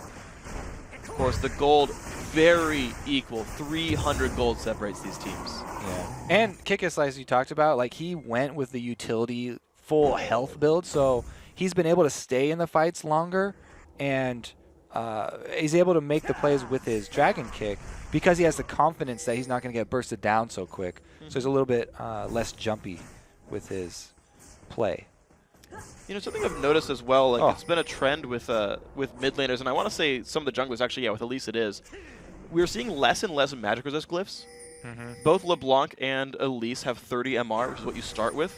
With Sword Shoes and Runes, you've got like 22 magic pen on Gragas. With Void Staff, they've got 0. And like he's just going to be doing true damage like for most of this game. I feel like that's part of why Ku's dying so fast. It's part of why Febiven keeps getting pushed out of fights. I feel like people should do that less. Yeah, well, so with Jungle Elise, he's looking to have really high impact early ganks. Yeah. So that's why a lot of people go with the hybrid offense tree and the magic or the AP blue runes instead of the magic resist blue runes, just so the early ganks are that much more effective and you have like the maximum offensive potential. Yeah. But once you get to this stage of the game where it's transferred into team fights, that's where you see the fall off. And you're right, the area of effect magic damage is really hurting Cloud9. We'll see if they can overcome this right there. 1,000 gold puts them ahead right here. They actually grew a lead over the last couple seconds. Uh-oh, Elendix. Not going to go for it for Bivin. And it seems like everyone is just durable enough to not get one-shot. We haven't seen like really explosive LeBlanc plays since the Deathfire Grasp. Man. It's all been early game. And even though he's doing his best to clear out all these wards, without upgrading the sweepers all the way to the Oracle's lines, like you're not quite sure if you actually got it. It's a fairly small circle. They're doing their darndest to get all of the wards out, but even though every time we look over at LeBlanc, he's clearing out a ward, there's still vision for Pulse. At least it's 30 gold every time. He's gotten money, Yeah. 20 or 30, depending if it's a trinket ward or not. Mid lane doesn't get swept out actually, so no gold quite picked up by those minions. You turn them back to the bottom. They're putting a lot of trust on this Lucian here, and this to me was how C9E used to win all their games before. Was Brain got really big on the AD carry. He's 2-0-0 so far. He got a couple of ganks there from Ku early on. And it feels like Odwamna's doing a very good job as well. Like this is, for what it's worth, kind of how C9E used to win. But Pulse, though, kind of a new breed of opponent. They've got a crazy mid laner who's been doing amazing for them in this series. Yeah, he's had a very high impact, and he's about to have a even bigger impact when he completes that death cap that he's working on. Because, as you said, there wasn't a lot of magic resist, so he went for the just pure power spike of death cap. Only just now we saw Negatron Cloak being picked up by Ku. He's definitely tired of feeling that AoE burn. Yeah, take a little bit less damage this time around. We'll see if he goes Banshee's Visage or what. I haven't seen Abyssal before. I wouldn't even be that surprised to see it. Photo comes off some minions. Looks like the jump on a Kikis not going to bring him down. Ward doesn't quite land on the brush, so that's not actually going to see too much. Now, He's still running back and forth. This Trinity Force Blade of the Ruined King build is going on Ezreal as well. I like it a bit more on Lucian than I do on Ezreal. Since Ezreal already has a pretty easy time kiting around and not as high damage in those team fights, it feels like he's not going to have that big of an impact. Yeah, I actually, my favorite is actually Trinity Force Infinity Edge, just because I thought you said you don't like. So, except Ezreal's a weird one. Just because you have so much free attack speed, grabbing crit as your second item is a really big power spike. And then I actually usually add a Phantom Dancer. Like, I'll just stat crit on him. It's kind of weird. There's like a bunch of really random builds because of the weird way they scale. What you're saying is there's exception to every rule. It's a complex game, Kobe. Okay. I'll let you off the hook there. Yeah. But yeah, Ezreal, I mean, it's kind of the same idea though. He gets benefit from the on-hit effects as well with his Q from Blade of the Ruined King. It's just, I don't feel like it's the same impact. Yeah, he scales off it less than Lucian does, who gets the free auto attacks as well as the attack speed scaling from his other abilities. It's not bad on Ez, though. I still do like it. Look at that rotation, though. That was even after they took the Gragas ulti. Still had the confidence to burn Dragon down in time. That was fairly bold call right there, and they just barely got away with it. Well, good job by these guys, though. Now 2,500 gold puts Cloud9 Eclipse ahead. Doing a bit better job in this mid game than they were last time. Not finding themselves caught out. Finding, oh, speaking of that, Hjarn then nearly gets killed. So almost not finding themselves caught Trundle out. here is all by himself with this turret. 1 versus 4, nearly 1 versus 5. There comes Fabivin to help this one out, but this turret still taking damage. NIQ not in the best spot right here, but this turret does fall. Nice job by Pulse. So they're able to answer the Dragon. Since Cloud9 went for that bold call while they were low health, yes, they got the objective, but it left the map exposed afterwards because they must recall after taking that one down. And Pulse were able to even out with that mid-secondary turret. So it was a good adaptation there by both teams. Yeah, I've really liked both these teams' mid-game play calling in terms of like, well, we can't do this, but if we go somewhere else, we know they're not there and can take stuff. I've seen a lot of these turret pushes come through. It's a nice set of plays by these guys overall. Instead of just kind of saying fight fire with fire, they fight fire with water, which, as you know, is super effective. So it's been really good for these guys. Doesn't look like anybody's got any grass here. So I guess that strategy is going to work out. The Blade of the Ruined King finished again with Odame. And, you know, it works just as well on Trungle as it does on Shyvana. So I'm really liking that he is going offensive once again. Yeah. Since he's kind of past the point where he does have to be super worried about that Renekton. And he's looking to be a split pusher. And I don't see a single person that can handle him all by himself from Pulse. So no, he's pretty much at that point where they're going to have to dedicate multiple resources to him. Yeah. And all he really needs to do now is start getting some good ward coverage to back up his aggression. Yeah, I was going to say, because he can't get over walls, doesn't have teleport, has to walk his way to every fight. He can make his own walls, though. He can make his own walls, but they get jumped over by everyone on Pulse. Except Did you for know? Lulu. Did you know? It deals 1 true damage, the pillar.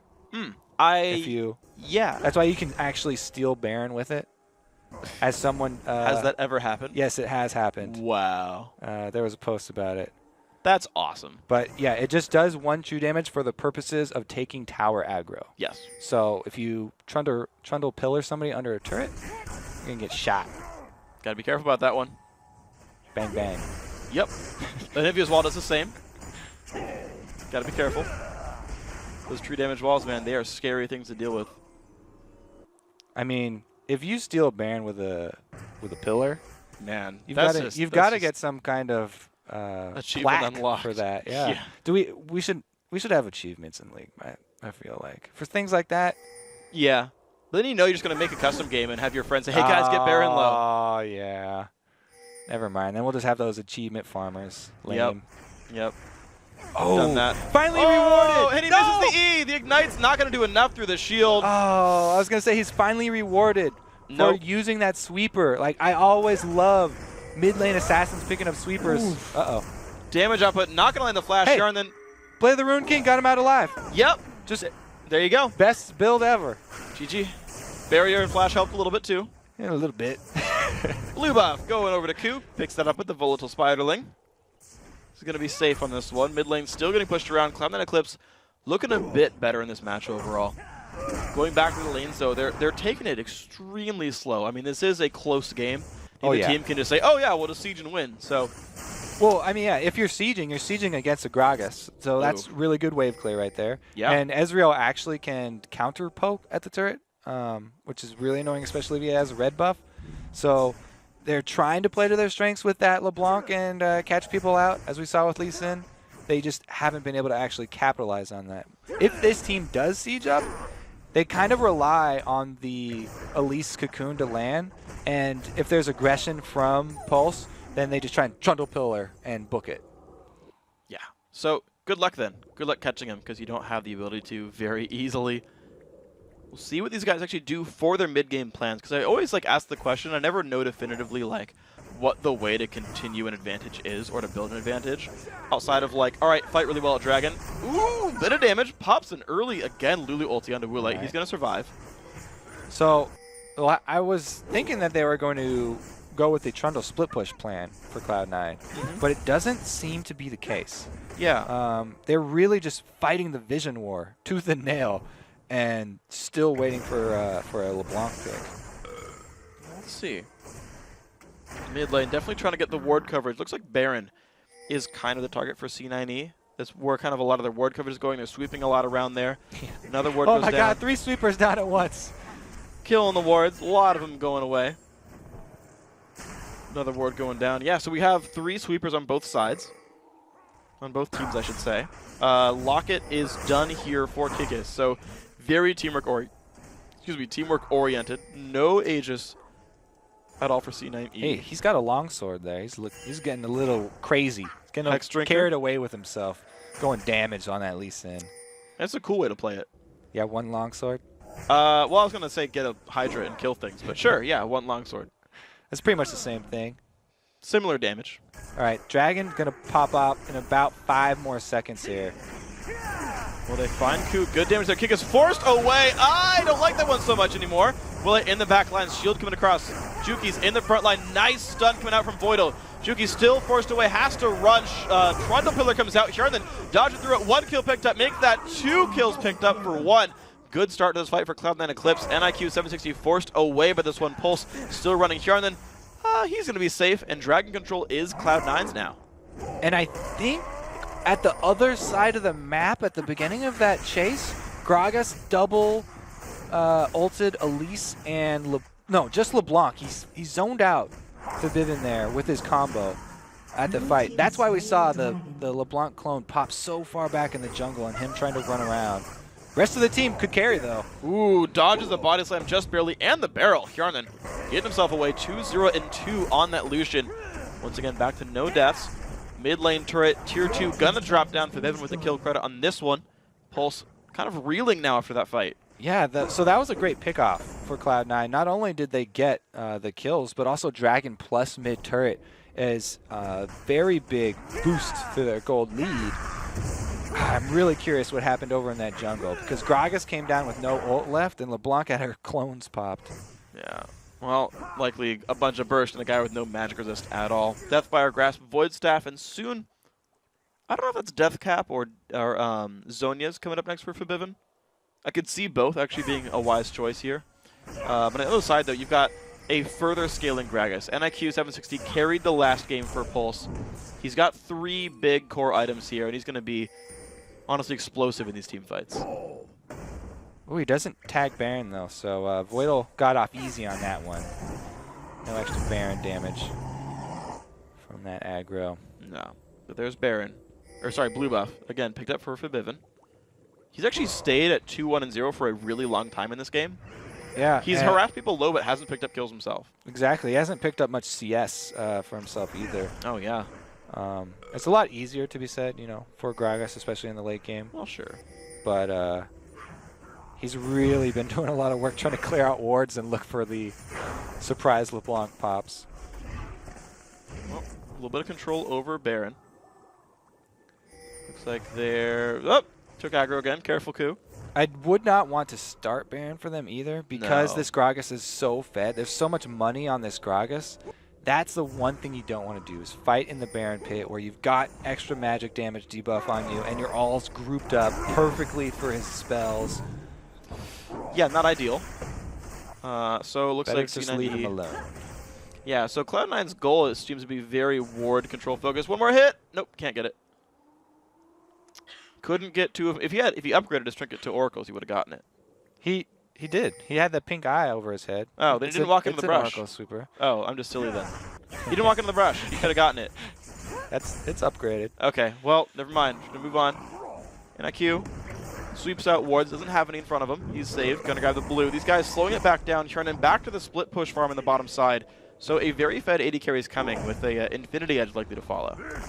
And he's also got part of his defensive item, so he might want to finish that Banshees before he makes his Infinity Edge, because that Negatron Cloak into a Banshees would be a huge, huge swing in the team fight. If you have that and it blocks Gragas' ultimate, then that's more of a difference than any amount of extra magic resist he could stack. Blocking that Gragas ulti is pretty much the only thing that he's looking for with that Negatron. Yeah, that's going to be a scary thing in front of him. Looks like second tier bottom turret going to go down as well. Cloud9 Eclipse really getting their way through the base now. All 6 tier 1, 2 turrets are gone. Not going to find any other openings just yet. But these guys are just slowly getting their way forward in this game. And I want to see where they go next with this one. Pulse definitely forced to respect all the damage output here. And really, the Polish team hasn't been allowed to do much on the map. They've been reacting to everything Cloud9's doing. But they still hold that Gragas. Yep. So it's you can see how indecisive Cloud9 are right now. They know that they have the upper hand and they want to force something, but they're so scared of fighting in that Baron pit that it's really hard for them to bait Pulse into a bad spot, because Pulse know that they have it as well. And that's why I think that they should play to that Trundle split push instead of waiting around this Baron, trying to bait over Pulse as Pulse slowly catch up and slowly close that gold gap. Well, let's see if it does get closed. We're now at 6.5, almost 7,000 gold separating these teams. This number has grown over time, to be fair. And they do have some better scaling. They've got the Trundle versus Renekton. You can see the individual gold. Trundle holding 2,000 gold over his opponent. Mid lane pretty equal. 80 carries another 2,000 gold there. Those are the big players, it seems, for C9. Are those two guys, the physical damage dealers on the roster. They're the ones to watch out for here. Yeah, I mean, maybe they've just made the call to wait until Lucian makes his Banshees. Okay, so now it's completed. He has gone for the complete defensive item first. Now they've got an answer for the AoE Gragas ultimate. Hopefully, for his sake, he doesn't get his Banshees taken off by something like a Glitter Lance or an Ezreal Q first. But I feel like now they're ready to go for that all-in fight because they've hit that item for their AD carry. Yeah. And again, they're trying to bait around Baron. Well, Baron Ward's going to go down. There's one Banshee's down. Yep. It'll come back in 24 seconds. Unless he gets shot. Ezreal Q where? Ooh, Trundle's sweeping in for a flanking maneuver here. So they didn't have the hard engage, but they can go for the pillar. Bit of damage there on the AD carry in mid laner. Cocoon off on the side. Odwamna still just chasing down the front line. Nice solar flare. He's going to lock up Juki's a bit. The dash forward. Not quite enough damage from LeBlanc and just gets exploded right there. Forbidden drops. They trade 1-for-1. Mid laner's dead on both sides now. Juki's back in towards Odwamna, who's forced to run away, getting chased down by this Ezreal. But in comes the AD carry. Harnan picks up one. The jump in now from Voidal. Again, the dash is away, but it's going to be the Cocoon. On to Renekton, the damage output coming over the Juki's. Can he fall down? Ignite is on, and he will go down. Voidal finding that one. 3-for-1 in this fight. Cloud9 Eclipse not done. They chase down. Kick is stunned up. Dashes away, he comes to safety, but the inhibitor under fire. Great flank there by Odwamne on the Trundle, coming in from the slide to land the slows and set up Voidal for his Leona ultimate. Oh my gosh, they're trying to actually close the game out right here. 20 seconds on any revives now. 4 versus 2. Low health bars though. First turret's going to be going down. Kickus, great kickback, knocks into 3. Still the damage coming across towards the next. This could be the game right now. Kickus very low, forced to run away. The jump in, Ku not going to quite pick up the kill. Going to be forced back, but the Nexus falling down to half health. Cloud9 Eclipse going to make it into the semifinals. I have to say, with how much hype there was for the Cloud9 EU team, Pulse deserves so much credit. Yeah. Because they played both of these games really well. I think that's definitely an EU Challenger team to keep your eye on because they look like a very, very promising team. Oh, absolutely. And of course, this whole thing starts again in 5 weeks. We're going to pull new teams to the Rank 5s ladder, pull in the top 3 from this bracket, and play it all over again. It's another team to watch out for. I definitely like these guys. There have been a lot of teams with early exits who have a lot of potential in front of them. And I do want to see more of these teams. But it was Cloud9 Eclipse who did it. Some really good plays. Their AD carry, I believe, went unkilled the entire time through. Their top laner, Odwamna, pretty much won every single time. Yeah. His lane, gotta say, those are two of the standout players for me. Definitely. I have to agree with you on both those points.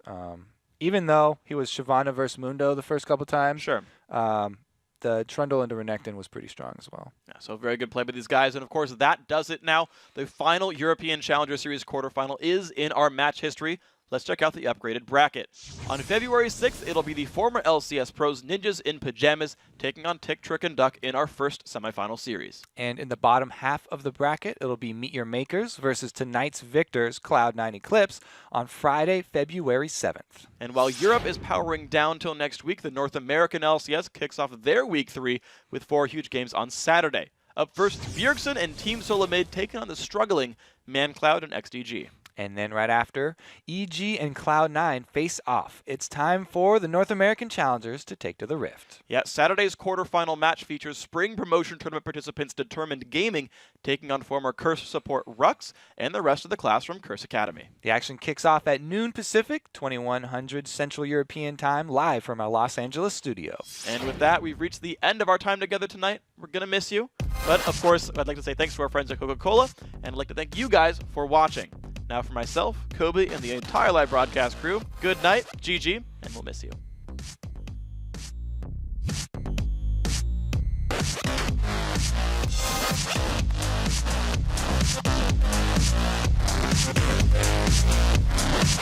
Yeah.